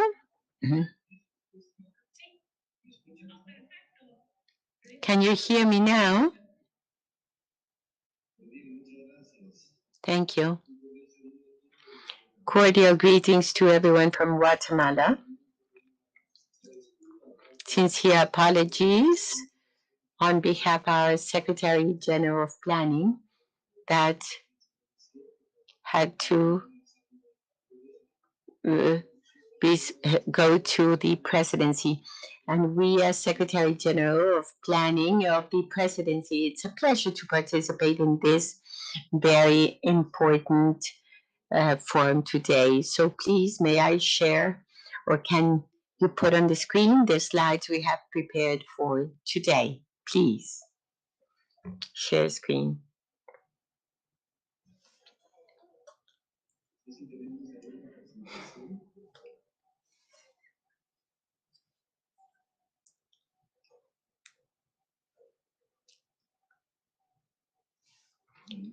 To interpreters, you have only for Friday afternoon from 4 to 5. The rest. It's a pleasure to share with you in this meeting of the presiding officers of the National Planning Council. I thank the opportunity for sharing what our experience, especially within the framework of the emergency generated by the COVID-19 pandemic. One first element is the prospects, or how to interpret and understand and consider the exact timing so as to think about recovery after or post-COVID and a recovery phase in itself. Still, we speak about waves or new outbreaks, that is the lockdown or restriction measures are still in force. They are not relaxed and should be maintained given the waves or situations of second outbreaks you have in different areas in the world. Although the possibility of a COVID vaccine is promising, but it's uncertain. And so we need to think that for the time being, we need to adjust sales to the COVID situation, and we need to adapt and coexist with this pandemic that is very much in force. And it's important, and what's the effort or what's the challenge is to double our efforts in order to avoid that the impact be greater than what we have seen in this year. Thank you for the presentation. Indeed, the pandemic of COVID-19 has evidenced a good part of the states of our countries, has evidenced the weaknesses insofar as organic capacity or the structure of institutions, installed capacity, especially at the level of territories, in order to respond to this emergency.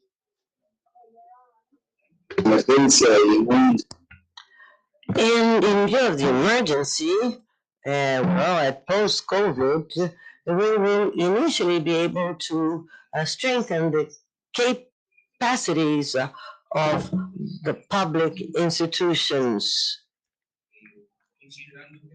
Always considering that the territories have diverse situations. Things vary from territory to territory. That means that the response must be adapted to these needs. Naturally, in Guatemala, there are strong gaps, and as a result, we must guide our action with a territorial focus in order to attend to these areas where there is more poverty or vulnerability. As a matter of fact, in going over 340 municipalities, we find that 114 of these are responsible for about 33% of the municipalities that have been receiving priority for the need of special care and attention because of the greater level of vulnerability. Now, the macroeconomic situation is inevitable due to the pandemic. Economic growth has been shrinking as in other countries. In Guatemala, about 2% of GDP is what to be expected. We had actually thought that we would grow at 6%, but now with the changing scenarios, we have diminished that figure. Contrary to world data, according to the fund, the IMF, that is happening. But still, we are facing a negative effect in my country. Now, let us take a look at what the government is doing. Let me say that in March, a few days after we were aware of the first case of infection in the country, a general plan for COVID-19 was set up. That was a technical committee that went to the Congress, and 3 decrees were passed, number 12, 13, and 20 of this year. And these allowed for the allocation of resources from different sources. And as you can see, we're talking about 14,600 million, about $1,900,000 approx.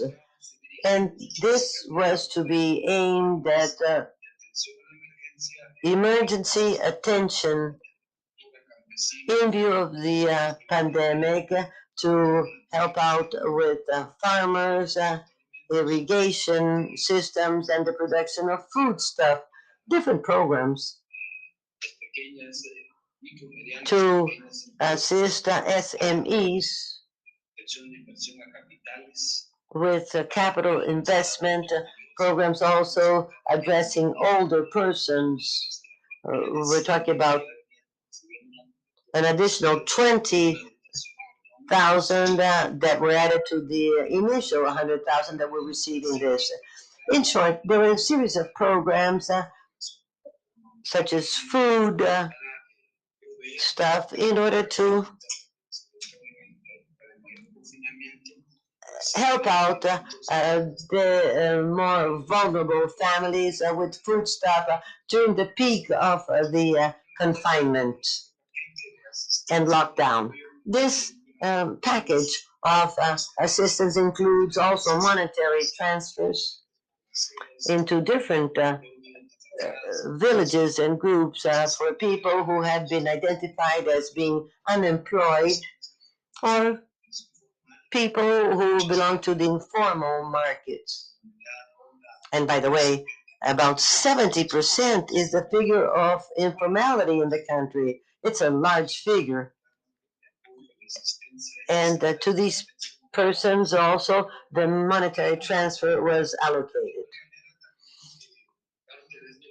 Part of these resources were also addressed or sent to subsidies, such as, for example, the construction of hospitals or facilities in order to be able to care for COVID patients. This was the initial response of the government in view of the pandemic, having the backup of the high authorities, political authorities in the country. In this case, the response and the support came through the immediate passing of these laws that were in charge of the implementation of these programs to attend this emergency, the health emergency.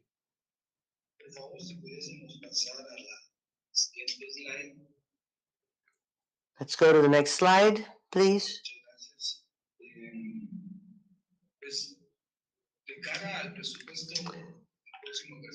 Now, as to the budget for the next fiscal year, we see that in the previous year, in February of this year, without still facing the pandemic, we saw the beginning of a budgetary cycle. In March, though, the emergency arrived, adjustments were then made in order to channel new budget for the emergency.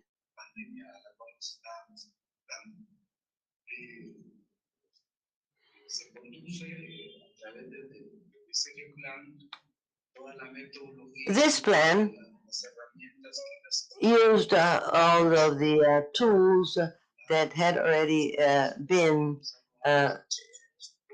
available in order to allocate this budget. Goods and services were also involved in order to get these to the most needy. Now, the budget for 2021 talks about $12,800 million. And on November 30th, the Congress is to be informed of that budget to either approve or to modify it. Naturally, in view of the needs of the moment. But the budget is supposed to be approved in November, the end of November of this year. That involves a 95 million quetzales. And in responding to COVID, a special item has been added with about 4,500 million quetzales. This special chapter of the budget in Guatemala 2021 is mainly involved, going to be involved in macro projects.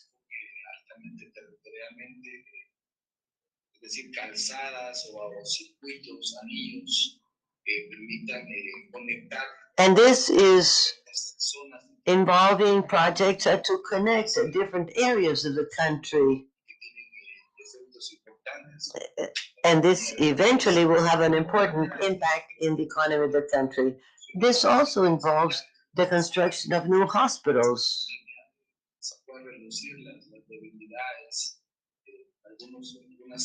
Because, as we know, the emergency is needing more infrastructure, health infrastructure. So we foresee the building of new hospitals, educational centers, and equally important is the agricultural needs with new irrigation systems. And the agricultural ministry is looking at the production of basic grain in order to ensure food reserves,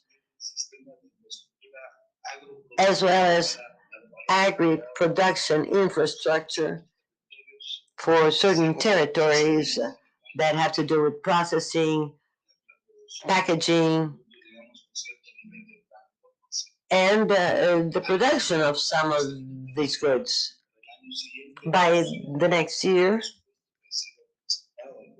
according to the budget submitted to the Congress, we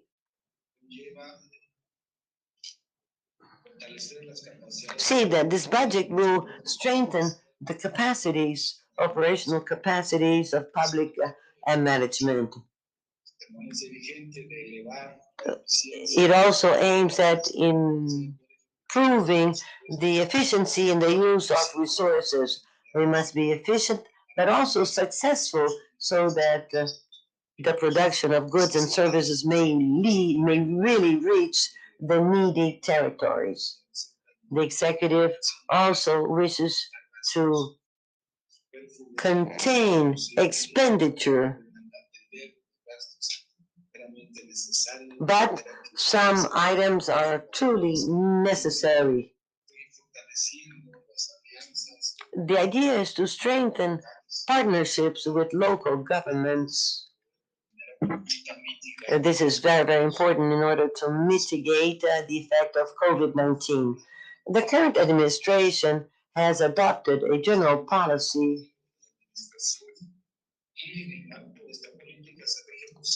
and this is centered in 5 pillars with 50 goals. An analysis has just been made on these goals.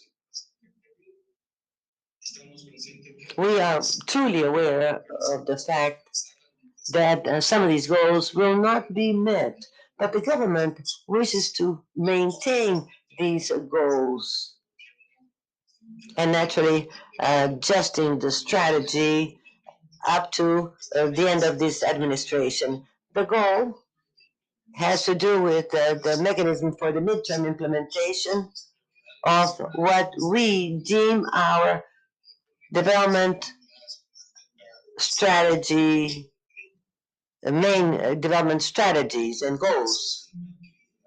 It is believed that at least 42% of the goals of the 50 under our government policy, it is believed that half of these goals will probably not be met, especially in the pillars having to do with economy, prosperity, and social development pillar. The uncertainty on the duration of the pandemic doesn't allow us to make true projections on the short-term effect, at least on social, environmental, and economic standpoints. So the measures adopted by the government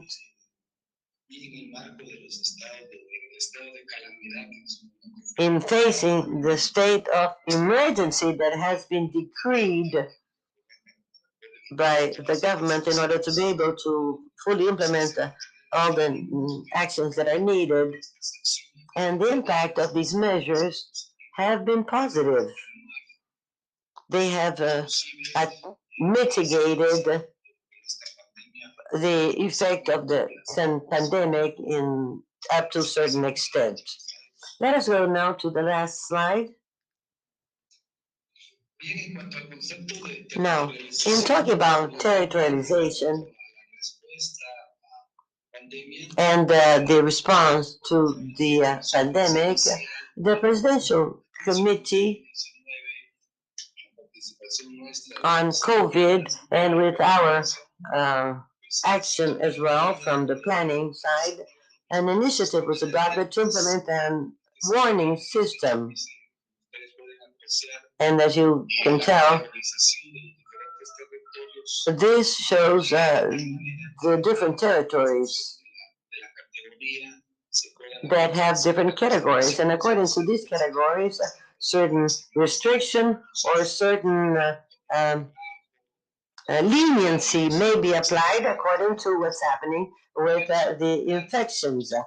On some, there is more openness for bars and restaurants to open up. Right now, we're talking about 106 municipalities on red flag, red warning. And there, more restriction is applied. There are about 100 municipalities with an orange warning system where there's a little more flexibility. And then there's a yellow warning or flag where there are less restrictions. Unfortunately, we have no municipality with a green flag, which would be the category that would allow for normalcy of all activities. These are measures that have to do with different variables, and that they are the cases, proven number of tests applied, and the screening involved. This is updated every 15 days. And there are some municipalities where the economy or the openness allow for the introduction again of other activities that had been on hold. Or what's more important, we wish to go back to the creation of income and revenue and the opening up of jobs in order to revamp the economy. As we have already heard here, planning should be closely related to the territorialization that would bring down public policies. We do have a national development plan that is called CATUM, and that has been related to the 2030 agenda. And there we find the 99 goals that have to do with our CATUM plan and the 2030 agenda. We have 10 national priorities that we started with. And we realize that it's very important to go into territorialization. We have 22 departments coming from 22 provinces. And within these states, we have 340 municipalities with different realities and with different social, economic situations, as well as environmental.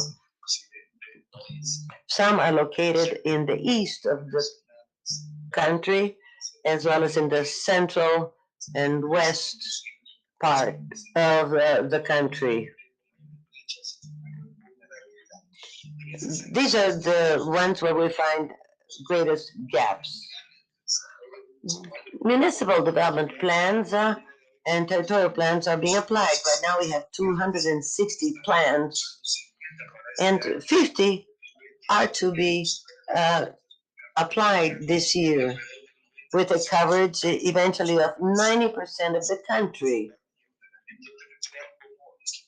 And this is to become an instrument for management and decision making, as well as for the articulation of policies. We wish to bring in the match between all sectors and their needs, trying to channel timely intervention.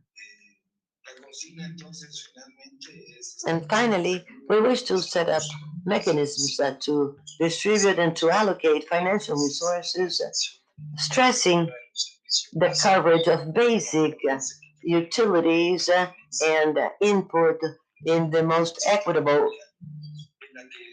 fashion possible within all territories. We do know there are populations that have greater needs than others. We have in mind greater decentralization so that the intervention and the response may really reach where those places where they are most needed.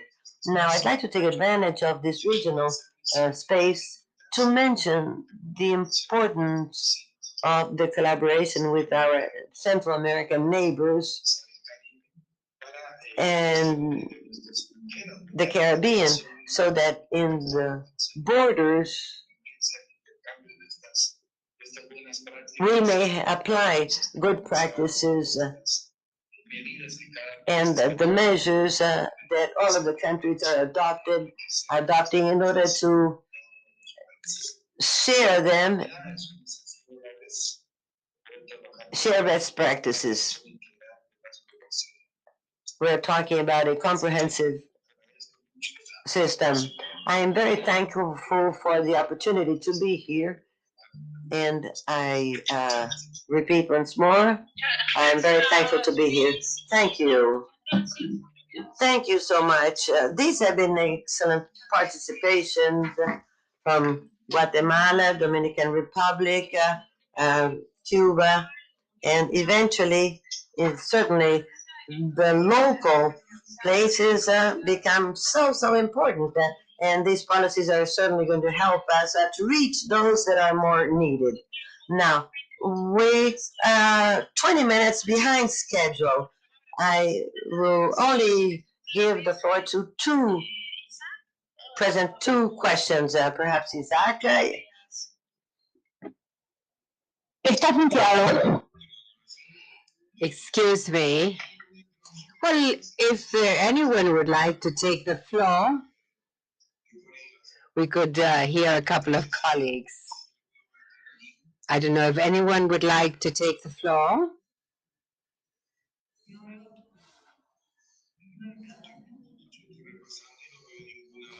I see no request.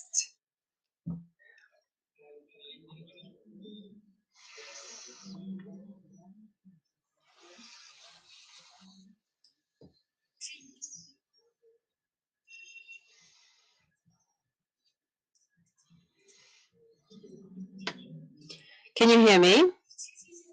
Yes, we can hear you. Not now. How are you doing? Good afternoon, if you allow me. On behalf of the Office of National Planning, Ecuador.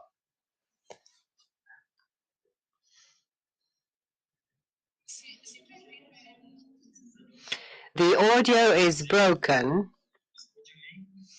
Can you hear me better now? The truth is that the audio continues to be broken.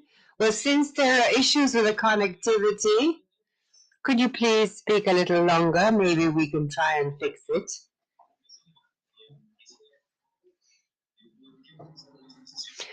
I have a short presentation on the actions taken as the government of Ecuador for recovery after the pandemic. May I continue? Yes. Please be brief on account because we're running very late. Of course.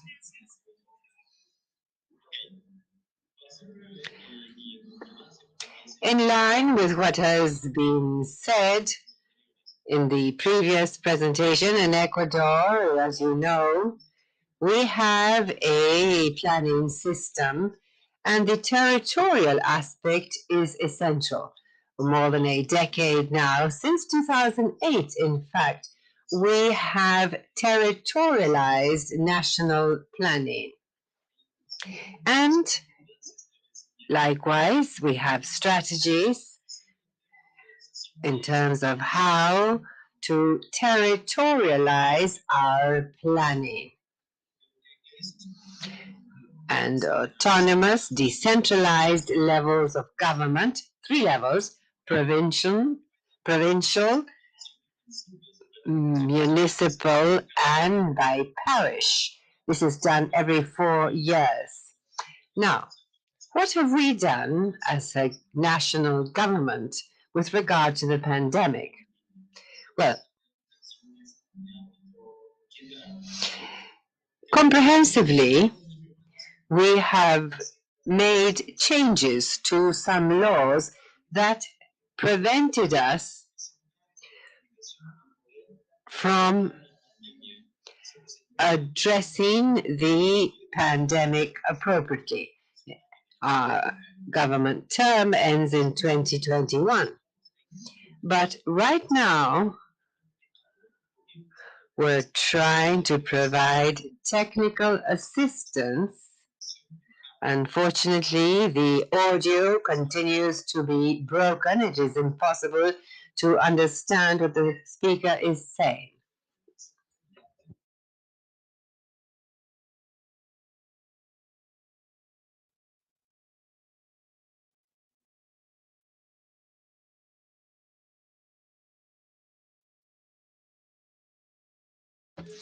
The plans are updated, and we determine sectors where local planning should be focused, water and others. These were identified with the help of several international agencies, in this case UNDP, and with a special focus on the impact of the pandemic in Ecuador. Some of the outcomes have been dramatic, far worse, considering that the economic crisis that we were undergoing since before the pandemic and was worsened by the pandemic. Plans will focus on these sectors: water, health, and education, and worsened by the economic crisis. But as central government, we have also directed resources to focus on production, farming, health, education, because we need that investment. If the private sector has been affected until they recover, we need to invest resources for that recovery. We've passed a law on humanitarian support,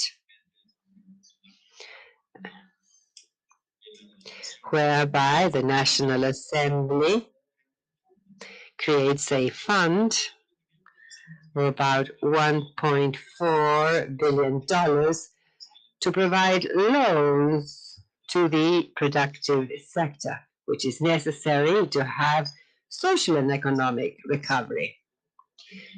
The intention is that the private sector may protect employment, because many areas have shut down, and so it's been impossible to maintain employment.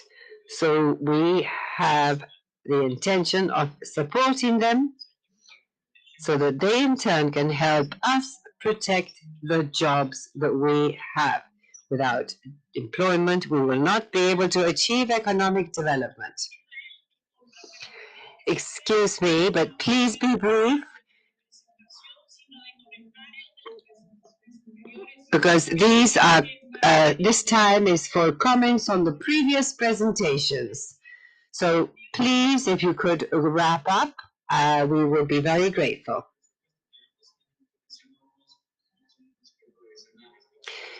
Yes, we've also reduced the taxes so that national production will have to deepen. The idea is to facilitate things for the private sector so that they may have the way of investing in these areas to create jobs. And the government has also given special bonuses for the most vulnerable sectors of the population, in addition to subsidies for essential services such as drinking water and electricity.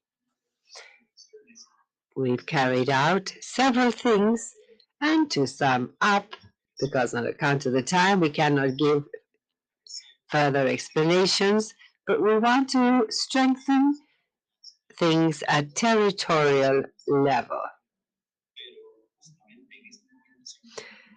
And our highest authorities are right now in meetings to determine the needs at territorial level and make recommendations for the next government, because as I said, our national government in Ecuador ends in May 21.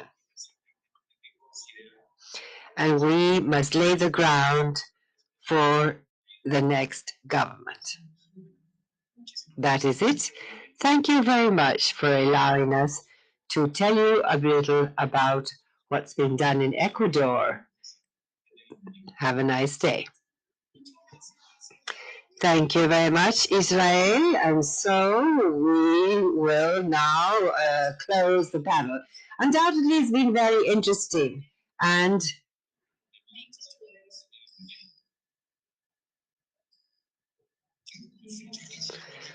well, thank you, Mariana, for your work. And now we will move on to the third and last panel of the day on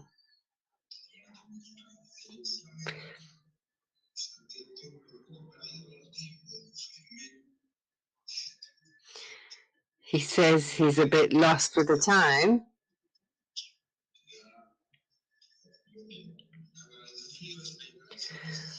Planning challenges in building resilient public institutions, policy coherence, and strengthening public management cycle for post-pandemic recovery.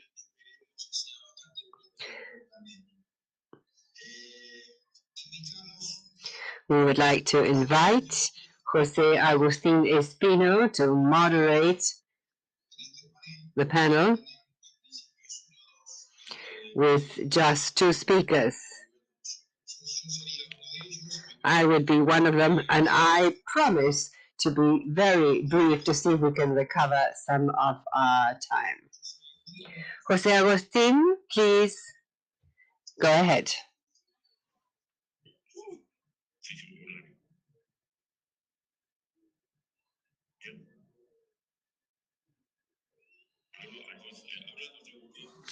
This is Jose Agustin. Can you hear me?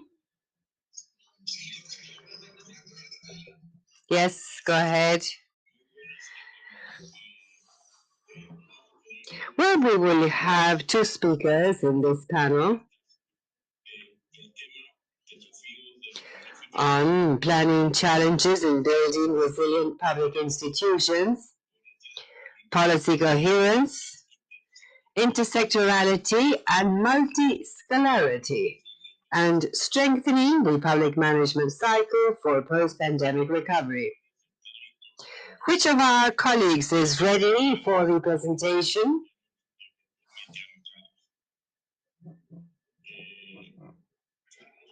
Carlos, are you ready?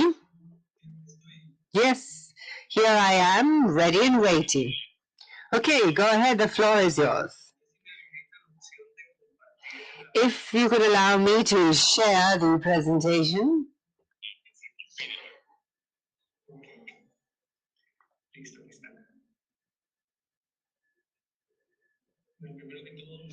Well, thank you very much for inviting us at the 28th meeting of the Presiding Office of the Regional Council for Planning.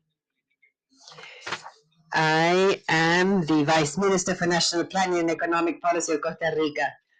And on behalf of the Minister, we deeply thank you, and she sends our greetings. Now, I too will try and be as quick as possible.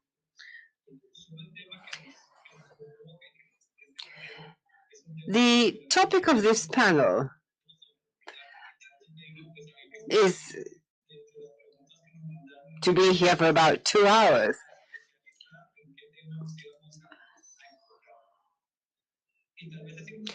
But perhaps we will focus on resilient public institutions.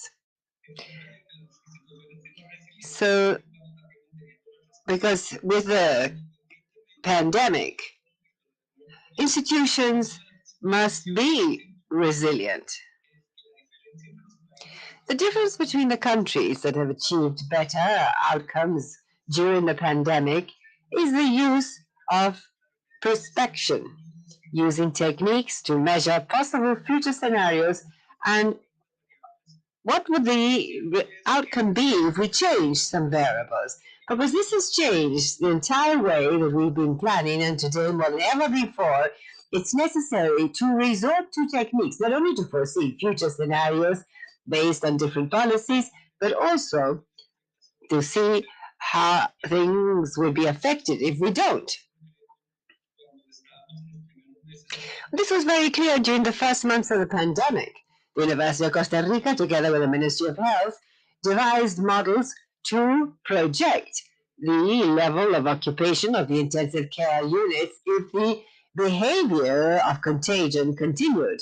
This allowed us to estimate the number of beds that would be needed in different hospitals, but also when.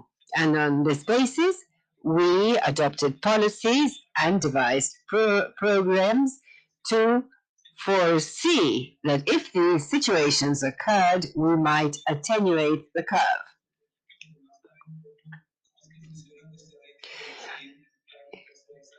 To provide a context, in the case of the Ministry of Planning in Costa Rica, we're about 3 years away of 100 years. So this is pretty robust, not only in terms of planning, but also assessment and follow-up. And given our mandates under the law, we need to have an updated and prospective diagnosis in terms of national development, not only to maintain the situation, but also that our policies, plans, and programs may be measured, the impact. And for this, it is indispensable to have everything updated. And we're asked to constantly assess, because if you don't measure it, well, any outcome is good. And as the gentleman from the Dominican Republic so rightly said, a lot of the plans and programs are mere poetry. So we need concrete data.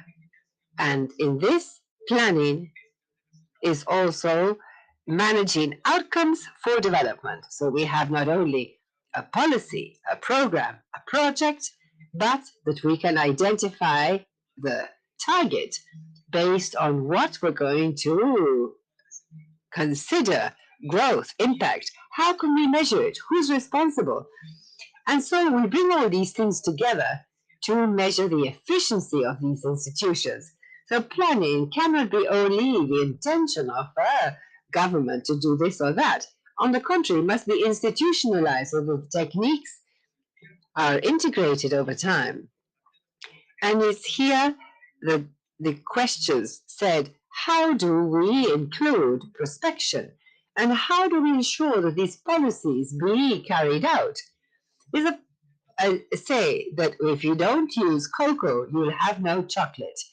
And so we must associate a budget to each plan and also responsibilities. We need to identify the capacities of these people. If not, it does not make much sense.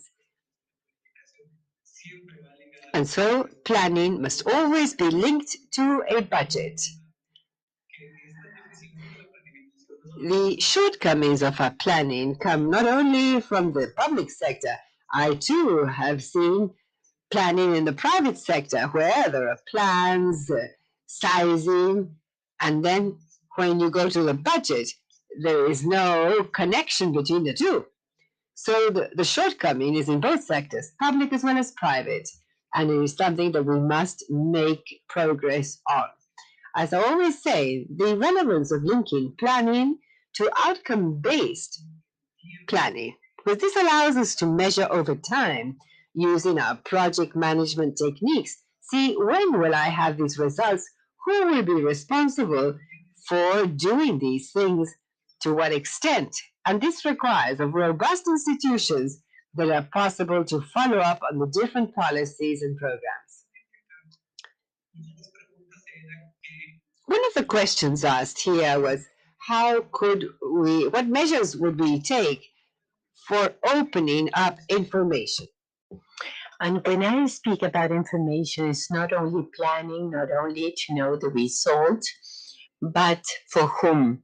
And you need to remember that in planning, the purpose of information is not that we as institutions feel satisfied for what we did, but rather it's for citizens. Citizens need to be in the center of planning.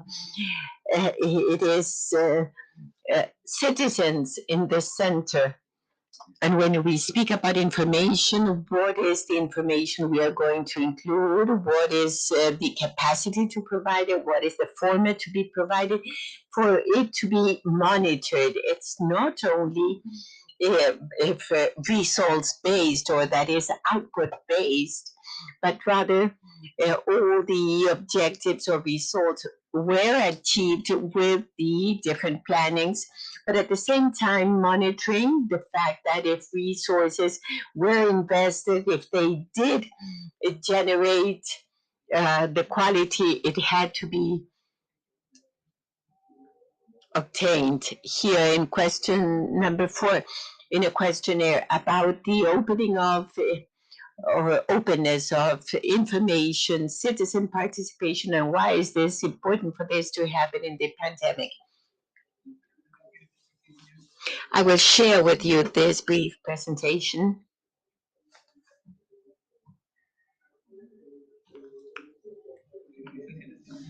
You tell me if you're seeing this. Yes, fine, perfect. So,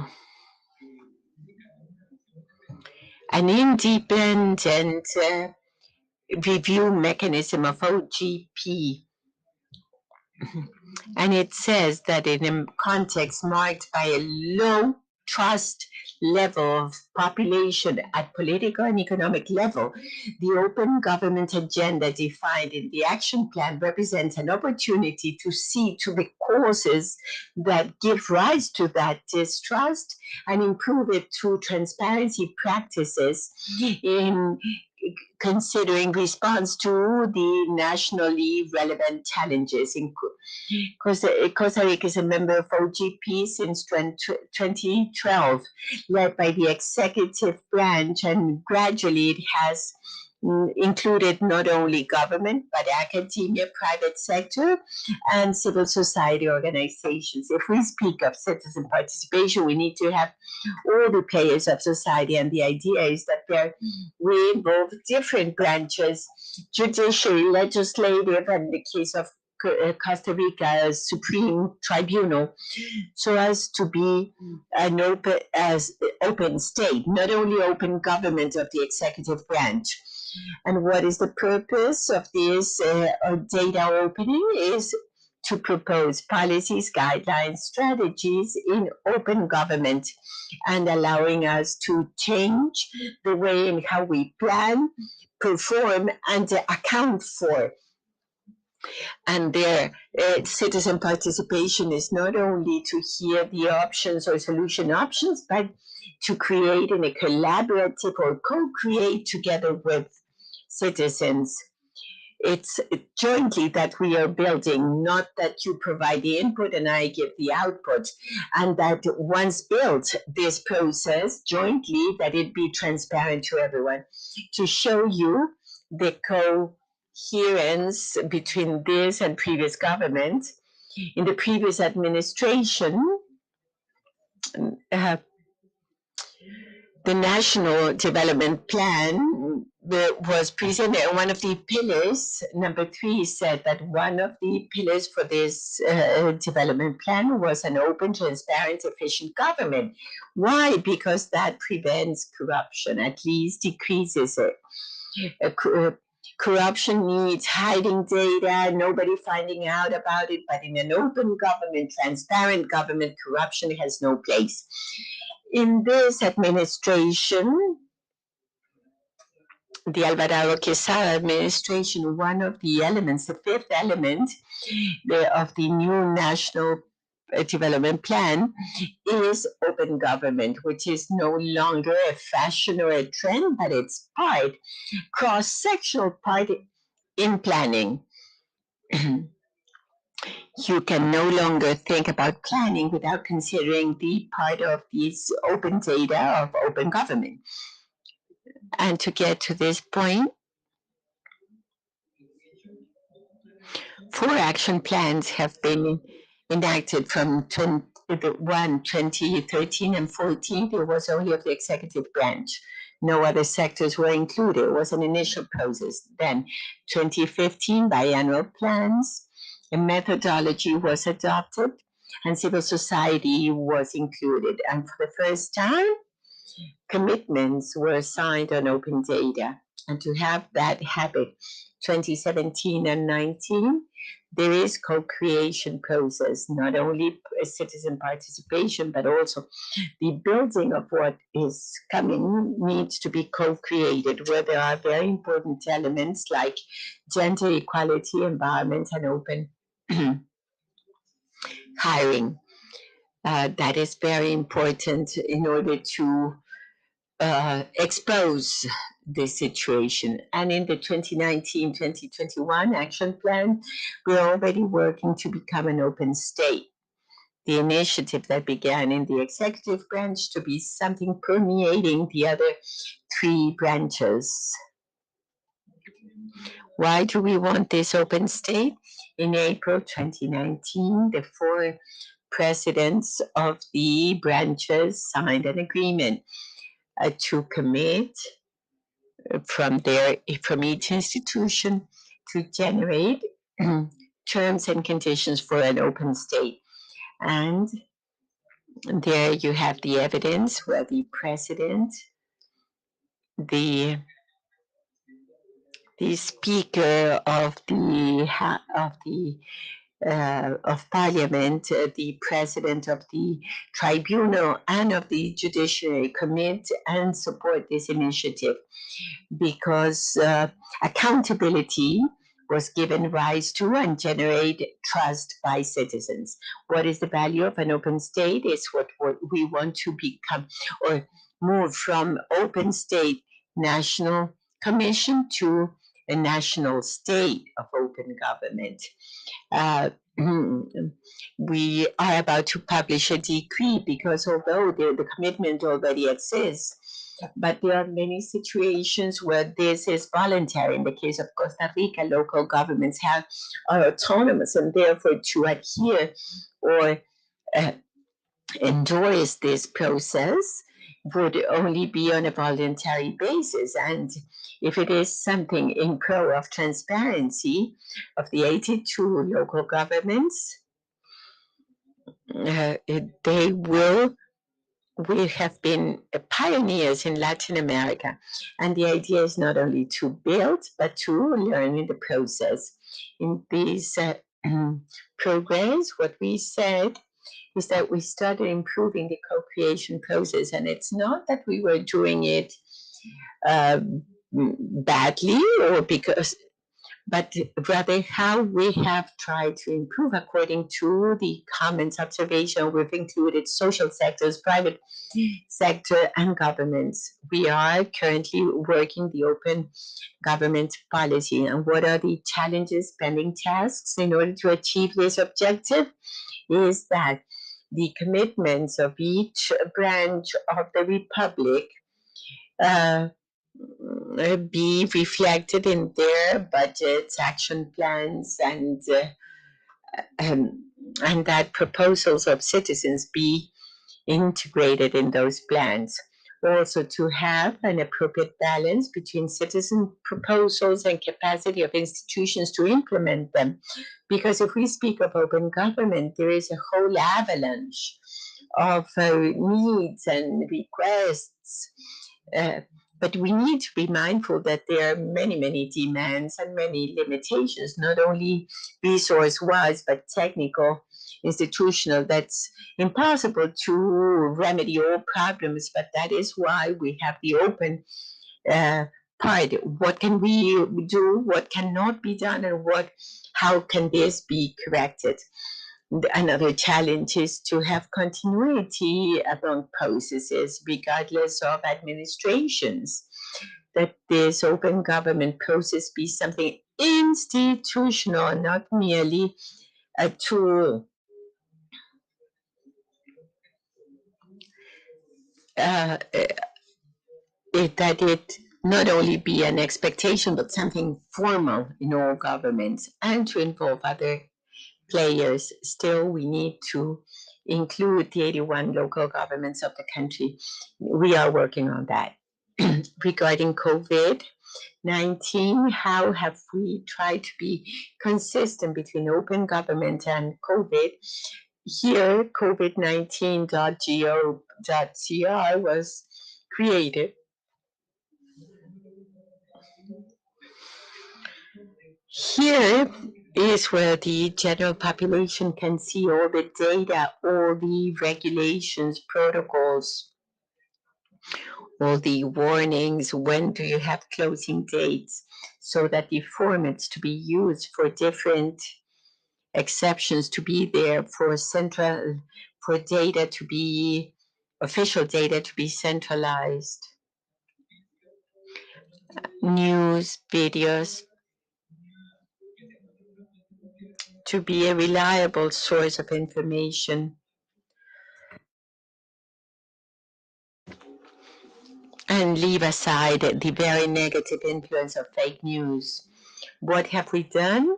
In the case of information transparency, is create the portal, publish statistics on progress or backwardness, and that it be useful for the citizens, truthful and updated.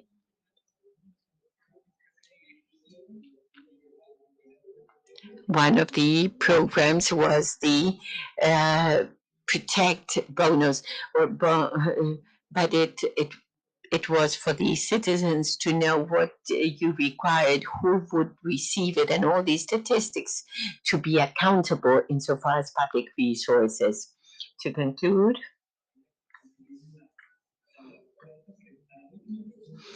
I will refer to the last question. What other capacities need to be developed and strengthened for post-pandemic recovery? And here,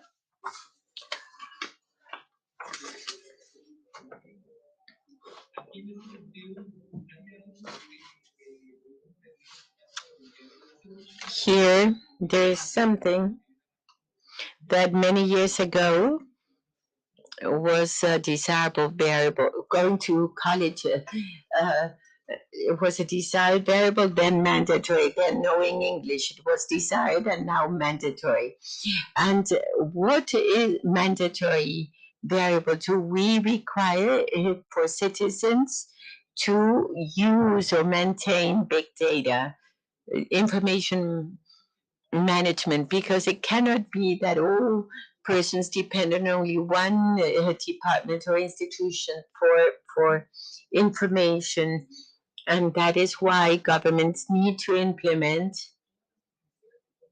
the fact that all departments or units specialize in managing big data, in data mining, in data clearance, in data purging, so that public policies, projects, and plans and programs can be developed that information-based and not expectations-based.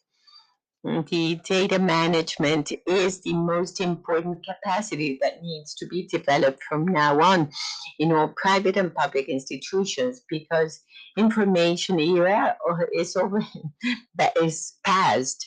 We are in the era of use of information, because all the information is in Google and everywhere.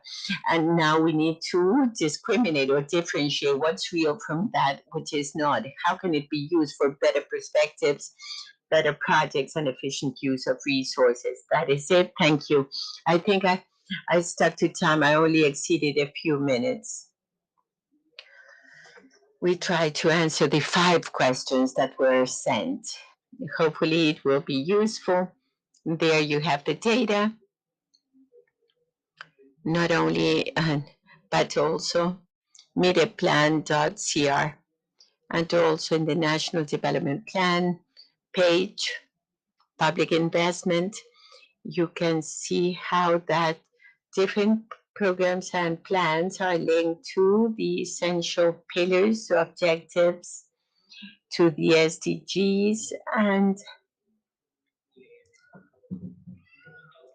the structure of results for development, and maybe it can be used as a tool to avoid what the Speaker of the Dominican Republic said, that is that planning remain in only poetry. Thank you for the time.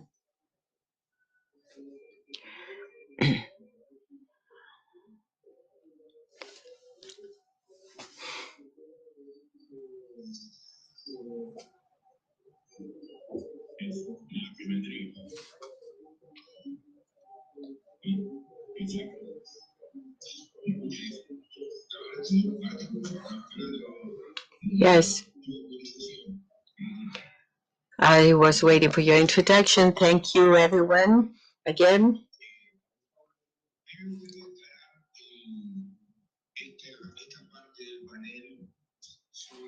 I would like to refer to aspects that I deem of great importance, and that is the need to create certain institutionalities or institutions. But beyond the institutionality of the public sector is to build within them permanent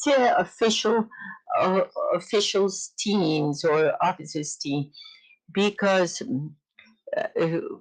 however, I mean, governments move on, and what you need to have is permanent officers, which at the end of the road, that is what you they are the ones that do the things or develop the tasks that really implement the plans. And we have learned that the only way or the best way to give adequate response is to have expertise. And expertise is in the staffs that unfortunately have moved. You have problems. You have problems, challenging situations, and staffs have experience, have collective memory, and advise the authorities for them to adopt certain adequate response measures. Perhaps that is one of the advantages that Uruguay had when we had COVID emergency. There were several people in the team that had a long-standing expertise in other complex situations, not pandemics, but difficult, very complex situations, and therefore clearly a strategy of planning from day one. Although the government had taken office only 12 days when we had the pandemic here in Uruguay, and clearly there was no preparation, or we hadn't internalized the problem. In 1 week, in a bit less than 1 week, teams were set up and we incorporated the experience of other countries. We started to see others emergencies, not pandemic only, but economic emergencies. We were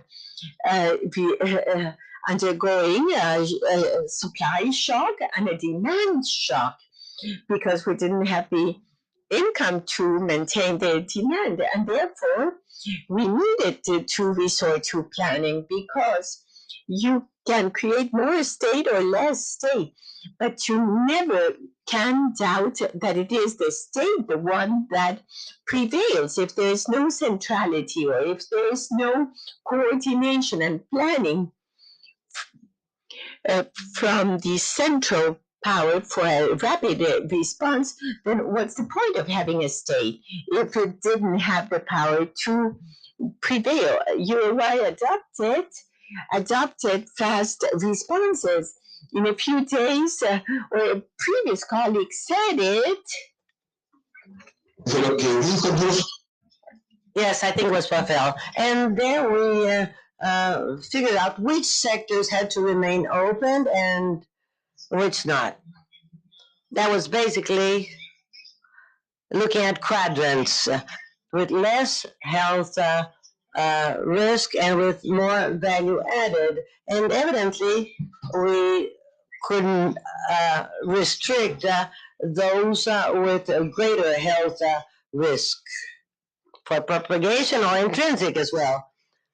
Now, the agricultural activity is very important. That wasn't dealt with, but we had precautionary measures to foreign trade,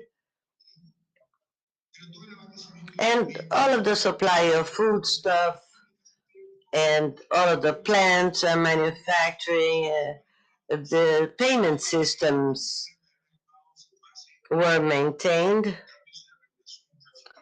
because of there were a change in the standards and there was liquidity allowances and that sort of thing. The idea was to maintain the payment system through the functioning of ATMs, banks, etc. This planning, at first, was done by the authorities at first and the technical teams.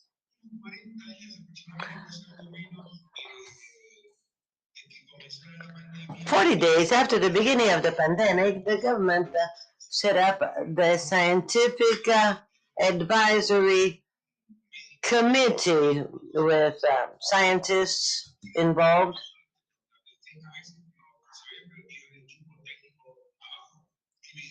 And there was a technical team divided by different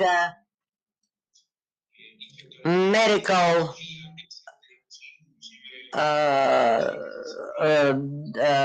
specialties. There were pediatrics, geriatrics, etc. And there were also other scientists. And these gave him support for other decisions that had to be made. The opening, for example, of shopping centers, of schools, although they were closed until a few weeks ago. The opening of shows, showrooms, theaters, public shows, etc. Protocols were made and drafted, but then something else happened. We started strengthening the links with the subnational emergency systems. The country has a national emergency system that never imagined that they would have to attend this kind of emergency. And there was coordination with subnational systems for other matters. So very rapidly, a system had to be figured out through meetings with other experts for these emergencies.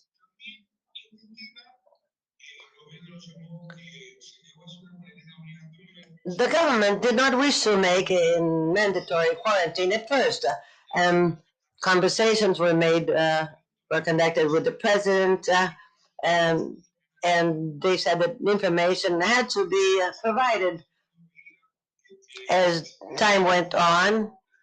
More data was needed, such as how many patients had recovered, what was happening in the different communities, in certain places. So information was improved on how to prevent infection and so on. We then started authorizing a few activities.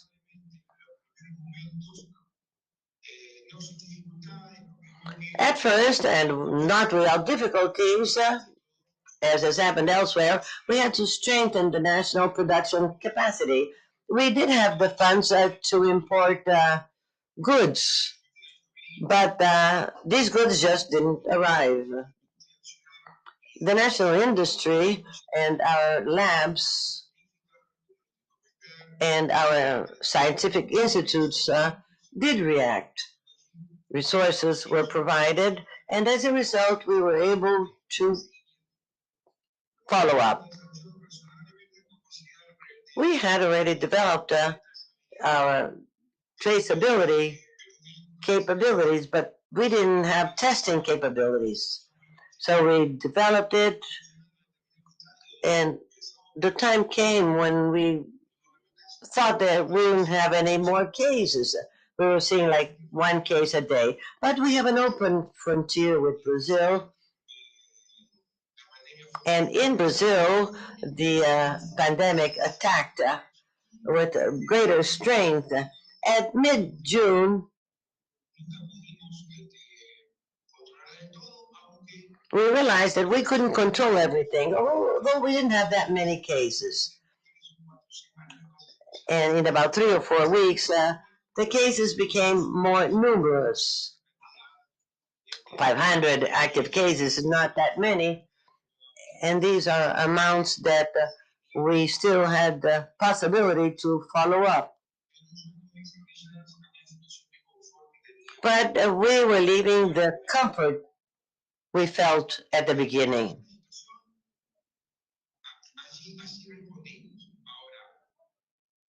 So that was the situation. Now, from then on, let us take a look at lessons learned. The participation of subnational governments. Let's see that. First of all, transparency and the so-called open government are fundamental. Secondly, emergency situation must involve all sorts of coordination. And our office, by the way, advises the presidency. And here, there must be full coordination. Pavel's words were clear and concrete.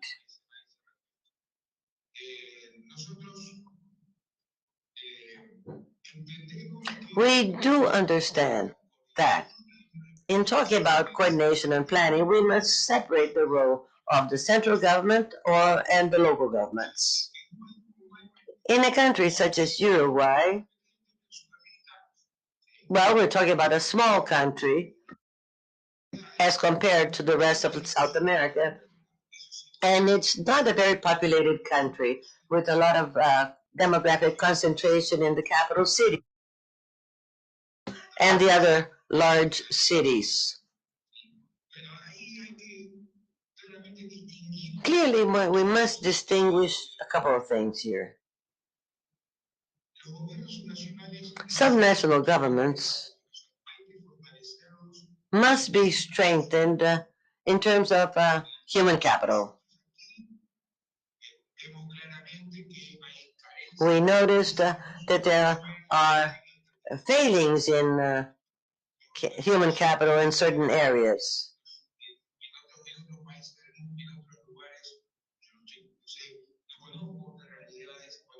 I don't know the situation of other regions, but this is something that happens in Uruguay. If we don't have qualified people, then we won't be able to reach our goals. We must also separate functions. The greatest kind of coordination in a centralized government such as Uruguay involves investment going into the subnational governments.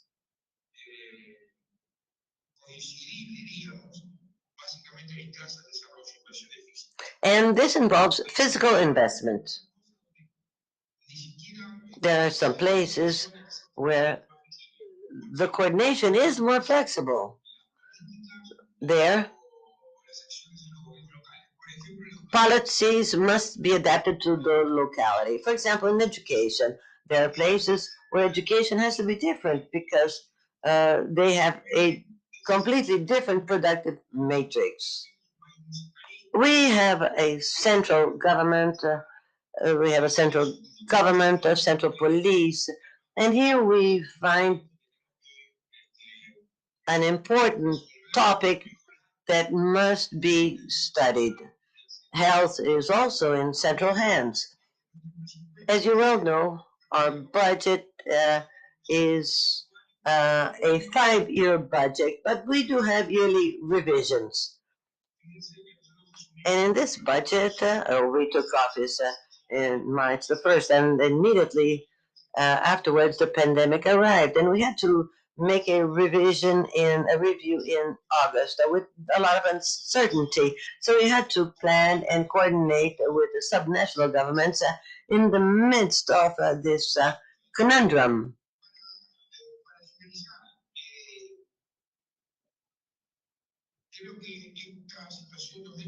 I would say that this situation brings in a lot of learning, though. First, our country did react quickly. Secondly,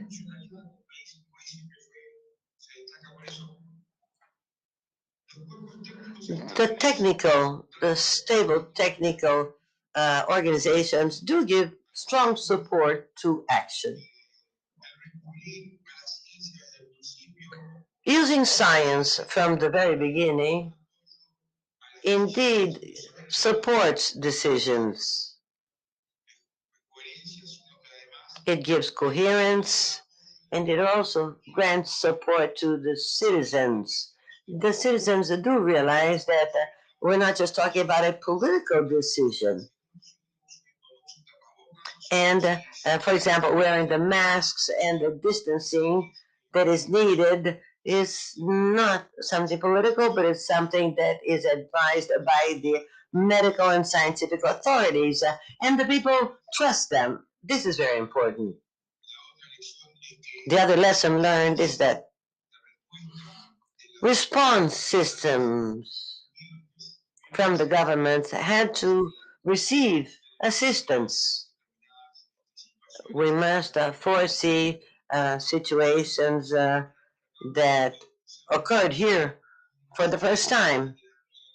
And I'd like to quit here and thank you for your attention. Very well. Jose Agustin, please unmute your microphone. There you are. You started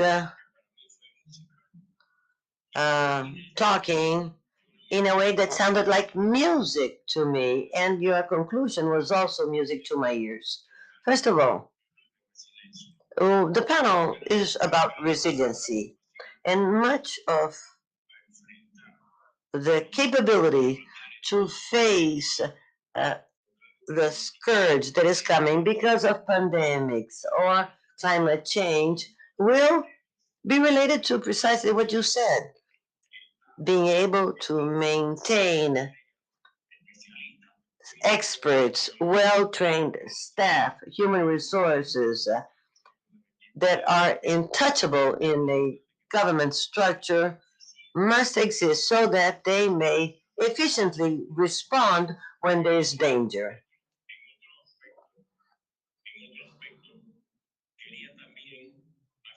I also would like to talk about the intersectorial nature.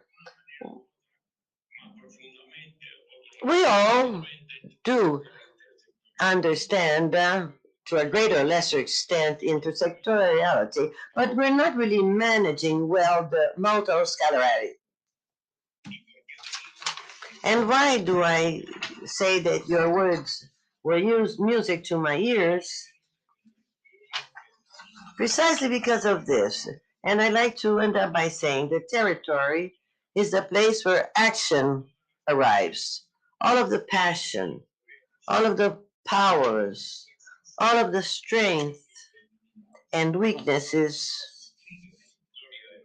There is where mankind's history is written. That is why this must be understood by the argument that there's no way to define the individual to the group, to the community, society, without placing them in a certain territorial, geographic place.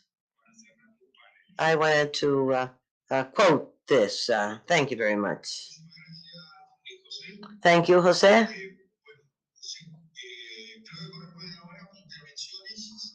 The time has come to hear comments by the delegates.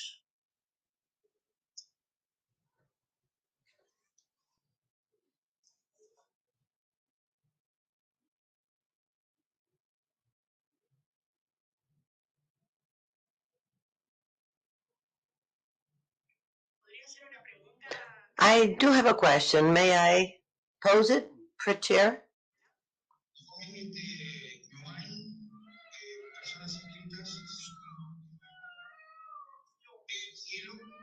Cielo, go ahead. Thank you. I have spoken, but apparently you didn't hear me. Thank you so much for these presentations. I do have a question, and that is related to keeping the commitment of the team of civil services servants.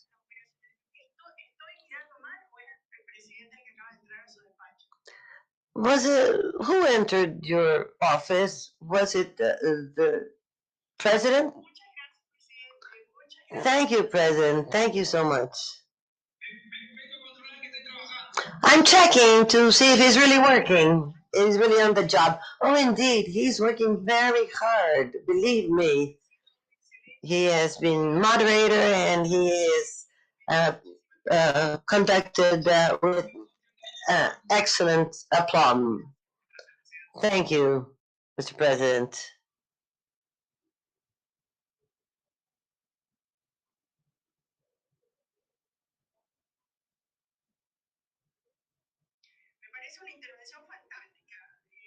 This has been fantastic presentation. The question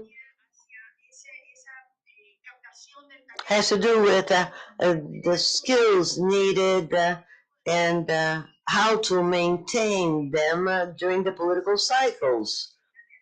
This is something that happens in our democracy. Uh, governments come and go. So how can we keep the well-trained staff?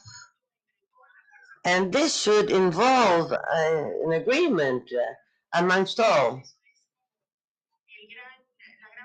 This is the big question. How to build a team that will last different political cycles. This is something that perhaps can be valid for all countries, and it was a pleasure to greet the president. It was by chance. It was not planned. But that's how he is.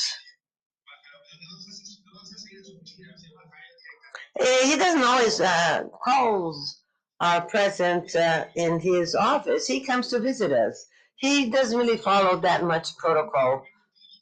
He is very respected, but sometimes he skips protocol, which is just wonderful. Now,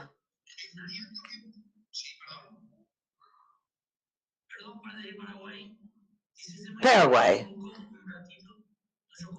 We have asked the floor. Our General Director of Public Policies would like to express his feelings on this. Certainly, but I am afraid we are way behind schedule, so I ask that he be as brief as possible.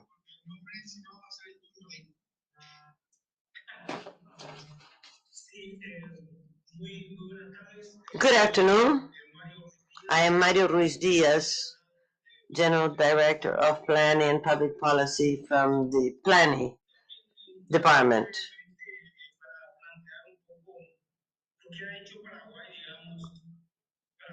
Let me talk about what Paraguay has been doing in facing the pandemic. And I'd like to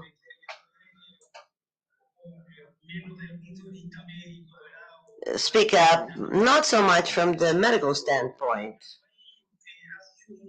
Paraguay has been one of the countries to decide on strict quarantine and lockdown. And that was helpful to create the conditions to face COVID.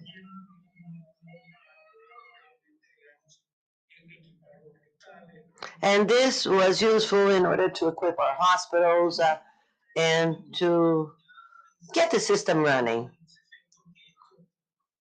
We have to take a look at the effects. And the first thing that we did was to pass an emergency law that enabled the executive branch to place a large amount of money to be available for granting loans. This emergency law provided resources that had been destined for the most vulnerable sectors that had been strongly affected by the pandemic. We're talking about informal sectors. Since then, new initiatives were made, such as funds addressed for SMEs and special credit lines to strengthen the work of other sectors. And this is very important for the economy.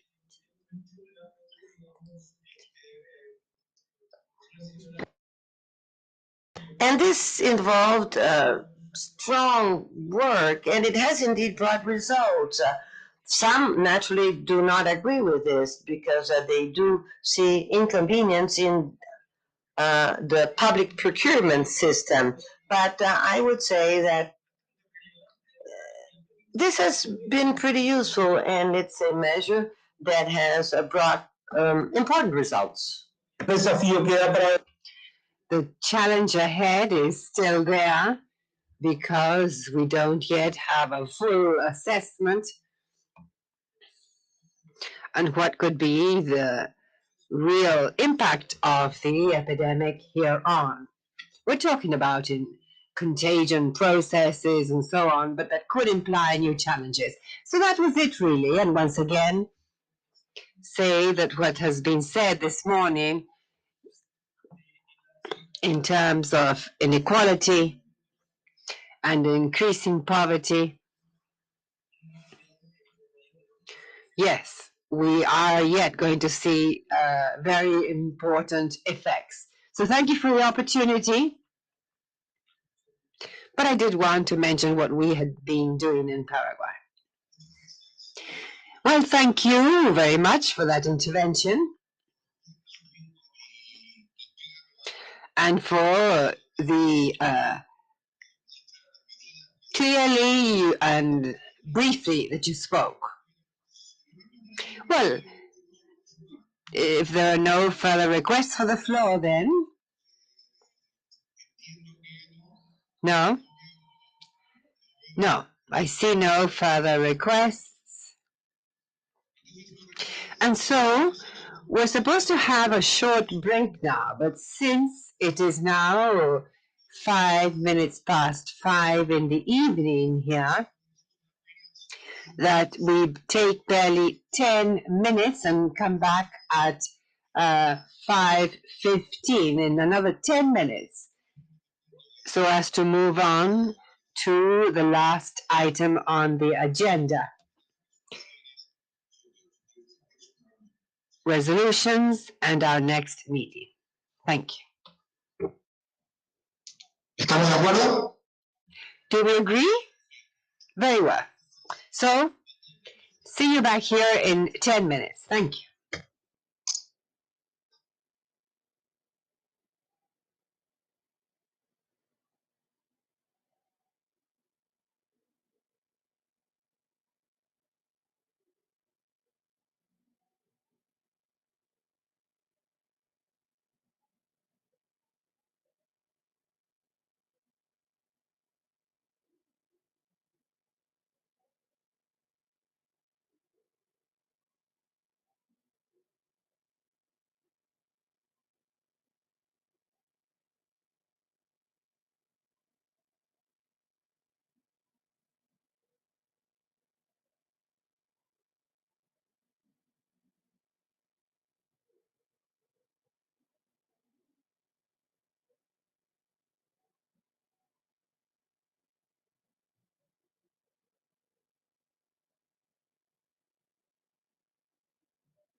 Por contribuir a un mejor conocimiento, difusión e implementación de los derechos de acceso a la información, la participación pública y el acceso a la justicia en asuntos ambientales consagrados en el principio 10 de la Declaración de Río sobre Medio Ambiente y Desarrollo.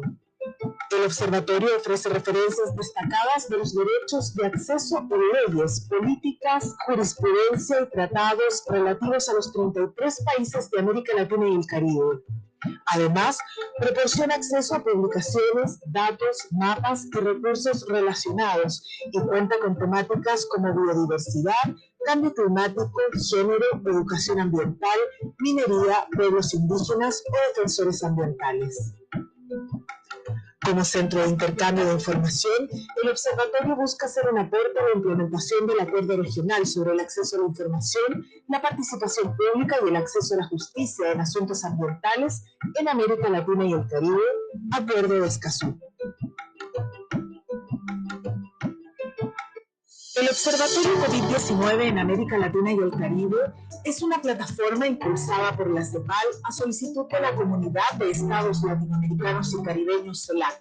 El observatorio rastrea las políticas públicas que los países de América Latina y el Caribe están implementando para limitar el impacto de la pandemia del COVID-19 en la región.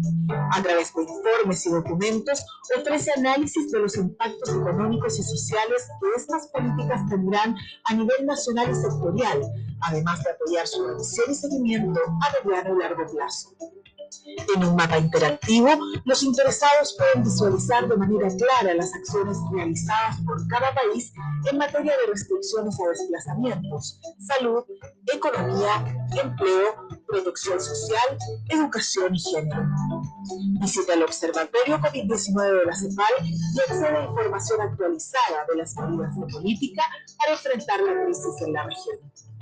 Atendiendo el llamado del secretario general de las Naciones Unidas, Antonio Guterres, quien propuso el establecimiento de centros regionales de gestión del conocimiento, la Comisión Económica para América Latina y el Caribe y el Programa